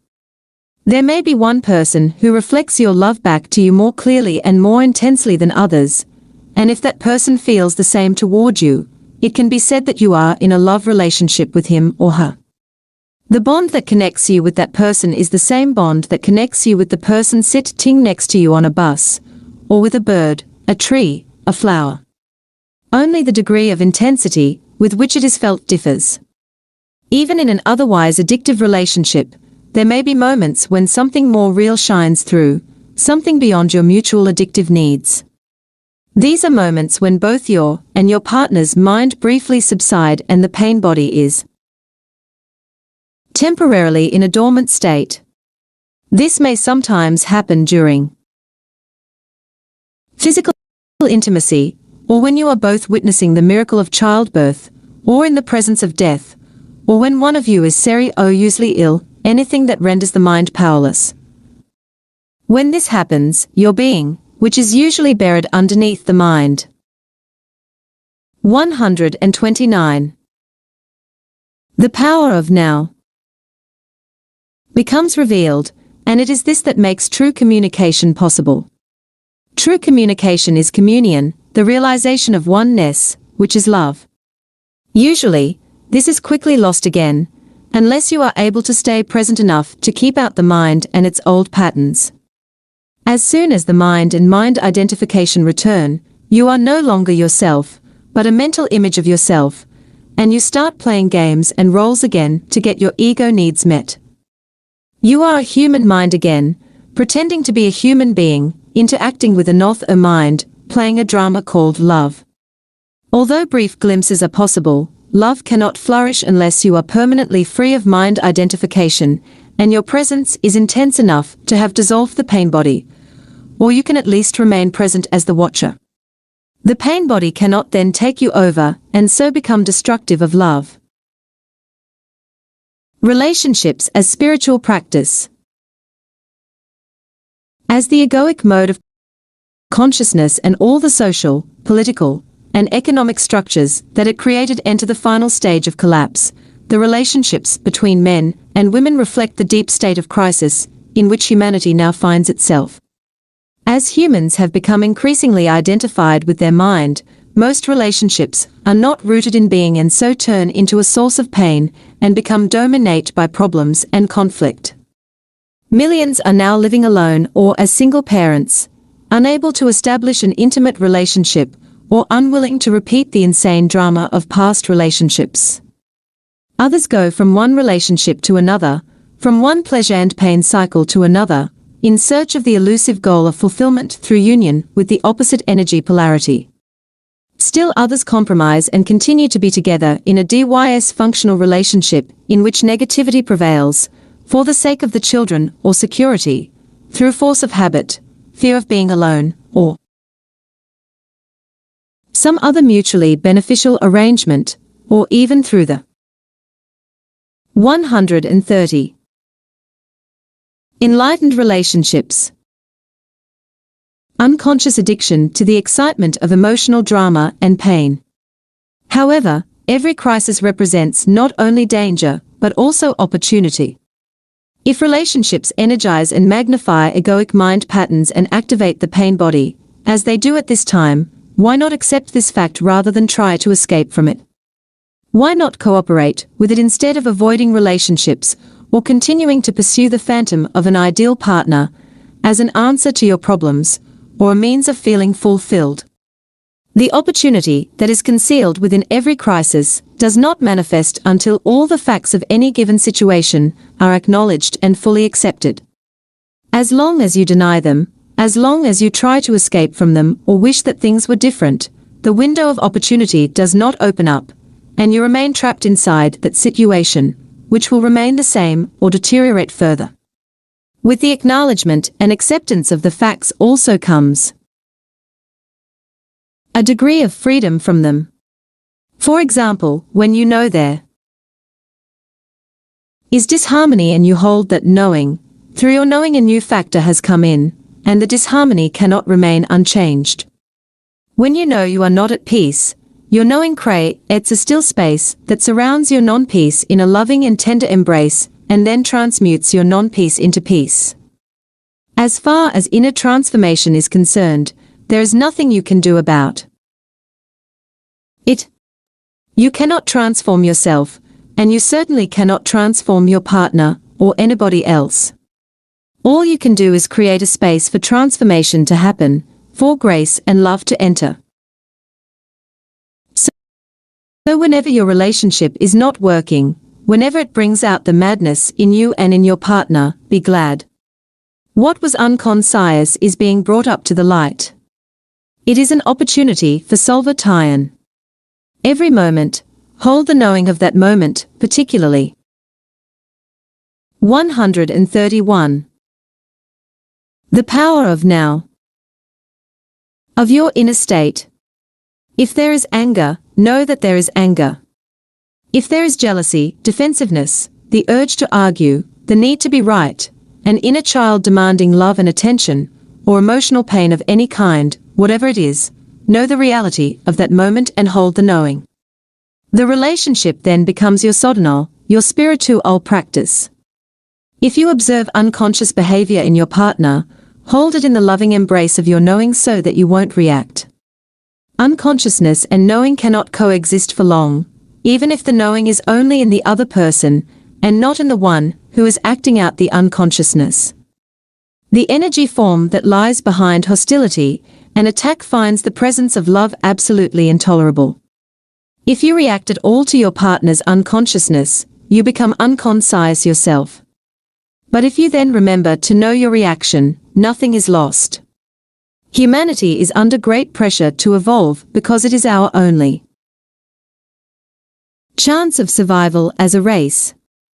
This will affect every aspect of your life, and close relationships in particular. Never before have relationships been as problematic and conflict-ridden as they are now. As you may have noticed, they are not here to make you happy or fulfilled. If you continue to pursue the goal of salvation through a relationship, you will be disillusioned again and again. But if you accept that the relationship is here to make you conscious instead of happy, then the relationship will offer you salvation, and you will be aligning yourself with the higher consciousness that wants to be born into this world. For those who hold on to the old patterns, there will be increasing pain, violence, confusion, and madness. I suppose that it takes two to make a relationship into a spiritual practice, as you suggest. For example, my partner is still acting out his old patterns of jealousy and control. I have pointed this out many times, but he is unable to see it. How many people does it take to make your life into a spiritual practice?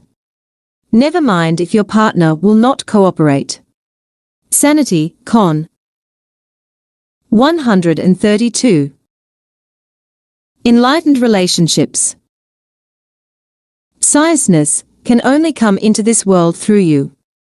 You do not need to wait for the world to become sane, or for somebody else to become conscious, before you can be enlightened. You may wait forever.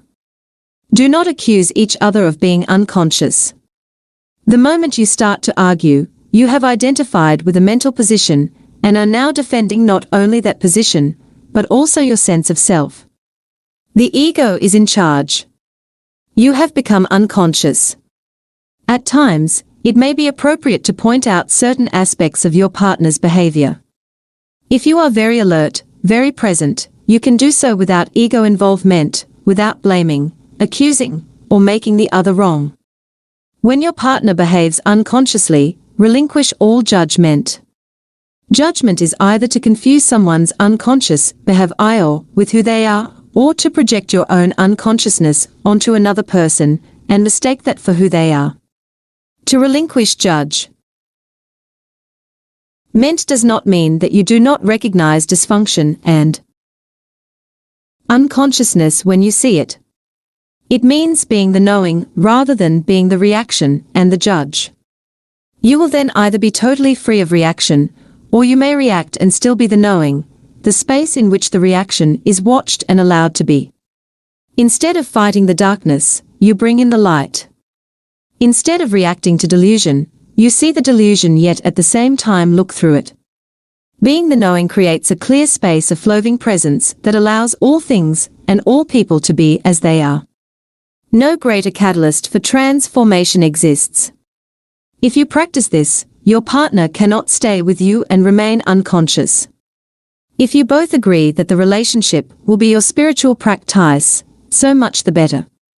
You can then express your thoughts and feelings to each other as soon as they occur, or as soon as a reaction comes up, so that you do not create a time gap in which an unexpressed or unacknowledged emotion or grievance can fester and grow.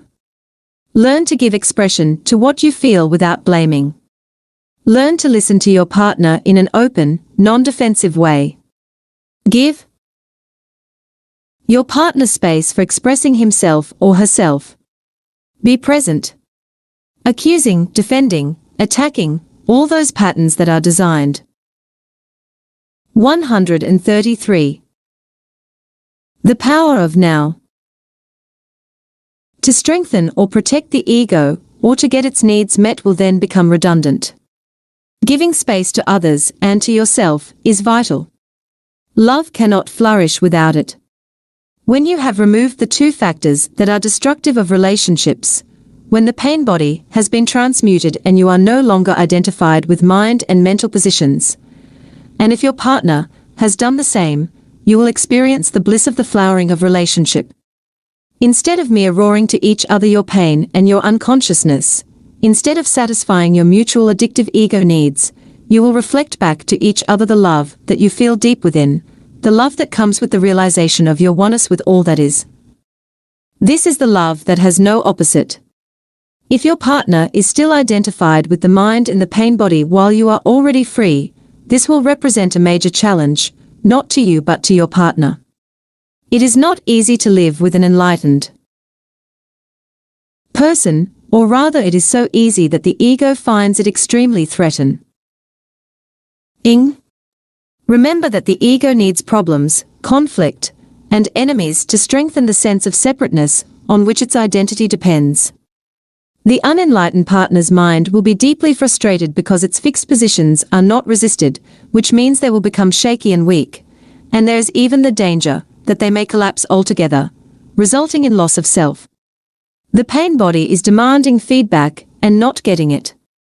The need for argument, drama, and conflict is not being met. But beware, some people who are unresponsive, withdrawn, insensitive, or cut off from their feelings may think and try to convince others that they are enlightened, or at least that there is nothing wrong with them and everything wrong with their partner. Men tend to do that more than women. They may see their female partners as irrational or emotional. But if you can feel your emotions, you are not far from the radiant inner body just underneath. If you are mainly in your head, the distance is much greater, and you need to bring consciousness into the emotional body before you can reach the inner body. If there isn't an emanation of love and joy, complete presence and 134. Enlightened relationships. Openness toward all beings, then it is not enlightenment. Another indicator is how a person behaves in difficult or challenging situations or when things go wrong. If your enlightenment is egoic self-delusion, then life will soon give you a challenge that will bring out your unconsciousness in whatever form, as fear, anger, defensiveness, judgment, depression, and so on. If you are in a relationship, many of your challenges will come through your partner.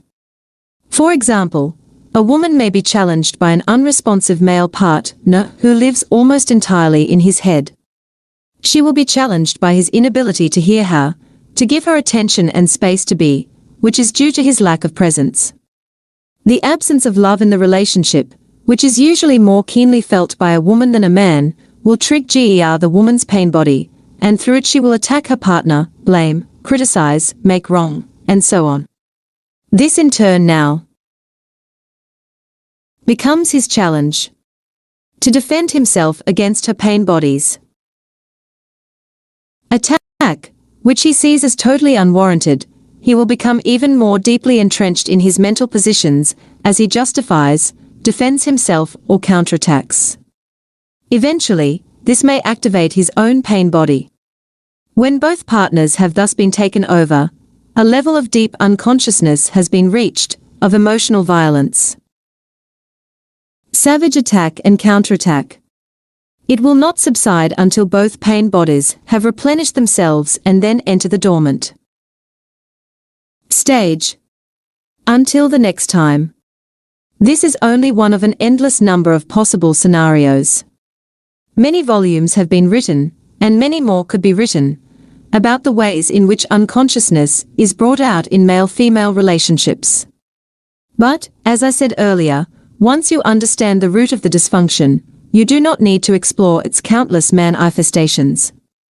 Let's briefly look again at the scenario I have just described. Every challenge that it contains is actually a disguised opportunity for salvation. At every stage of the unfolding dysfunctional process, freedom from unconsciousness is possible. For example, the woman's hostility could become a signal for the man to come out of his mind. 135. The power of now. Identified state, awaken into the now, become present, instead of becoming even more identified with his mind, even more unconscious. Instead of being the pain body, the woman could be the knowing that watches the emotional pain in herself, thus accessing the power of the now and initiating the transmutation of the pain. This would remove the compulsive and automatic outward projection of it. She could then express her feelings to her partner. There is no guarantee, of course, that he will listen, but it gives him a good chance to become present and certainly breaks the insane cycle of the involuntary acting out of old mind patterns. If the woman misses that opportunity, the man could watch his own mental emotional reaction to her pain, his own defensiveness, rather than being the reaction. He could then watch his own pain body being triggered and thus bring consciousness into his emotions. In this way, a clear and still space of pure awareness would come into being. The knowing, the silent witness, the watcher. This awareness does not deny the pain and yet is beyond it. It allows the pain to be and yet transmutes it at the same time. It accepts everything and transforms everything. A door would have opened up for her through which she could easily join him in that space. If you are consistently, or at least predominantly present in your relationship, this will be the greatest challenge for your partner. They will not be able to tolerate your presence for very long and stay unconscious. If they are ready, they will walk through the door that you opened for them and join you in that state. If they are not, you will separate like oil and water. The light is too painful for someone who wants to remain in darkness. Why women are closer to enlightenment. Are the obstacles to enlightenment the same for a man as for a woman? Yes, but the emphasis is different. Generally speaking, it is easier for a woman to feel and be in her body, so she is naturally closer to being. 136. Enlightened relationships. And potentially closer to enlightenment than a man.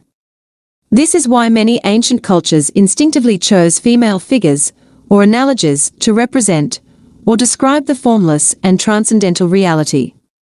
It was often seen as a womb that gives birth to everything in creation, and sustains and nourishes it during its life as form. In the Tao Te Ching, one of the most ancient and profound books ever written, the Tao, which could be translated as being, is described as infinite, eternally present, the mother of the universe. Naturally, women are closer to it than men since they virtually embody the unmanifested. What is more, all creatures and all things must eventually return to the source. All things vanish into the Tao. It alone endures. Since the source is seen as female, this is represented as the light and dark sides of the archetypal feminine in psychology and mythology. The goddess or divine mother has two aspects: she gives life, and she takes life.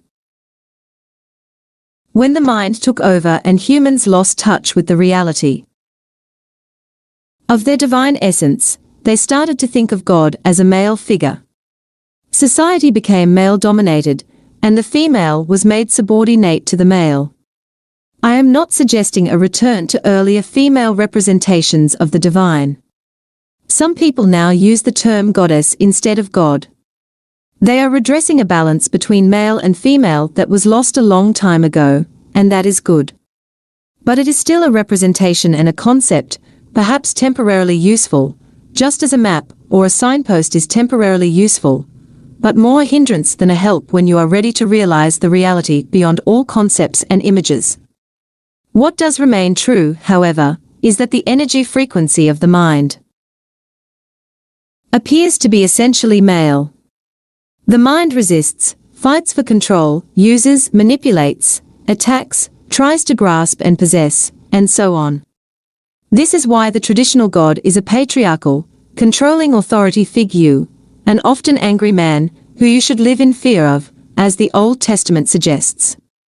This god is a projection of the human mind. To go beyond the mind and reconnect with the deeper reality of being, very different qualities are needed: surrender, non-judgment. 137.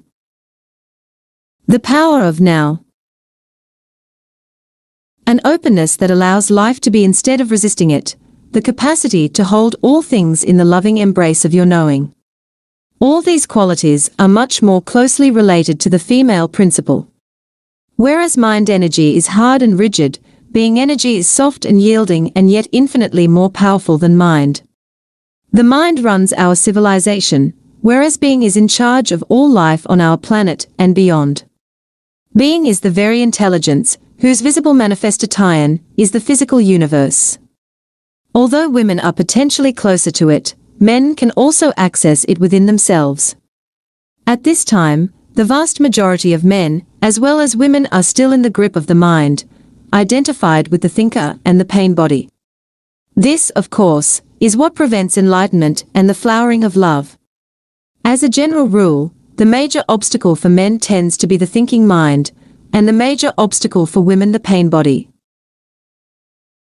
although in certain individual cases the opposite may be true, and in others the two factors may be equal. Dissolving the collective female pain body. Why is the pain body more of an obstacle for women? The pain body usually has a collective, as well as a personal aspect.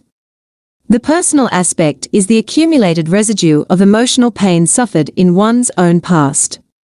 The collective one is the pain accumulated in the collective human psyche over thousands of years through disease, torture, war, murder, cruelty, madness, and so on. Everyone's personal pain body also partakes of this collective pain body. There are different strands in the collective pain body. For example, certain races or countries in which extreme forms of strife and violence occur have a heavier collective pain body than others. Anyone with a strong pain body and not enough consciousness to disidentify from it will not only continuously or periodically be forced to relive their emotional pain, but may also easily become either the perpetrator or the victim of violence, depending on whether their pain body is predominant. 138. Enlightened relationships. Innately active or passive. On the other hand, they may also be potentially closer to enlightenment. This potential isn't necessarily realized, of course, but if you are trapped in a nightmare, you will probably be more strongly motivated to awaken than someone who is just caught in the ups and downs of an ordinary dream. Apart from her personal pain body, every woman has her share in what could be described as the collective female pain body, unless she is fully conscious. This consists of accumulated pain suffered by women partly through male subjugation of the female, through slavery, exploitation, rape, childbirth, child loss, and so on, over thousands of years. The emotional or physical pain that for many women precedes and coincides with the menstrual flow is the pain body in its collective aspect that awakens from its dormancy at that time, although it can be triggered at other times too. It restricts the free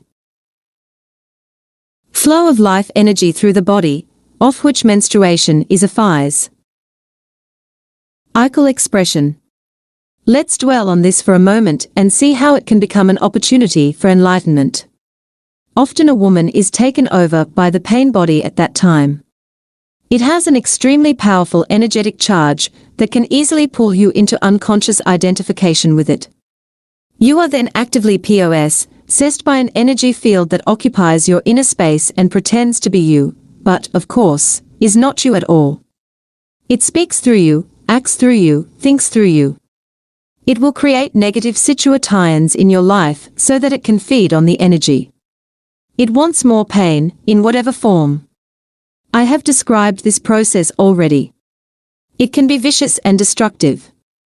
It is pure pain, past pain, and it is not you. The number of women who are now approaching the fully conscious state already exceeds that of men, and will be growing even faster in the years to come. Men may catch up with them in the end. But for some considerable time, there will be a gap between the consciousness of men and that of women. Women are regaining the function that is their birthright, and, therefore, comes to them more naturally than it does to men, to be a bridge between the manifested world and the unmanifested, between physicality and spirit. Your 139. The power of now. Main task as a woman now is to transmute the pain body so that it no longer comes between you and your true self, the essence of who you are. Of course, you also have to deal with the other obstacle to enlightenment, which is the thinking mind, but the intense presence you generate when dealing with the pain body will also free you from identification with the mind. The first thing to remember is this: as long as you make an identity for yourself out of the pain, you cannot become free of it. As long as part of your sense of self is invested in your emotional pain, you will unconsciously resist or sabotage every attempt that you make to heal that pain. Why? Quite simply because you want to keep yourself intact, and the pain has become an essential part of you. This is an unconscious process, and the only way to overcome it is to make it conscious. To suddenly see that you are, or have been attached to your pain, can be quite a shocking realization. The moment you realize this, you have broken the attachment. The pain body is an energy field, almost like an entity, that has become temporarily lodged in your inner space. It is life energy that has become trapped, energy that is no longer flowing. Of course, the pain body is there because of certain things that happened in the past. It is the living past in you, and if you identify with it, you identify with the past. A victim identity is the belief that the past is more powerful than the present, which is the opposite of the truth. It is the belief that other people, and what they did to you are responsible for who you are now, for your emotional pain, or your inability to be your true self. The truth is that the only power there is contained within this moment. It is the power of your presence. Once you know that, you also realize that you are responsible for your inner space now, nobody else is, and that the past cannot prevail against the power of the now. 140. Enlightened relationships. So identification prevents you from dealing with the pain body. Some women, who are already conscious enough to have relinquished their victim identity on the personal level, are still holding on to a collective victim identity, what men did to women. They are right, and they are also wrong. They are right inasmuch as the collective female pain body is in large part due to male violence inflicted on women and repression of the female principle throughout the planet over millennia. They are wrong if they derive a sense of self from this fact and thereby keep themselves imprisoned in a collective victim identity. If a woman is still holding on to anger, resentment, or condemnation, she is holding on to her pain body. This may give her a comforting sense of identity, of solidarity with other women, but it is keeping her in bondage to the past and blocking full access to her essence and true power. If women exclude themselves from men, that fosters a sense of separation and therefore a strengthening of the ego. And the stronger the ego, the more distant you are from your true nature. So do not use the pain body to give you an identity. Use it for enlightenment instead. Transmute it into consciousness.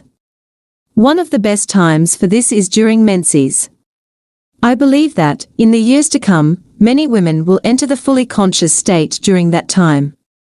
Usually, it is a time of unconsciousness for many women, as they are taken over by the collective female pain body. Once you have reached a certain level of consciousness, however, you can reverse this, so instead of becoming unconscious you become more conscious. I have described the basic process already, but let me take you through it again, this time with special reference to the collective female pain body. When you know that the menstrual flow is approaching, before you feel the first signs of what is commonly called premenstrual tension, the awakening of the collective female pain body, become very alert and inhabit your body as fully as possible. When the first sign appears, you need to be alert enough to catch it before it takes you over. For example, the first sign may be a sudden strong irritation, or a flash of anger, or it may be a purely physical symptom. Whatever it. 141. The power of now is, catch it before it can take over your thinking or behavior. This simply means putting the spotlight of your attention on it. If it is an emotion, feel the strong energy charge behind it. Know that it is the pain body. At the same time, be the knowing, that is to say, be aware of your conscious presence and feel its power. Any emotion that you take your presence into will quickly subside and become transmuted. If it is a purely physical symptom, the attention that you give it will prevent it from turning into an emotion or a thought. Then continue to be alert and wait for the next sign of the pain body. When it appears, catch it again in the same way as before. Later, when the pain body has fully awakened from its dormant state, you may experience considerable turbulence in your inner space for a while, perhaps for several days. Whatever form this takes, stay present. Give it your complete attention. Watch the turbulence inside you. Know it is there. Hold the knowing, and be the knowing. Remember, do not let the pain body use your mind and take over your thinking. Watch it. Feel its energy directly, inside your body. As you know, full attention means full acceptance. Through sustained attention and thus acceptance, there comes transmutation. The pain body becomes transformed into radiant consciousness, just as a piece of wood, when placed in or near a fire, itself is transformed into fire. Menstruation will then become not only a joyful and fulfilling expression of your womanhood, but also a sacred time of transmutation, when you give birth to a new consciousness. Your true nature then shines forth, both in its female aspect as the goddess, and in its transcendental aspect, as the divine being that you are beyond male and female duality. If your male partner is conscious enough, he can help you with the practice I have just described by holding the frequency of intense presence, particularly at this time. If he stays present whenever you fall back into unconscious identification with the pain body, which can and will happen at first, you will be able to quickly rejoin him in that state. This means that whenever the pain body temporarily takes over, whether during menses or at other times, your partner will not. 142. Enlightened relationships. Mistake it for who you are. Even if the pain body attacks him, as it probably will, he will not react to it as if it were you, withdraw, or put up some kind of defense. He will hold the space of intense presence. Nothing else is needed for transformation. At other times, you will be able to do the same for him, or help him reclaim consciousness from the mind by drawing his attention into the here and now whenever he becomes identified with his thinking. In this way, a permanent energy field of a pure and high frequency will arise between you. No illusion, no pain, no conflict, nothing that is not you, and nothing that is not love can survive in it. This represents the fulfillment of the divine, transpersonal purpose of your relationship. It becomes a vortex of consciousness that will draw in many others. Give up the relationship with yourself. When one is fully conscious, would one still have a need for a relationship? Would a man still feel drawn to a woman? Would a woman still feel incomplete without a man? Enlightened or not, you are either a man or a woman, so on the level of your form identity you are not complete. You are one half of the whole. This incompleteness is felt as male-female attraction, the pull toward the opposite energy polarity, no matter how conscious you are. But in that state of inner connectedness, you feel this pull somewhere on the surface or periphery of your life. Anything that happens to you in that state feels somewhat like that. The whole world seems like waves or ripples on the surface of a vast and deep ocean. You are that ocean and, of course, you are also a ripple, but a ripple that has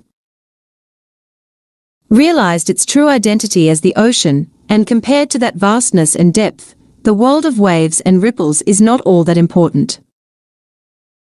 143. The power of now. This does not mean that you don't relate deeply to other people, or to your partner. In fact, you can relate deeply only if you are conscious of being. Coming from being, you are able to focus beyond the veil of form. In being, male and female are one. Your form may continue to have certain needs, but being has none. It is already complete and whole. If those needs are met, that is beautiful, but whether or not they are met makes no difference to your deep inner state. So it is perfectly possible for an enlightened person, if the need for the male or female polarity is not met, to feel a sense of lack or incompleteness on the outer level of his or her being, yet at the same time be totally complete, fulfilled, and at peace within. In the quest for enlightenment, is being gay a help or a hindrance, or does it not make any difference? As you approach adulthood, uncertainty about your sexuality followed by the realization that you are different from others may force you to disidentify from socially conditioned patterns of thought and behavior. This will automatically raise your level of consciousness above that of the unconscious majority, whose members unquestioningly take on board all inherited patterns. In that respect, being gay can be a help. Being an outsider to some extent, someone who does not fit in with others or is rejected by them for whatever reason, makes life difficult, but it also places you at an advantage as far as enlightenment is concerned. It takes you out of unconsciousness almost by force. On the other hand, if you then develop a sense of identity based on your gayness, you have escaped one trap only to fall into another. You will play roles and games dictated by a mental image you have of yourself as gay. You will become unconscious. You will become unreal. All underneath your ego mask, you will become very unhappy. If this happens to you, being gay will have become a hindrance. But you always get another chance, of course. Acute unhappiness can be a great awakener. 144. Enlightened relationships. Is it not true that you need to have a good relationship with yourself and love yourself before you can have a fulfilling relationship with another person? If you cannot be at ease with yourself when you are alone, you will seek a relationship to cover up your unease. You can be sure that the unease will then reappear in some other form within the relationship, and you will probably hold your partner responsible for it. All you really need to do is accept this moment fully. You are then at ease in the here and now and at ease with yourself. But do you need to have a relationship with yourself at all? Why can't you just be yourself? When you have a relationship with yourself, you have split yourself into two, I and myself, subject and object. That mind-created duality is the root cause of all unnecessary complexity, of all problems and conflict in your life. In the state of enlightenment, you are yourself, you and yourself merge into one. You do not judge yourself, you do not feel sorry for yourself, you are not proud of yourself, you do not love yourself, you do not hate yourself, and so on. The split caused by self-reflective consciousness is healed, its curse removed. There is no self that you need to protect, defend, or feed anymore. When you are enlightened, there is one relationship that you no longer have, the relationship with yourself. Once you have given that up, all your other relationships will be love relationships. 145. Chapter 9. Beyond happiness and unhappiness, there is peace. The higher good beyond good and bad. Is there a difference between happiness and inner peace? Yes. Happiness depends on conditions being perceived as positive, inner peace does not. Is it not possible to attract only positive conditions into our life? If our attitude and our thinking are always positive, we would manifest only positive events and situations, wouldn't we? Do you truly know what is positive and what is negative? Do you have the total picture? There have been many people for whom limitation, failure, loss, illness, or pain in whatever form turned out to be their greatest teacher. It taught them to let go of false self-images and superficial ego-dictated goals and desires. It gave them depth, humility, and compassion. It made them more real. Whenever anything negative happens to you, there is a deep lesson concealed within it, although you may not see it at the time. Even a brief illness or an accident can show you what is real and unreal in your life, what ultimately matters, and what doesn't. Seen from a higher perspective, conditions are always positive. To be more precise, they are neither positive nor negative. They are as they are. And when you live in complete acceptance of what is, which is the only sane way to live. There is no good or bad in. 147. The power of now. Your life anymore. There is only a higher good, which includes the bad. Seen from the perspective of the mind, however, there is good, bad, like, dislike, love, hate. Hence, in the book of Genesis, it is said that Adam and Eve were no longer allowed to dwell in paradise when they ate of the tree of the knowledge of good and evil. This sounds to me like denial and self-deception. When something dreadful happens to me or someone close to me, accident, illness, pain of some kind or death, I can pretend that it isn't had, but the fact remains that it is had. So why deny it? You are not pretending anything. You are allowing it to be as it is, that's all. This allowing to be takes you beyond the mind with its resistance patterns that create the positive-negative polarities. It is an essential aspect of forgiveness. Forgiveness of the present is even more important than forgiveness of the past. If you forgive every moment, allow it to be as it is, then there will be no accumulation of resentment that needs to be forgiven at some later time. Remember that we are not talking about happiness here.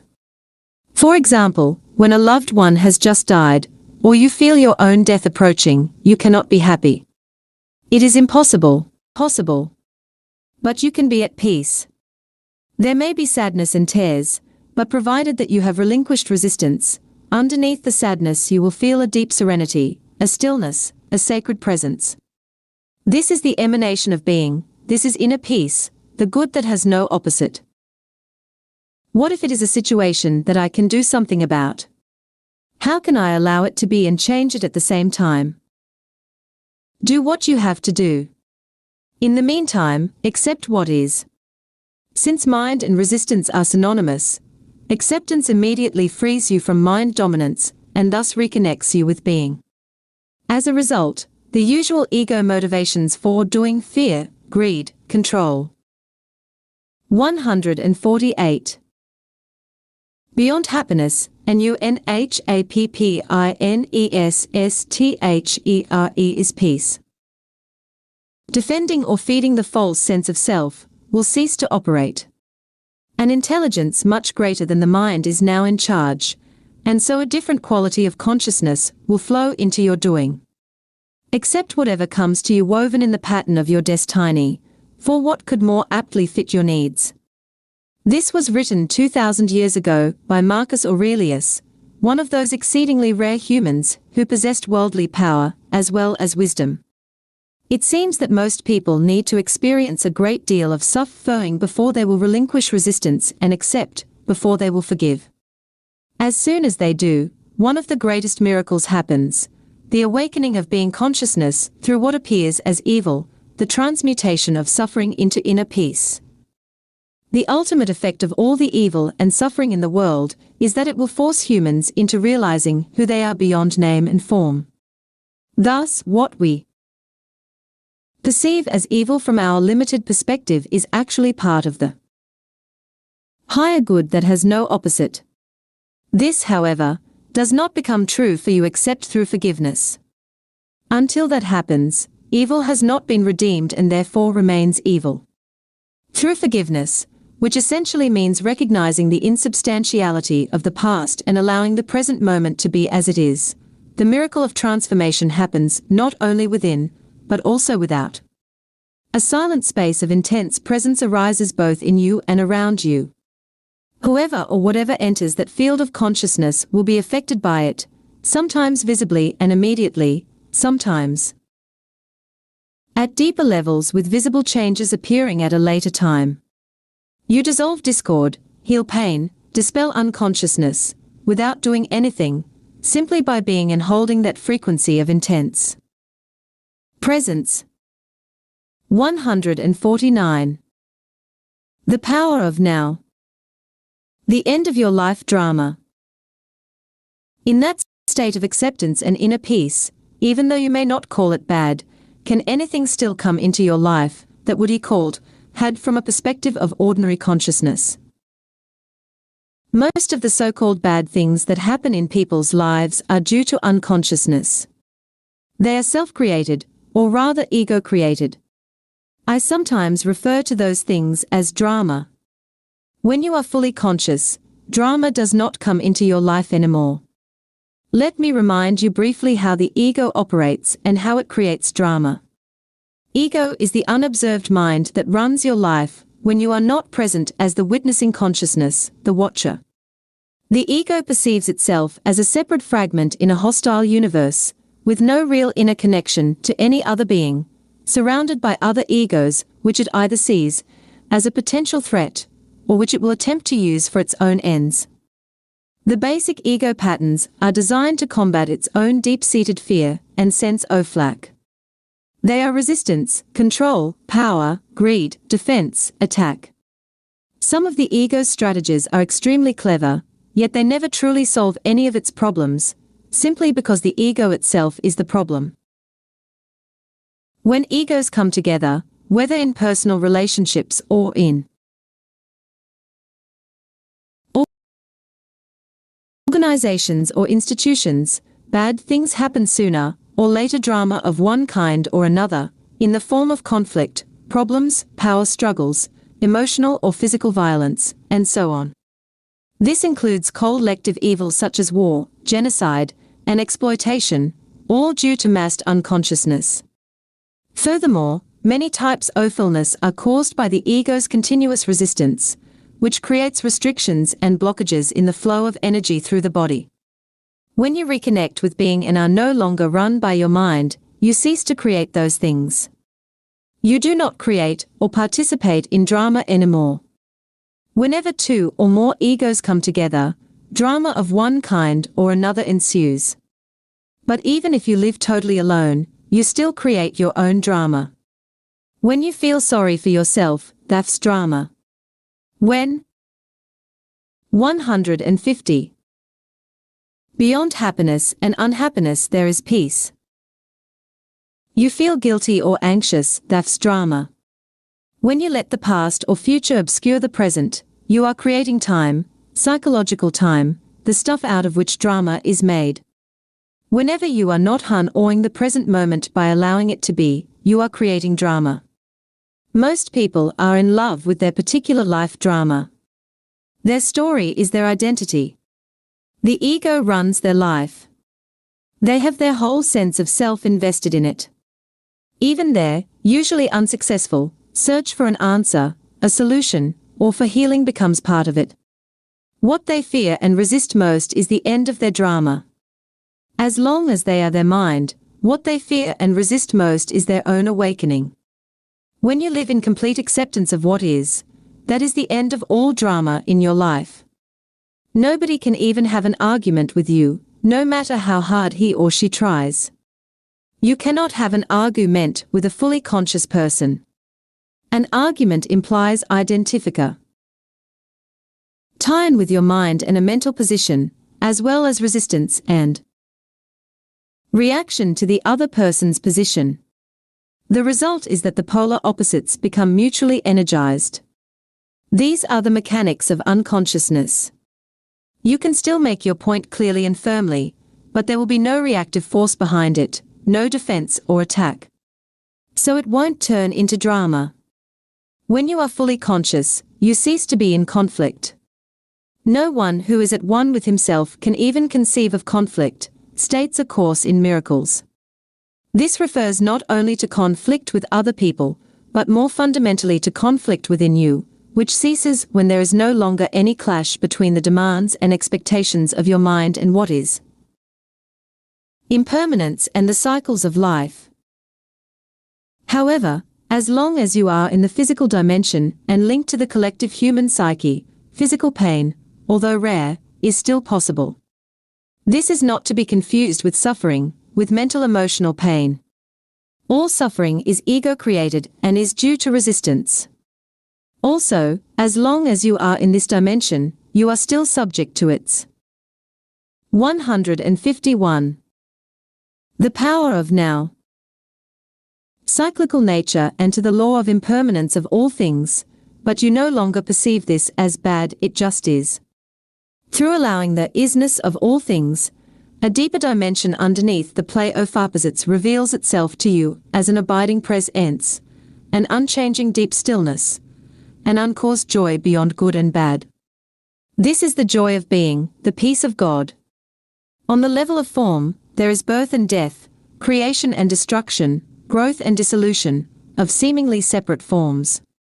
This is reflected everywhere, in the life cycle of a star or a planet, a physical body, a tree, a flower, in the rise and fall of nations, political systems, civilizations, and in the inevitable cycles of gain and loss in the life of an individual.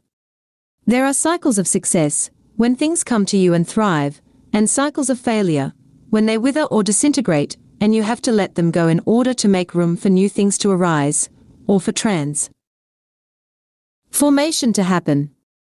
If you cling and resist at that point, it means you are refusing to go with the flow of life, and you will suffer. It is not true that the up cycle is good and the down cycle bad, except in the mind's judgment. Growth is usually considered positive, but nothing can grow forever.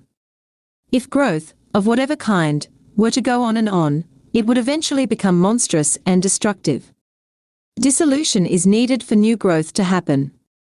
One cannot exist without the other. The down cycle is absolutely essential for spiritual realization. You must have failed deeply on some level, or experienced some deep loss, or pain to be drawn to the spiritual dimension. Or perhaps your very success became empty and meaningless, and so turned out to be failure.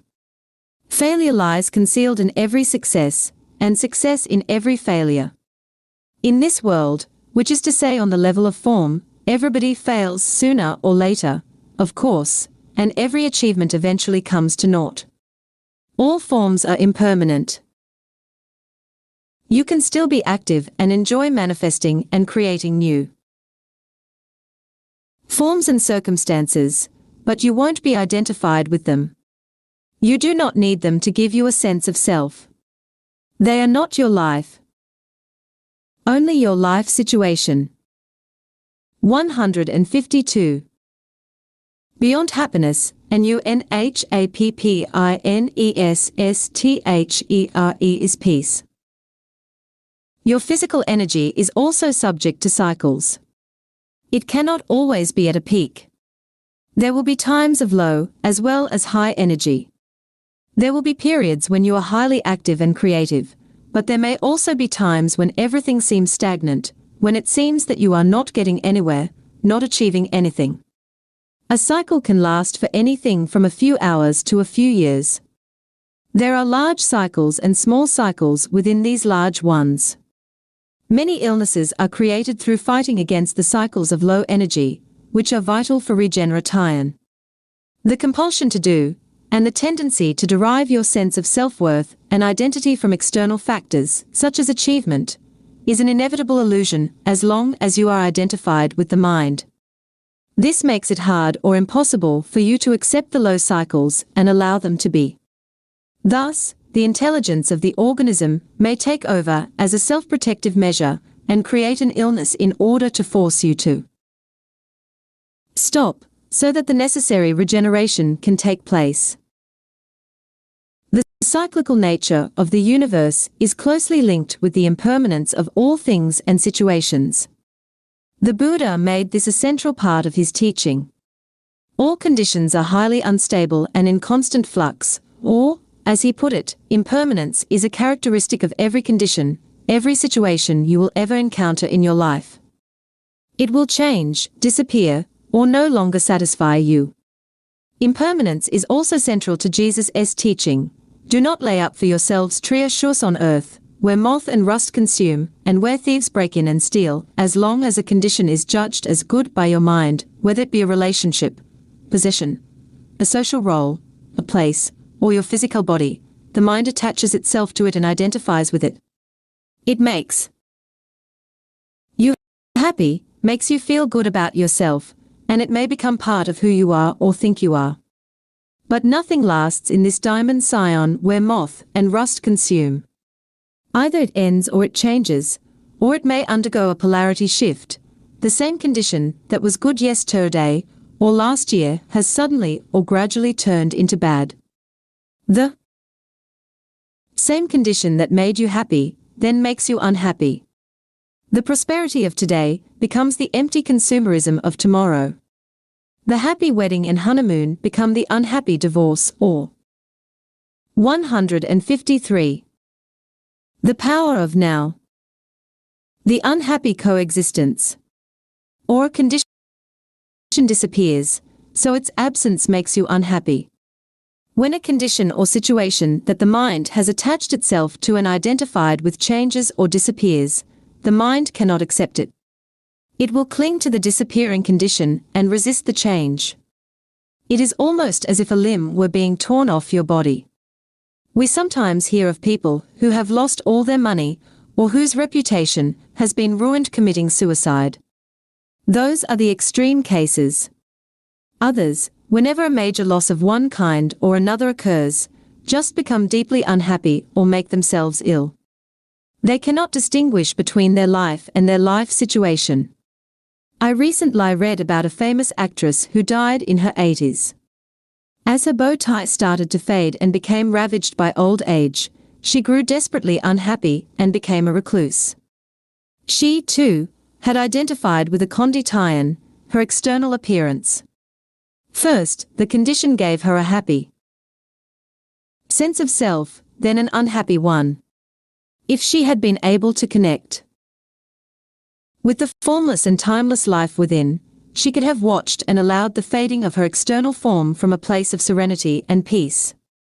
Moreover, her external form would have become increasingly transparent to the light shining through from her ageless true nature, so her beauty would not really have faded but simply become transformed into spiritual beauty. However, nobody told her that this is possible.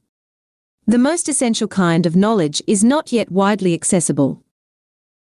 The Buddha taught that even your happiness is dukkha, a Pali word meaning suffering or unsatisfactoriness. It is inseparable from its opposite. This means that your happiness and unhappiness are in fact one. Only the illusion of time separates them.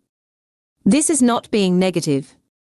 It is simply recognizing the nature of things, so that you don't pursue an illusion for the rest of your life. 154.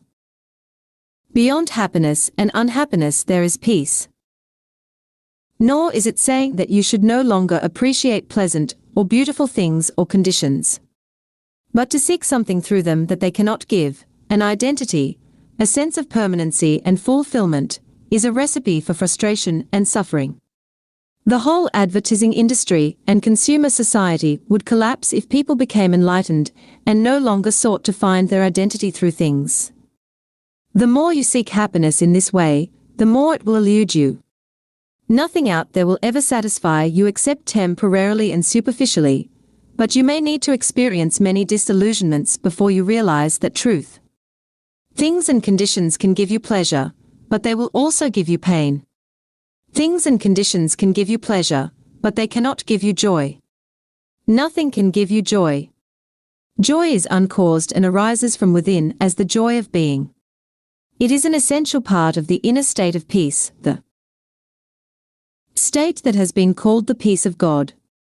It is your natural state, not something that you need to work hard for or struggle to attain.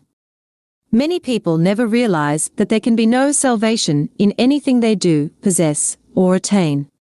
Those who do realize it often become world-weary and depressed. If nothing can give you true fulfillment, what is there left to strive for?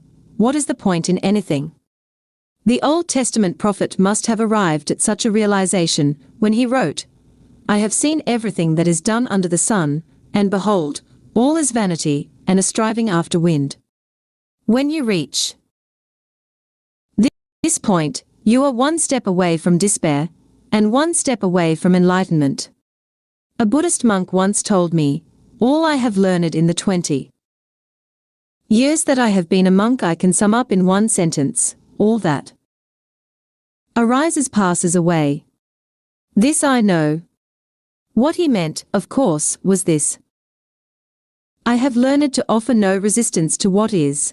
I have learned to allow the present moment to be, and to accept the impermanent nature of all things and conditions. Thus have I found peace. To offer no resistance to life is to be in a state of grace, ease, and lightness. This state is then no longer dependent upon things being in a certain way, good or bad. It seems almost paradoxical, yet when 155. The power of now. Your inner dependency on form is gone, the general conditions of your life, the outer forms, tend to improve greatly.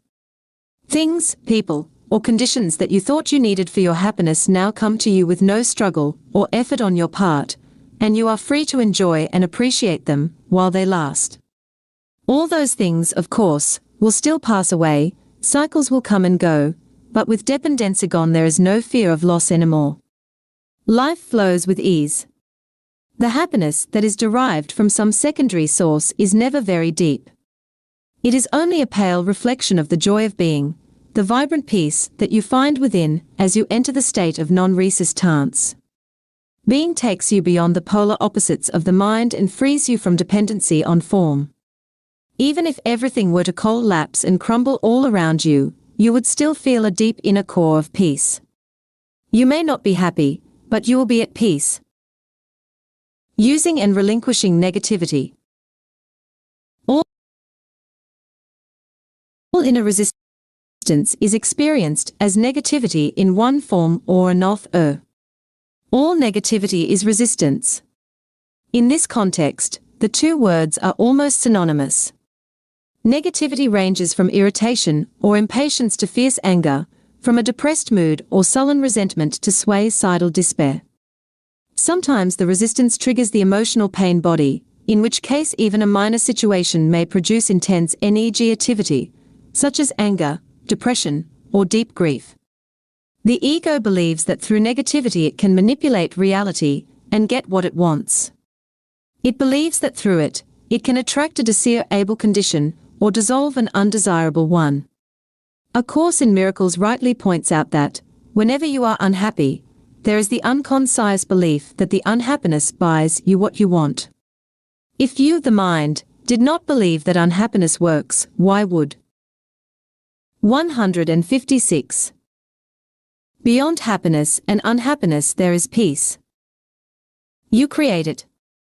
The fact is, of course, that negativity does not work. Instead of attracting a desirable condition, it stops it from arising. Instead of dissolving an undesirable one, it keeps it in place. Its only useful function is that it strengthens the ego, and that is why the ego loves it. Once you have identified with some form of negativity, you do not want to let go, and on a deeply unconscious level, you do not want positive change. It would threaten your identity as a depressed, angry, or hard-done-by person. You will then ignore, deny or sabotage the positive in your life. This is a common phenomenon. It is also insane. Negativity is totally unnatural. It is a psychic pollutant, and there is a deep link between the poisoning and destruction of nature and the vast negativity that has accumulated in the collective human psyche. No other life form on the planet knows negativity, only humans. Just as no other life form violates and poisons the earth that sustains it. Have you ever seen an unhappy flower, or a stressed oak tree? Have you come across a depressed dolphin, a frog that has a problem with self-esteem, a cat that cannot relax, or a bird that carries hatred and resentment? The only animals that may occasionally experience something akin to negativity or show signs of neurotic behavior are those that live in close contact with humans and so link into the human mind and its insanity. Watch any plant or animal and let it teach you acceptance of what is, surrender to the now. Let it teach you being. Let it teach you integrity, which means to be one, to be yourself, to be real. Let it teach you how to live and how to die, and how not to make living and dying into a problem. I have lived with several Zen masters, all of them cats. Even ducks have taught me important spiritual lessons. Just watching them is a meditation. How peacefully they float along, at ease with themselves, totally present in the now, dignified and perfect as only a mindless creature can be. Occasionally, however, two ducks will get into a fight, sometimes for no apparent reason, or because 157. The power of now. Duck has strayed into another's private space. The fight usually lasts only for a few seconds, and then the ducks separate, swim off in opposite directions, and vigorously flap their wings a few times. They then continue to swim on peacefully, as if the fight had never happened. When I observed that for the first time, I suddenly realized that by flapping their wings they were releasing surplus energy, thus preventing it from becoming trapped in their body and turning into negativity. This is natural wisdom, and it is easy for them because they do not have a mind that keeps the past alive unnecessarily and then builds an identity around it. Couldn't a negative emotion also contain an important message? For example, if I often feel depressed, it may be a signal that there is something wrong with my life, and it may force me to look at my life situation and make some changes. So I need to listen to what the emotion is telling me and not just dismiss it as negative. Yes, recurring negative emotions do sometimes contain a message, as do illnesses. But any changes that you make, whether they have to do with your work, your relationships, or your surroundings, are ultimately only cosmetic unless they arise out of a change in your level of consciousness. And as far as that is concerned, it can only mean one thing: becoming more present. When you have reached a certain degree of presence, you don't need negativity anymore to tell you what is needed in your life situation. But as long as negativity is there, use it. Use it as a kind of signal that reminds you to be more present. How do we stop negativity from arising, and how do we get rid of it once it is there? As I said, you stop it from arising by being fully present. But don't become discouraged. There are as yet few people on the planet who can sustain a state of continuous presence, although some are getting close to it. Soon, I believe, there will be many more. 158. Beyond happiness, NUNHAPPINESSTHERE is peace. Whenever you notice that some form of negativity has arisen within you, look on it not as a failure, but as a helpful signal that is telling you, wake up. Get out of your mind. Be present. There is a novel by Aldous Huxley called Island, written in his later years, when he became very interested in spiritual teachings. It tells the story of a man shipwrecked on a remote island cut off from the rest of the world. This island contains a unique civilization. The unusual thing about it is that its inhabitants, unlike those of the rest of the world, are actually sane. The first thing that the man notices are the colorful parrots perched in the trees, and they seem to be constantly croaking the words attention. Here and now. Attention. Here and now. We later learn that the islanders taught them these words in order to be reminded continuously to stay present. So whenever you feel negativity arising within you, whether caused by an external factor, a thought, or even nothing in particular that you are aware of, look on it as a voice saying attention. Here and now. Wake up. Even the slightest irritation is significant and needs to be acknowledged and looked at, otherwise, there will be a cumulative build-up of unobserved reactions. As I said before, you may be able to just drop it once you realize that you don't want to have this energy field inside you, and that it serves no purpose. But then make sure that you drop it completely. If you cannot drop it, just accept that it is there and take your attention into the feeling, as I pointed out earlier. As an alternative to dropping a negative reaction, you can make it disappear by imagining yourself becoming transparent to the external cause of the reaction. I recommend that you practice it with little, even trivial, things first. Let's say that you are sitting quietly at home. Suddenly, there is the penetrating sound of a car alarm from across the street. Irritation arises. What is the purpose of the irritation? None whatsoever. Why did you create it? You didn't. The mind did. It was totally automatic, totally unconscious. Why did the mind create it? Because it holds the unconscious belief that its resistance, which you experience as negativity or unhappiness in some form, will. 159. The power of now. Somehow dissolve the undesirable condition. This, of course, is a delusion. The resistance that it creates, the irritation or anger in this case, is far more disturbing than the original cause that it is attempting to dissolve. All this can be transformed into spiritual practice. Feel yourself becoming transparent, as it were, without the solidity of a material body. Now allow the noise, or whatever causes a negative reaction, to pass right through you. It is no longer hitting a solid wall inside you. As I said, practice with little things first. The car alarm, the dog barking, the children screaming, the traffic jam. Instead of having a wall of resistance inside you that gets constantly and painfully hit by things that should not be happening, let everything pass through you. Somebody says something to you that is rude or designed to hurt. Instead of going into unconscious reaction and negativity, such as attack, defense, or withdrawal, you let it pass right through you. Offer no resistance. It is as if there is nobody there to get hurt anymore. That is forgiveness.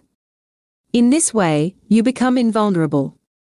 You can still tell that person that his or her behavior is unacceptable, if that is what you choose to do. But that person no longer has the power to control your inner state. You are then in your power, not in someone else's, nor are you run by your mind. Whether it is a car alarm, a rude person, a flood, an earthquake, or the loss of all your possessions, the resistance mechanism is the same. I have been practicing meditation. I have been to workshops. I have read many books on spirituality. I try to be in a state of non-resistance. But if you ask me whether I have found true and lasting inner peace, my honest answer would have to be no. Why haven't I found it? What else can I do?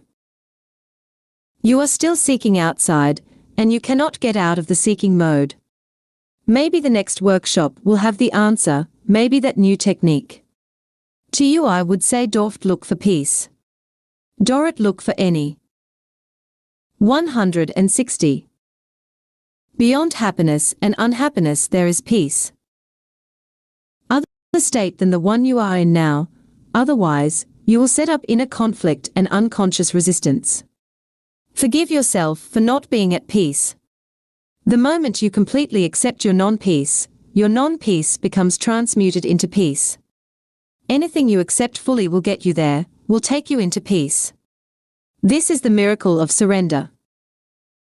You may have heard the phrase turn the other cheek, which a great teacher of enlightenment used 2,000 years ago. He was attempting to convey symbolically the secret of non-resistance and non-reaction. In this statement, as in all his others, he was concerned only with your inner reality, not with the outer conduct of your life. Do you know the story of Banzan? Before he became a great Zen master, he spent many years in the pursuit of enlightenment, but it eluded him. Then one day, as he was walking in the marketplace, he overheard a conversation between a butcher and his customer. "Give me the best piece of meat you have," said the customer.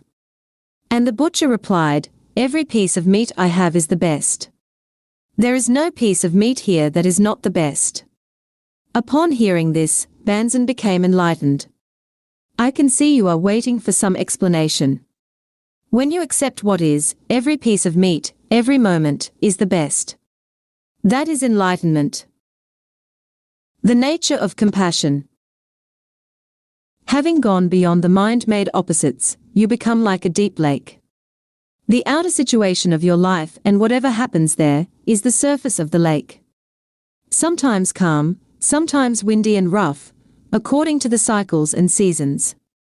Deep down, how? Ever, the lake is always undisturbed. You are the whole lake, not just. 161. The power of now. The surface, and you are in touch with your own depth, which remains absolutely still. You don't resist change by mentally clinging to any situation. Your inner peace does not depend on it. You abide in being, unchanging, timeless, deathless, and you are no longer dependent for fulfillment or happiness on the outer world of constantly fluctuating forms. You can enjoy them, play with them, create new forms, appreciate the beauty of it all.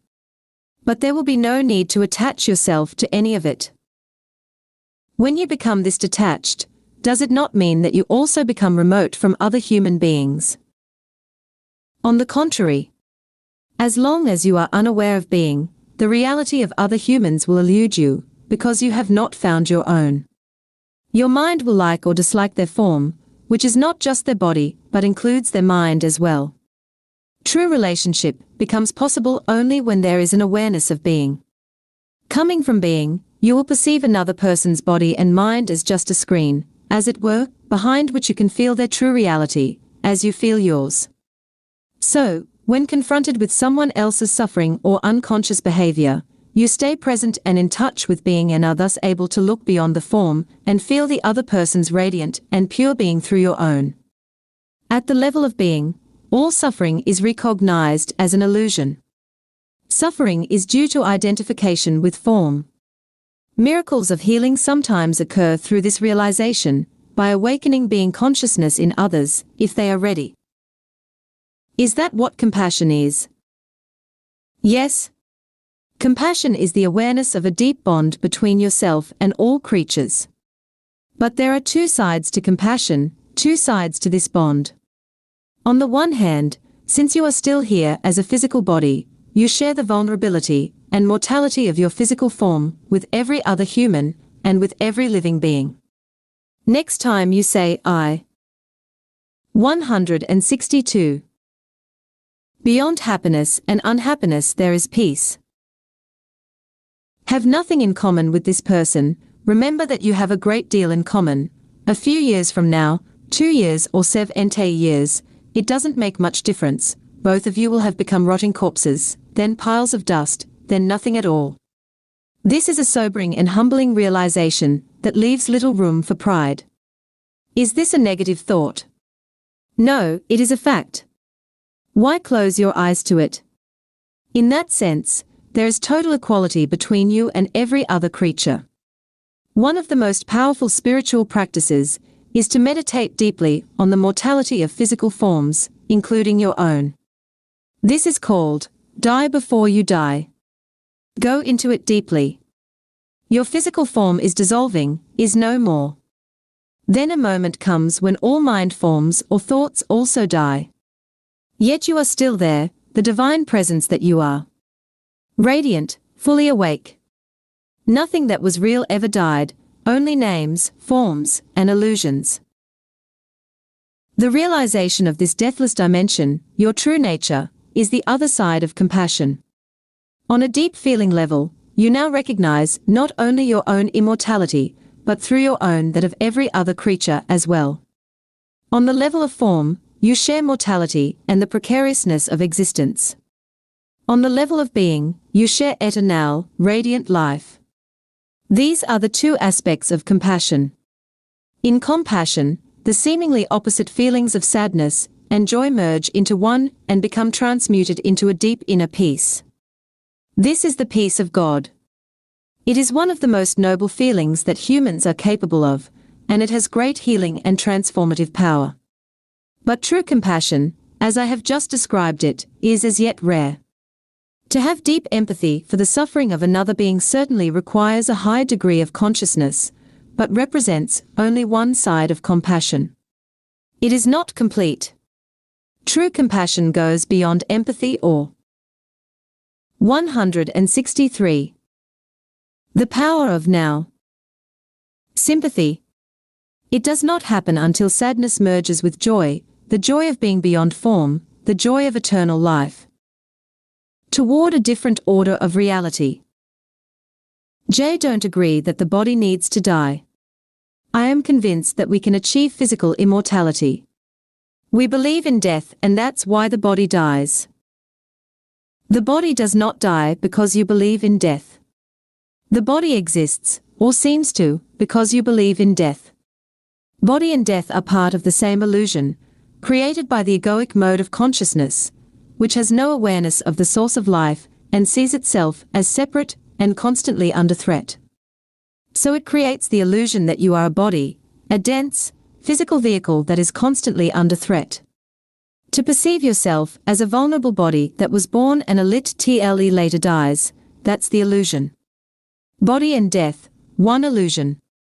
You cannot have one without the other. You want to keep one side of the illusion and get rid of the other, but that is impossible. Either you keep all of it or you relinquish all of it. However, you cannot escape from the body, nor do you have to. The body is an incredible misperception of your true nature. But your true nature is concealed somewhere within that illusion, not outside it, so the body is still the only point of access to it. If you saw an angel but mistook it for a stone statue, all you would have to do is adjust your vision and look more closely at the stone statue, not start looking somewhere else. You would then find that there never was a stone statue. If belief in death creates the body, why does an animal have a body? An animal doesn't have an ego, and it doesn't believe in death. But it still dies, or seems to. Remember that your perception of the world is a reflection of 164. Beyond happiness and unhappiness there is peace. Your state of consciousness. You are not separate from it, and there is no objective world out there. Every moment, your consciousness creates the world that you inhabit. One of the greatest insights that has come out of modern physics is that of the unity between the observer and the observed. The person conducting the experiment, the observing consciousness, cannot be separated from the observed phenomena, and a different way of looking causes the observed phenomena to behave differently. If you believe, on a deep level, in separation and the struggle for survival, then you see that belief reflected all around you and your perceptions are governed by fear. You inhabit a world of death and of bodies fighting, killing, and devouring each other. Nothing is what it seems to be. The world that you create and see through the egoic mind may seem a very imperfect place, even a vale of tears. But whatever you perceive is only a kind of symbol, like an image in a dream. It is how your consciousness interprets and acts with the molecular energy dance of the universe. This energy is the raw material of so-called physical reality. You see it in terms of bodies and birth and death, or as a struggle for survival. An infinite number of completely different interpretations, completely different worlds, is possible, and in fact, exists, all depending on the perceiving consciousness. Every being is a focal point of consciousness, and every such focal point creates its own world, although all those worlds are interconnected. There is a human world, an ant world, a dolphin world, and so on.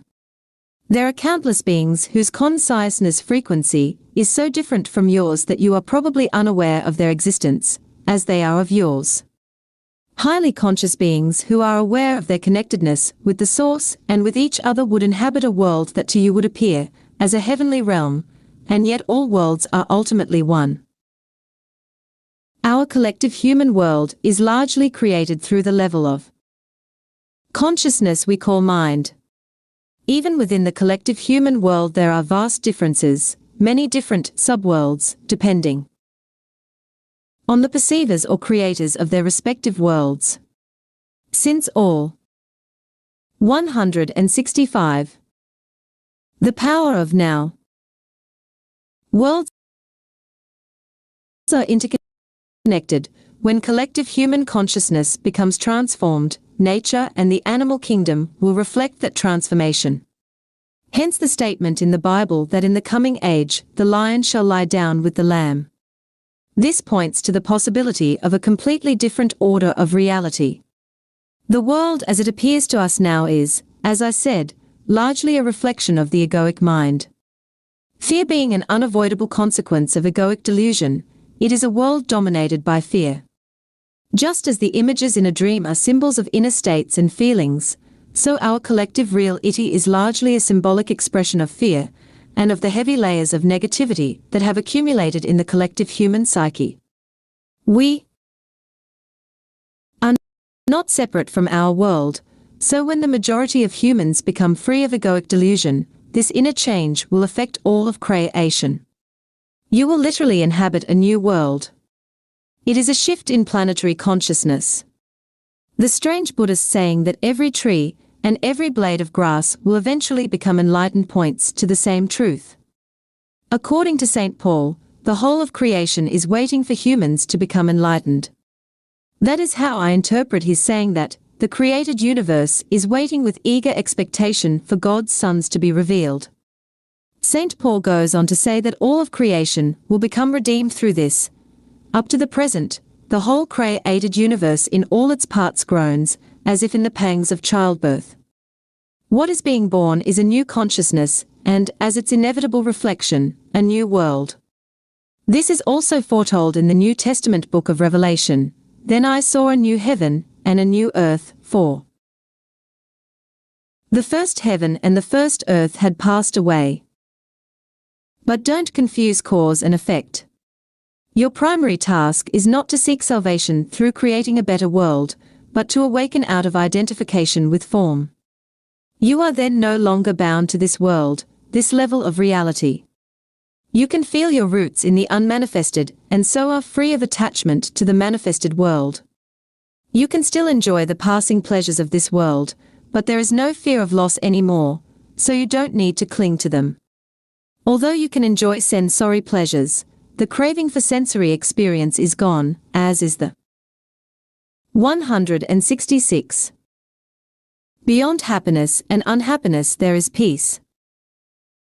Constant search for fulfillment through psychological gratification, through feeding the ego.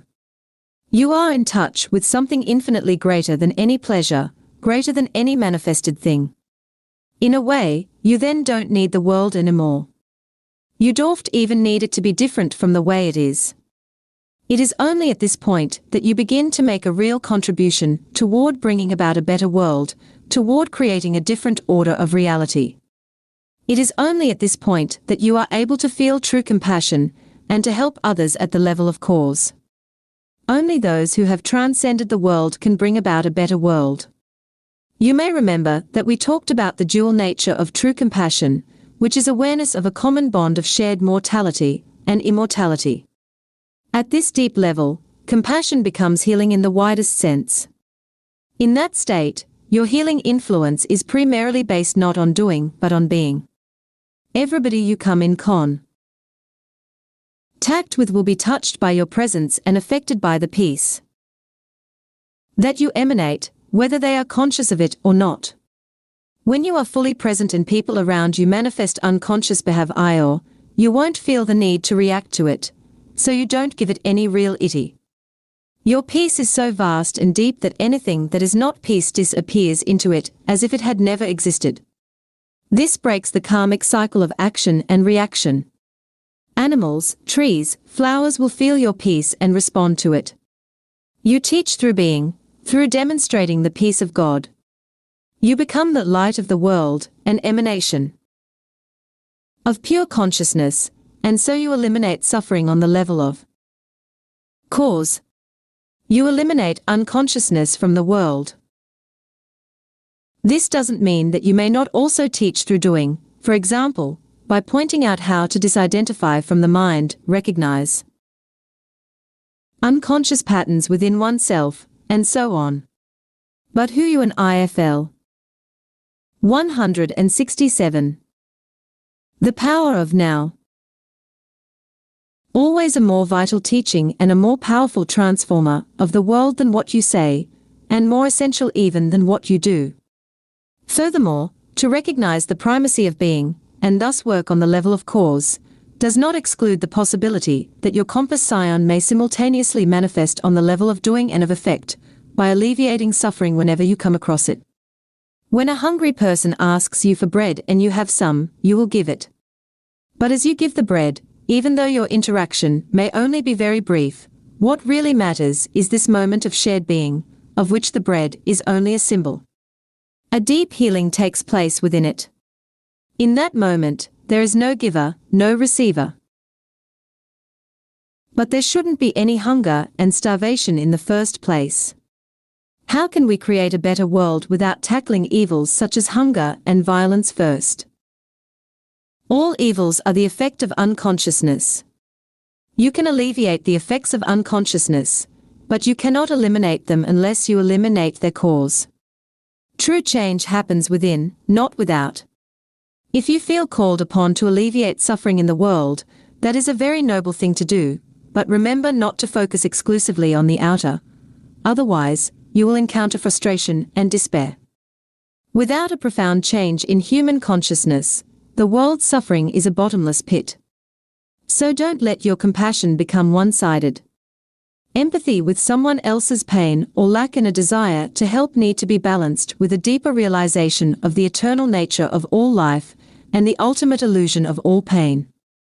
Then let your peace flow into whatever you do, and you will be working on the levels of effect and cause simultaneously. This also applies if you are supporting a movement designed to stop deeply unconscious humans from destroying themselves, each other, and the planet, or from continuing to inflict dreadful suffering on other sentient beings. Remember, just as you cannot fight the darkness, so you cannot fight unconsciousness. If you try to do so. 168. Beyond happiness and unhap oneness there is peace. The polar opposites will become strengthened and more deeply entrenched. You will become identified with one of the polarities, you will create an enemy, and so be drawn into unconsciousness yourself. Raise awareness by disseminating information, or at the most, practice passive resistance. But make sure that you carry no resistance within, no hatred, no negativity. Love your enemies, said Jesus, which, of course, means have no enemies. Once you get involved in working on the level of effect, it is all too easy to lose yourself in it. Stay alert and very, very present. The causal level needs to remain your primary focus, the teaching of enlightenment your main purpose, and peace your most precious gift to the world. 169. Chapter 10. The meaning of surrender. Acceptance of the now. You mentioned surrender a few times. I don't like that idea. It sounds somewhat fatalistic. If we always accept the way things are, we are not going to make any effort to improve them. It seems to me what progress is all about, both in our personal lives and collectively, is not to accept the limitations of the present but to strive to go beyond them and create something better. If we hadn't done this, we would still be living in caves. How do you reconcile surrender with changing things and getting things done? To some people, surrender may have negative connotations, implying defeat, giving up, failing to rise to the challenges of life, becoming lethargic, and so on. True surrender, however, is something entirely different. It does not mean to passively put up with whatever situation you find yourself in, and to do nothing about it. Nor does it mean to cease making plans, or initiating positive action. Surrender is the simple, but profound wisdom of yielding to rather than opposing the flow of life. The only place where you can experience the flow of life is the now, so to surrender is to accept the present moment unconditionally, and without reservation. It is to relinquish inner resistance to what is. Inner resistance is to say no to what is, through mental judgment and emotional negativity. It becomes particularly pronounced when things go wrong, which means that there is a gap between the demands or rigid expectations of your mind and what is. That is the pain gap. If you have lived long. 171. The power of now. Enough, you will know that things go wrong quite often. It is precisely at those times that surrender needs to be practiced if you want to eliminate pain and sorrow from your life. Acceptance of what is immediately frees you from mind identification and thus reconnects you with being. Resistance is the mind. Surrender is a purely inner phenomenon. It does not mean that on the outer level you cannot take action and change the situation. In fact, it is not the overall situation that you need to accept when you surrender, but just the tiny segment called the now. For example, if you were stuck in the mud somewhere, you wouldn't say, "Okay, I resign myself to being stuck in the mud." Resignation is not surrender. You don't need to accept an undesirable or unpleasant life situation. Nor do you need to deceive yourself and say that there is nothing wrong with being stuck in the mud. No. You recognize fully that you want to get out of it. You then narrow your attention down to the present moment without mentally labeling it in any way. This means that there is no judgment of the now. Therefore, there is no resistance, no emotional negativity. You accept the isness of this moment. Then you take action and do all that you can to get out of the mud. Such action I call positive action. It is far more effective than negative action, which arises out of anger, despair, or frustration. Until you achieve the desired result, you continue to practice surrender by refraining from labeling the now. Let me give you a visual analogy to illustrate the point I am making. You are walking along a path at night, surrounded by a thick fog. But you have a powerful flashlight that cuts through the fog and creates a narrow, clear space in front of you. The fog is your life situation, which includes past and future. The flashlight is your conscious presence, the clear space is the now. Non-surrender hardens your psychological form, the shell of the ego, and so creates a strong sense of separateness. The world around you and people in particular come to be perceived as threatening. The unconscious compulsion to destroy others through judgment arises, as does the need to compete and dominate. Even nature becomes your 172. The meaning of surrender. Enemy and your perceptions and interpretations are governed by fear. The mental disease that we call paranoia is only a slightly more acute form of this normal, but dysfunctional state of consciousness.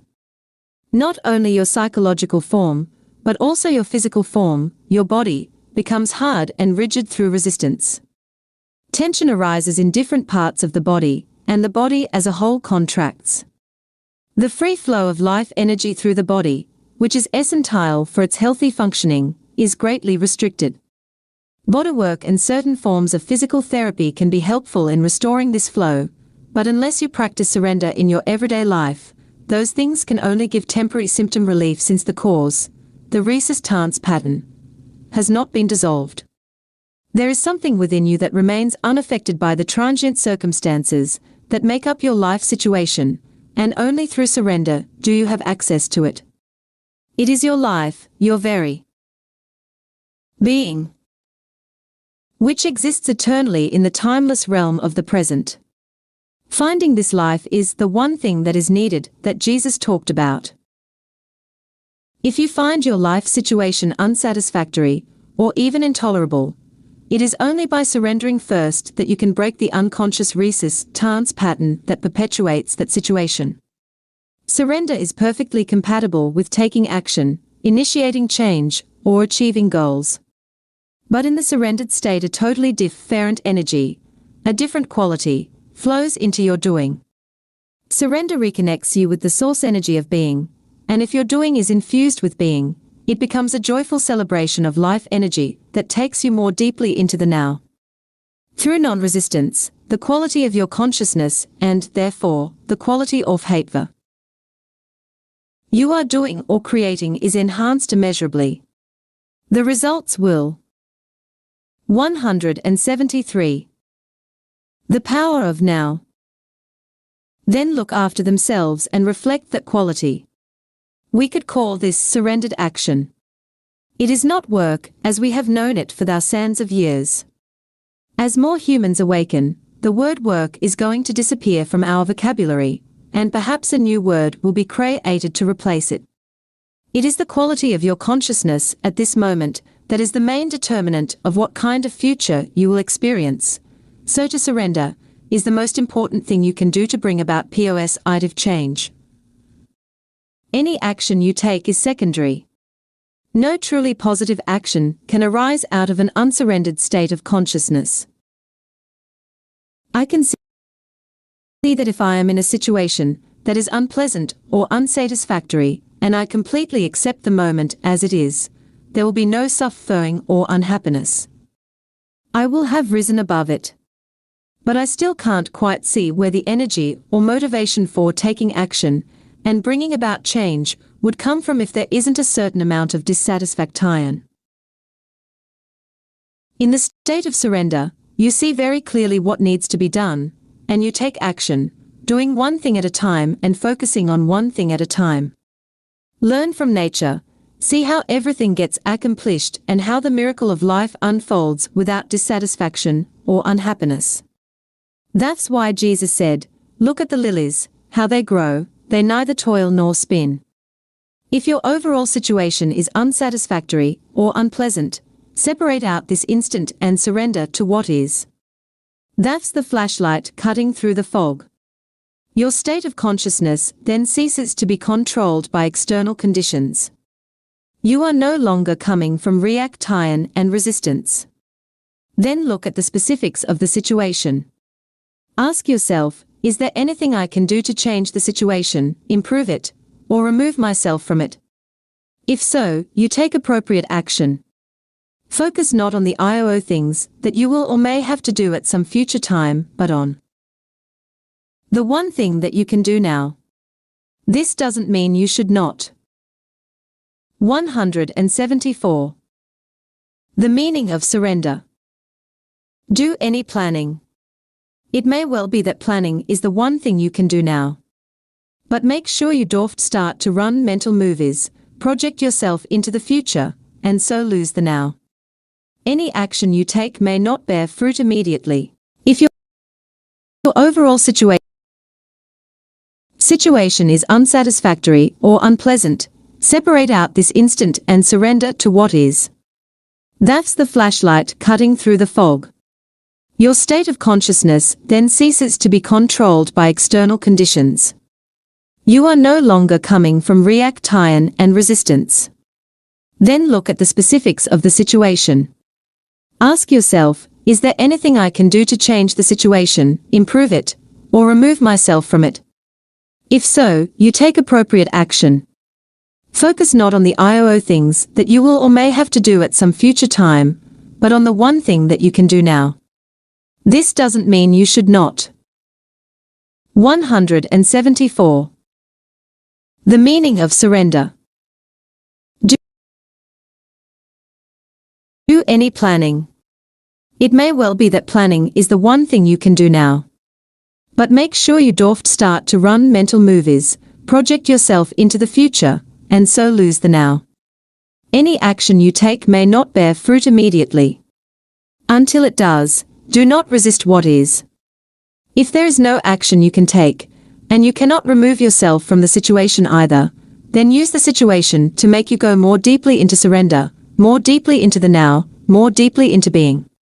When you enter this timeless dimension of the present, change often comes about in strange ways without the need for a great deal of doing on your part. Life becomes helpful and cooperative.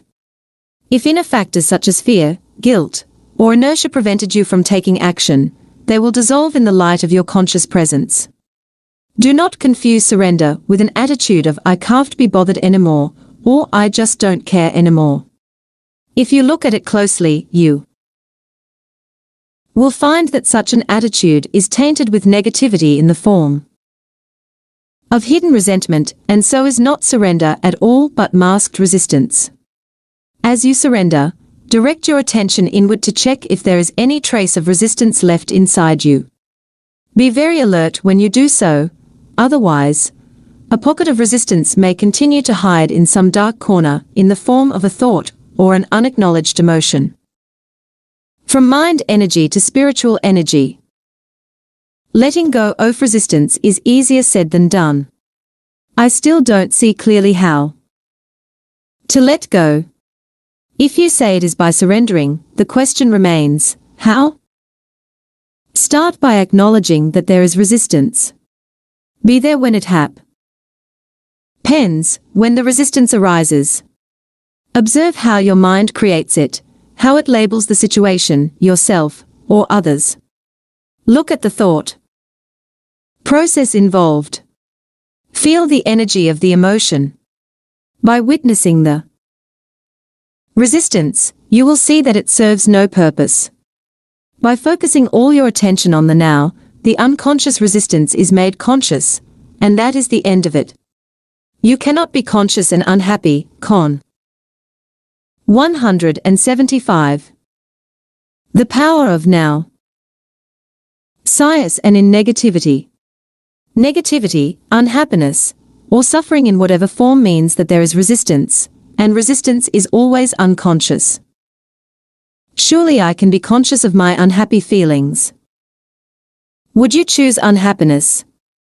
If you did not choose it, how did it arise? What is its purpose?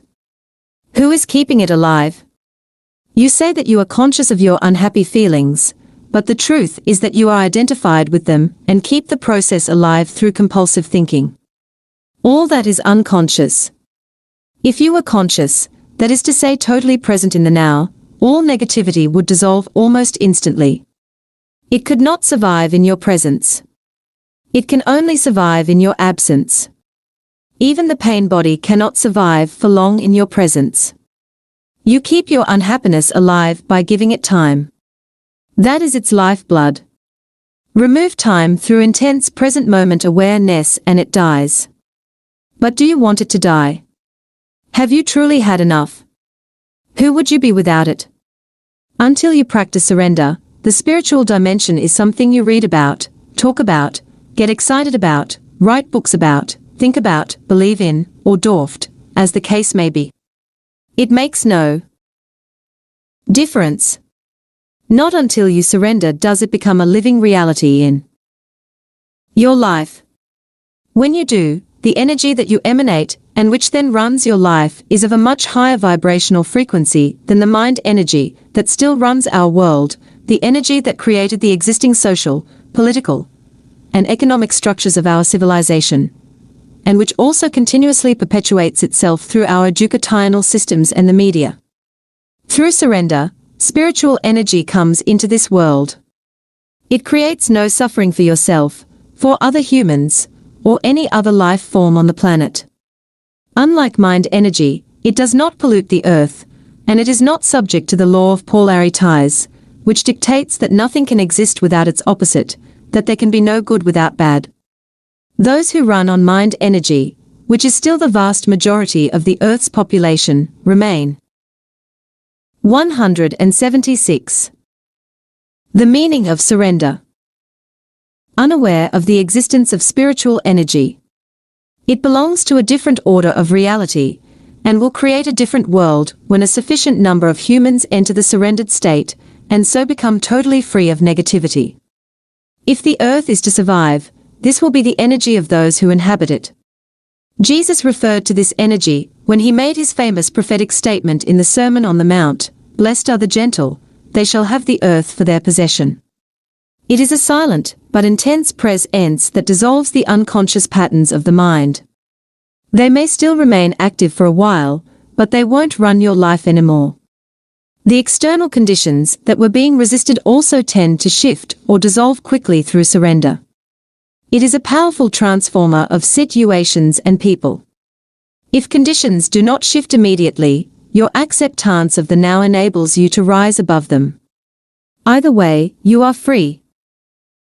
Surrender in personal relationships. What about people who want to use me, manipulate, or control me? Am I to surrender to them? They are cut off from being, so they unconsciously attempt to get energy and power from you.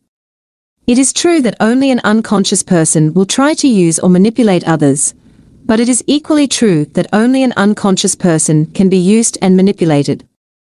If you resist or fight unconscious behavior in others, you become unconscious yourself.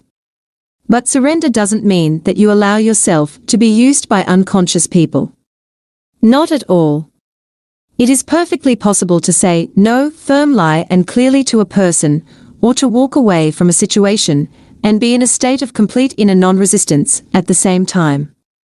When you say no to a person or a situation, let it come not from reaction but from insight, from a clear realization of what is right or not right for you at that moment. Let it be a non-reactive no, a high-quality no, a no that is free of all negativity, and so creates no further suffering. 177. The power of now. I am in a situation at work that is unpleasant. I have tried to surrender to it, but I find it impossible. A lot of resistance keeps coming up. If you cannot surrender, take action immediately, speak up or do something to bring about a change in the situation, or remove yourself from it. Take responsibility for your life. Do not pollute your beautiful, radiant inner being nor the earth with negativity. Do not give unhappiness in any form whatsoever a dwelling place inside you. If you cannot take action, for example if you are in prison, then you have two choices left, resistance or surrender. Bondage or inner freedom from external conditions. Suffering or inner peace. 7's non-resistance also to be practiced in the external conduct of our lives, such as non-resistance to violence, or is it something that just concerns our inner life? You only need to be concerned with the inner aspect. That is prima RY. Of course, that will also transform the conduct of your outer life, your relationships, and so on. Your relationships will be changed profoundly by surrender. If you can never accept what is, by implication you will not be able to accept anybody the way they are. You will judge, criticize, label, reject, or attempt to change people. Furthermore, if you continuously make the now into a means to an end in the future, you will also make every person you encounter or relate with into a means to an end. The relationship, the human being, is then of secondary importance to you, or of no importance at all. What you can get out of the relationship is primary, be it material gain, a sense of power, physical pleasure, or some form of ego gratification. Let me illustrate how surrender can work in relationships. When you become involved in an argument or some conflict situation, perhaps with a partner or someone close to you, start by observing how defensive you become as your own position is attacked, or feel the force of your own aggression as you attack the other person's. 178. The meaning of surrender. Position. Observe the attachment to your views and opinions. Feel the mental emotional energy behind your need to be right and make the other person wrong. That's the energy of the egoic mind. You make it conscious by acknowledging it, by feeling it as fully as possible. Then one day, in the middle of an argument, you will suddenly realize that you have a choice, and you may decide to drop your own reaction, just to see what happens. You surrender. I don't mean dropping the reaction just verbally by saying okay, you are right, with a look on your face that says, I am above all this childish unconsciousness. That's just displacing the resistance to another level, with the egoic mind still in charge, claiming superiority. I am speaking of letting go of the entire mental emotional energy field inside you that was fighting for power. The ego is cunning, so you have to be very alert, very present, and totally honest with yourself to see whether you have truly relinquished your identification with a mental position and so freed yourself from your mind. If you suddenly feel very light, clear and deeply at peace, that is an unmistakable sign that you have truly surrendered. Then observe what happens to the other person's mental position as you no longer energize it through resistance. When identification with mental positions is out of the way, true communication begins. What about non-resistance in the face of violence, aggression, and the like? Non-resistance doesn't necessarily mean doing nothing. All it means is that any doing becomes non-reactive. Remember the deep wisdom underlying the practice of Eastern martial arts. Don't resist the opponent's force. Yield to overcome. Having said that, doing nothing, when you are in a state of intense presence, is a very powerful transformer and healer of situations and people. In Taoism, there is a term called wu wei, which is usually translated as actionless activity or sitting quietly nothing. In ancient China, this was regarded as one of the highest. 179. The power of now. Achievements or virtues. It is radically different from inactivity in the ordinary state of consciousness, or rather unconsciousness, which stems from fear, inertia, or indecision. The real doing nothing implies inner non-resistance and intense alertness. On the other hand, if action is required, you will no longer react from your conditioned mind, but you will respond to the situation out of your conscious presence. In that state, your mind is free of concepts, including the concept of non-violence. So who can predict what you will do? The ego believes that in your resistance lies your strength, whereas in truth resistance cuts you off from being the only place of true power. Resistance is weakness and fear masquerading as strength. What the ego sees as weakness is your being in its purity, innocence, and power. What it sees as strength is weakness. So the ego exists in a continuous resistance mode and plays counterfeit roles to cover up your weakness, which in truth is your power. Until there is surrender, unconscious role-playing constitutes a large part of human interaction.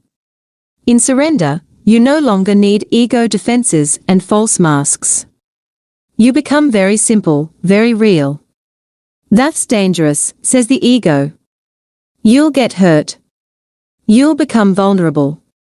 What the ego doesn't know, of course, is that only through the letting go of resistance, through becoming vulnerable, can you discover your true and essential invulnerability. Transforming illness into enlightenment. If someone is seriously ill and completely accepts their condition and surrenders to the illness, would they not have given up their will to get back to health? The determination to fight the illness would not be there anymore, would it? Surrender is inner acceptance of what is without any reservations. We are talking about your life, this instant, not the conditions or circumstances of your life, not what I call your life situation. We have 180. The meaning of surrender. Spoken about this already. With regard to illness, this is what it means. Illness is part of your life situation. As such, it has a past and a future. Past and future form an uninterrupted continuum, unless the redeeming power of the now is activated through your conscious presence.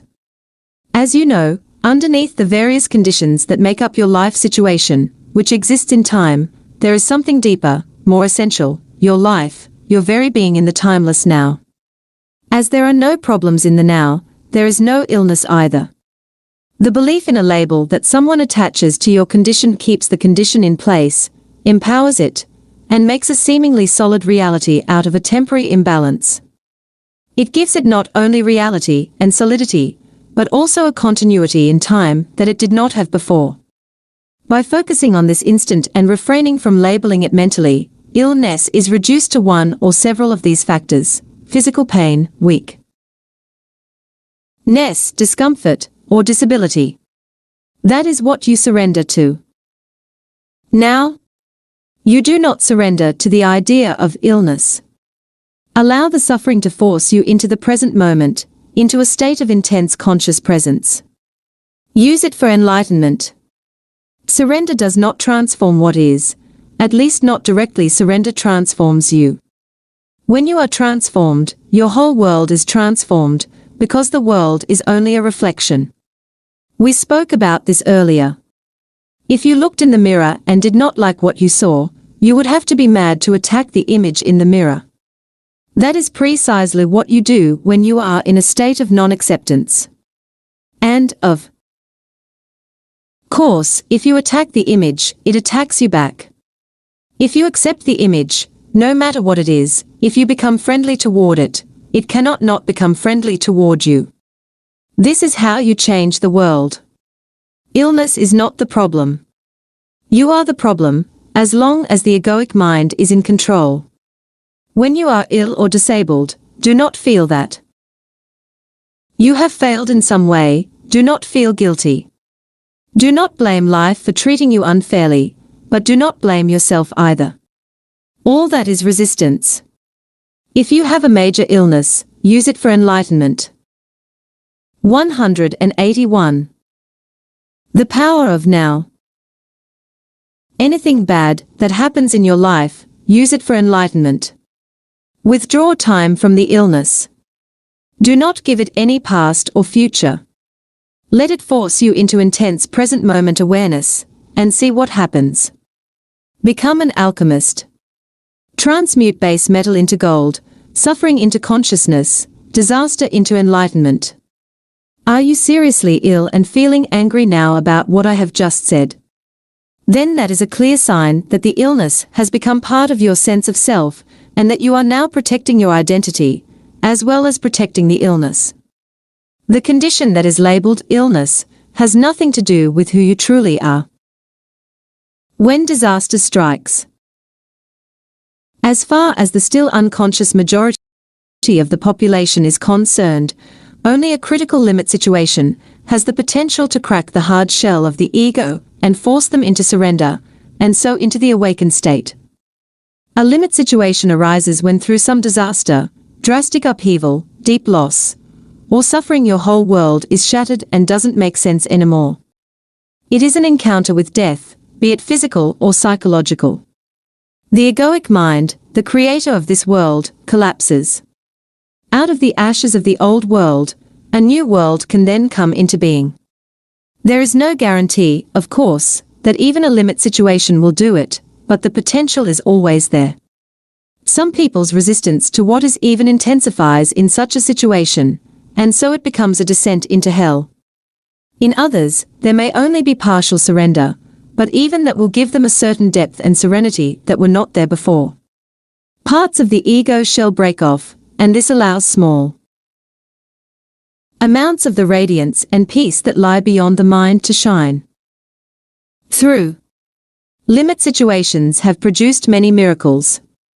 There have been murderers in death row waiting for execution who, in the last few hours of their lives, experienced the egoless state and the deep joy and peace that come with it.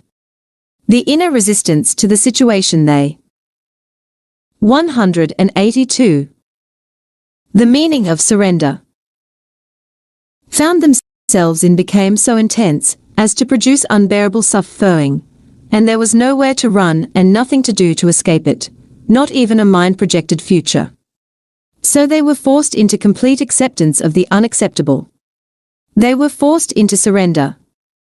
In this way, they were able to enter the state of grace with which comes redemption, complete release from the past. Of course, it is not real lie the limit situation that makes room for the miracle of grace and redemption, but the act of surrender. So whenever any kind of disaster strikes, or something goes seriously wrong, illness, disability, loss of home or fortune, or of a socially defined identity, breakup of a close relationship, death or suffering of a loved one, or your own impending death, know that there is another side to it, that you are just one step away from something incredible. A complete alchemical transmutation of the base metal of pain and suffering into gold. That one step is called surrender. I do not mean to say that you will become happy in such a situation. You will not. But fear and pain will become transmuted into an inner peace and serenity that come from a very deep place, from the unmanifested itself. It is the peace of God, which passes all understanding. Compared to that, happiness is quite a shallow thing. With this radiant peace comes the realization, not on the level of mind, but within the depth of your being, that you are indestructible, immortal. This is not a belief. It is absolute certainty that needs no external evidence or proof from some secondary source. Transforming suffering into peace. I read about a Stoic philosopher in ancient Greece who, when he was told that his son had died in an accident, replied, "Jay knew he was not immortal. Is that surrender? If it is, I don't want it." There are some situations in which surrender seems unnatural and inhuman. Being cut off from your feelings is not surrender. But we don't know what his inner state was when he said those words. In certain extreme situations, it may still be impossible for you to assemble the 183. The power of now. Now? But you always get a second chance at surrender. Your first chance is to surrender each moment to the reality of that moment. Knowing that what is cannot be undone, because it already is, you say yes to what is or accept what isn't. Then you do what you have to do, whatever the situation requires. If you abide in this state of acceptance, you create no more negativity, no more suffering, no more unhappiness. You then live in a state of non-resistance, a state of grace and lightness, free of struggle. Whenever you are unable to do that, whenever you miss that chance, either because you are not generating enough conscious presence to prevent some habitual and unconscious resistance pattern from arising, or because the condition is so extreme as to be absolutely unacceptable to you, then you are creating some form of pain, some form of suffering. It may look as if the situation is creating the suffering, but ultimately this is not so, your resistance is. Now here is your second chance at surrender if you cannot accept what is outside, then accept what is inside.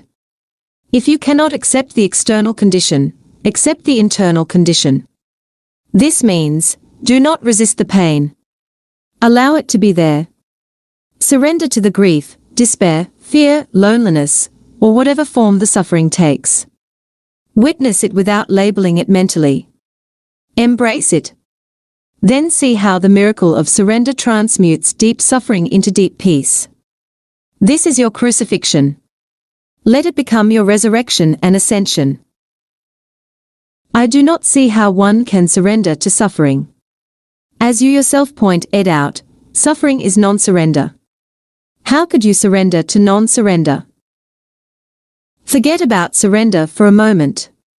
When your pain is deep, all talk of surrender will probably seem futile and meaningless anyway. When your pain is deep, you will likely have a strong urge to escape from it rather than surrender to it. You don't want to feel what you feel. What could be more normal? But there is no escape, no way out. There are many pseudo-escapes: work, drink, drugs, anger. 184. The meaning of surrender. Projection, suppression, and so on, but they don't free you from the pain. Suffering does not diminish in intensity when you make it unconscious. When you deny emotional pain, everything you do or think as well as your relationships become contaminated with it. You broadcast it, so to speak, as the energy you emanate, and others will pick it up subliminally. If they are unconscious, they may even feel compelled to attack or hurt you in some way, or you may hurt them in an unconscious projection of your pain.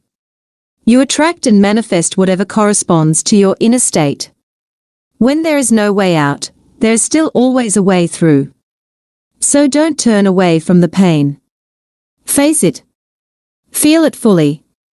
Feel it, don't think about it. Express it if necessary, but don't create a script in your mind around it. Give all your attention to the feeling, not to the person, event, or situation that seems to have caused it. Don't let the mind use the pain to create a victim identity for yourself out of it.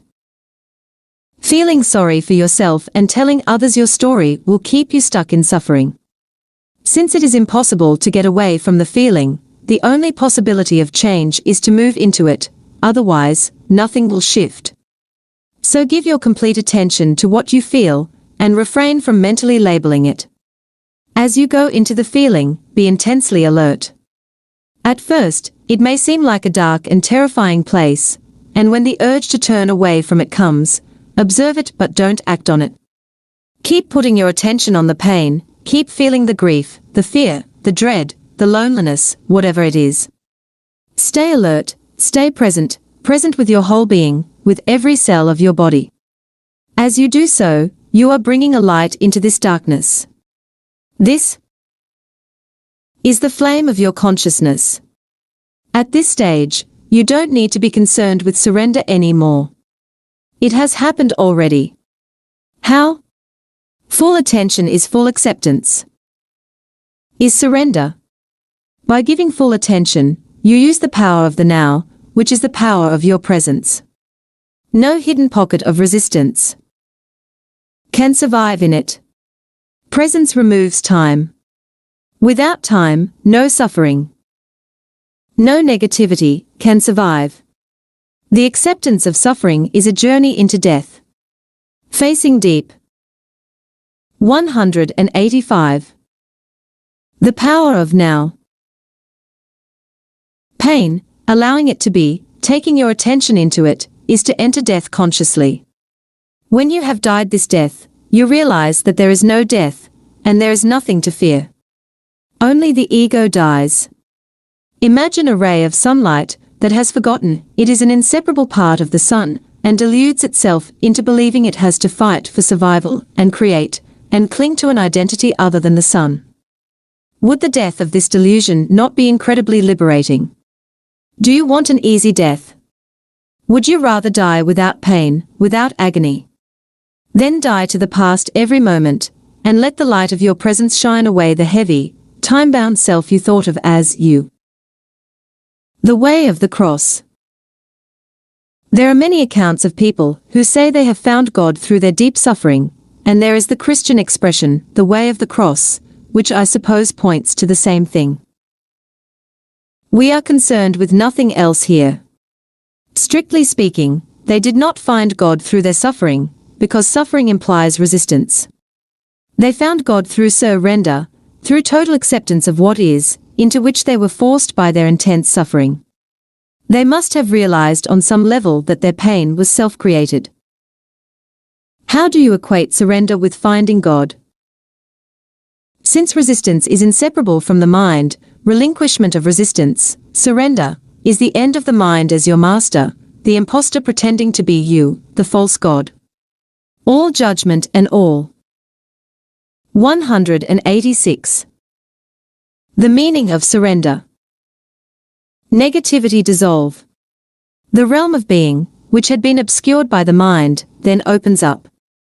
Suddenly, a great stillness arises within you, an unfathomable sense of peace. And within that peace, there is great joy.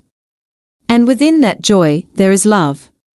And at the innermost core, there is the sacred, the immeasurable, that which cannot be named. I don't call it finding God, because how can you find that which was never lost, the very life that you are?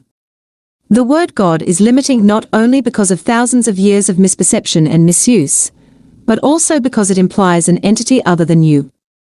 God is being itself, not a being. There can be no subject-object relationship here, no duality, no you and God. God realization is the most natural thing there is.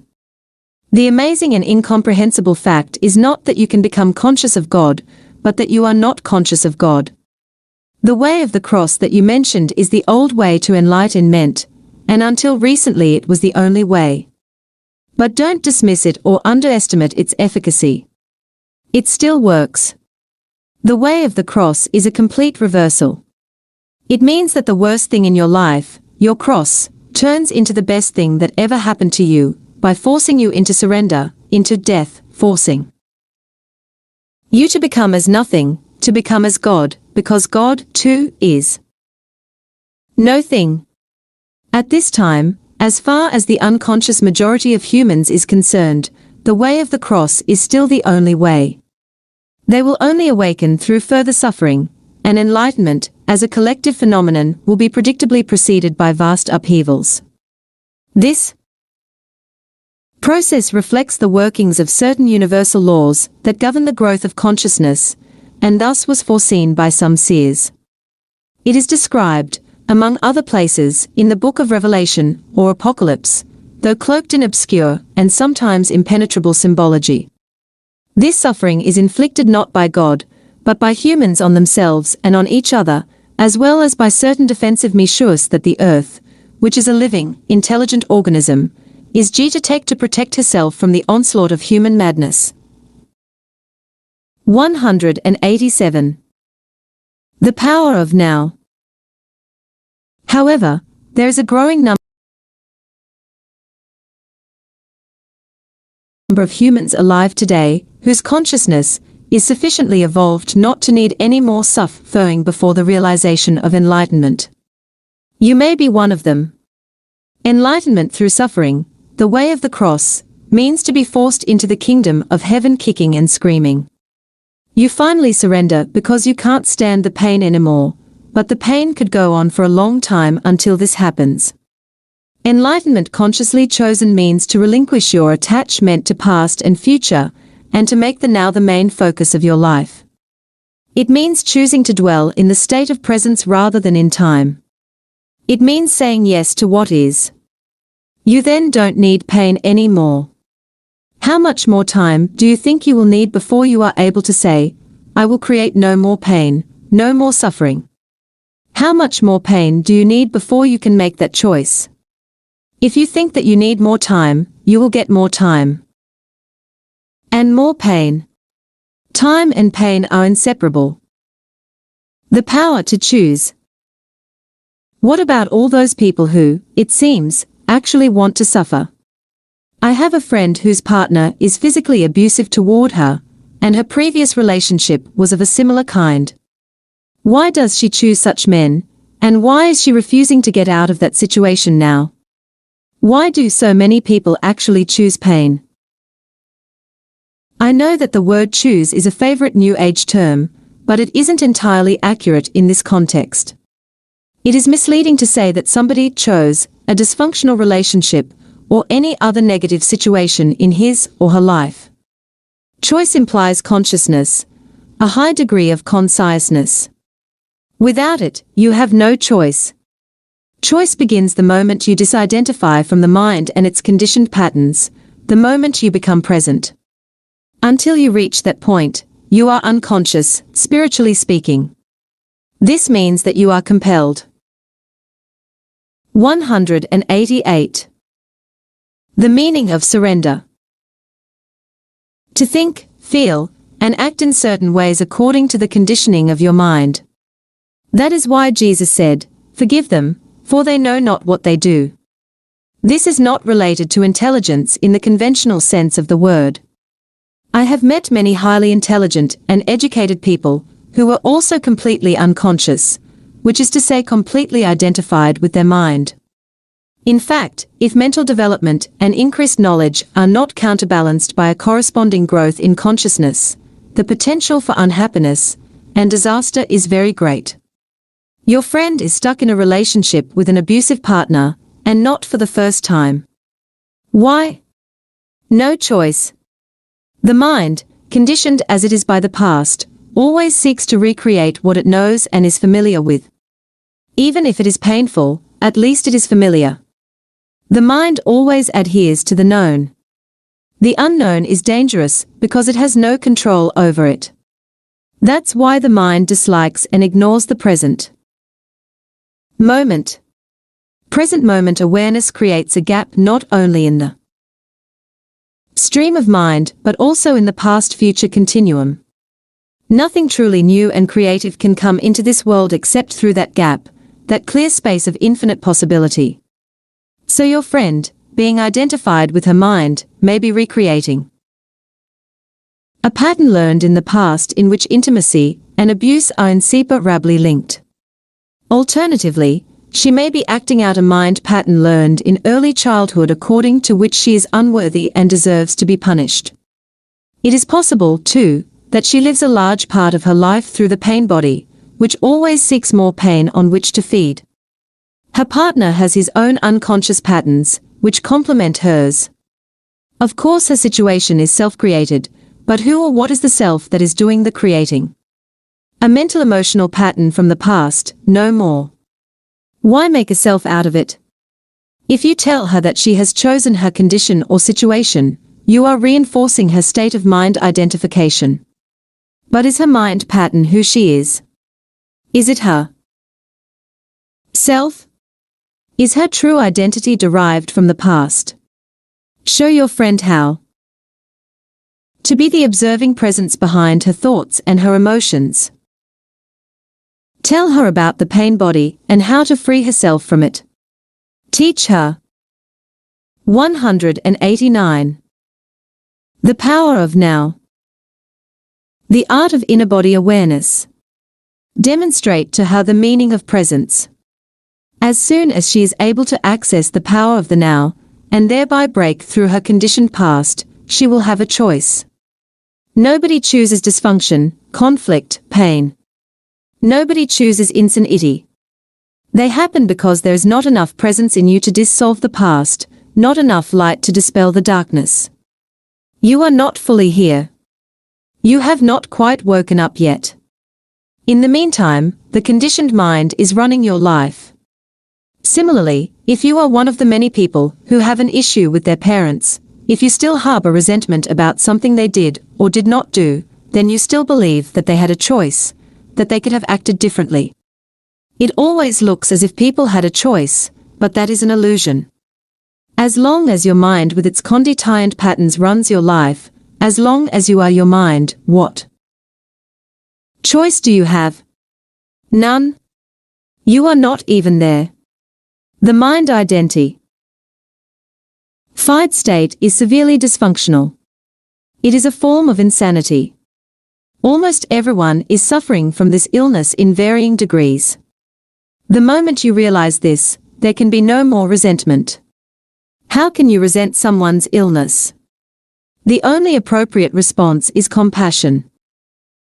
So that means nobody is responsible for what they do. I don't like that idea. If you are run by your mind, although you have no choice, you will still suffer the consequences of your unconsciousness, and you will create further suffering. You will bear the burden of fear, conflict, problems, and pain. The suffering thus created will eventually force you out of your unconscious state. What you say about choice also applies to forgiveness, I suppose. You need to be fully conscious and surrender before you can forgive. 190. The meaning of surrender. Forgiveness is a term that has been in use for 2,000 years, but most people have a very limited view of what it means.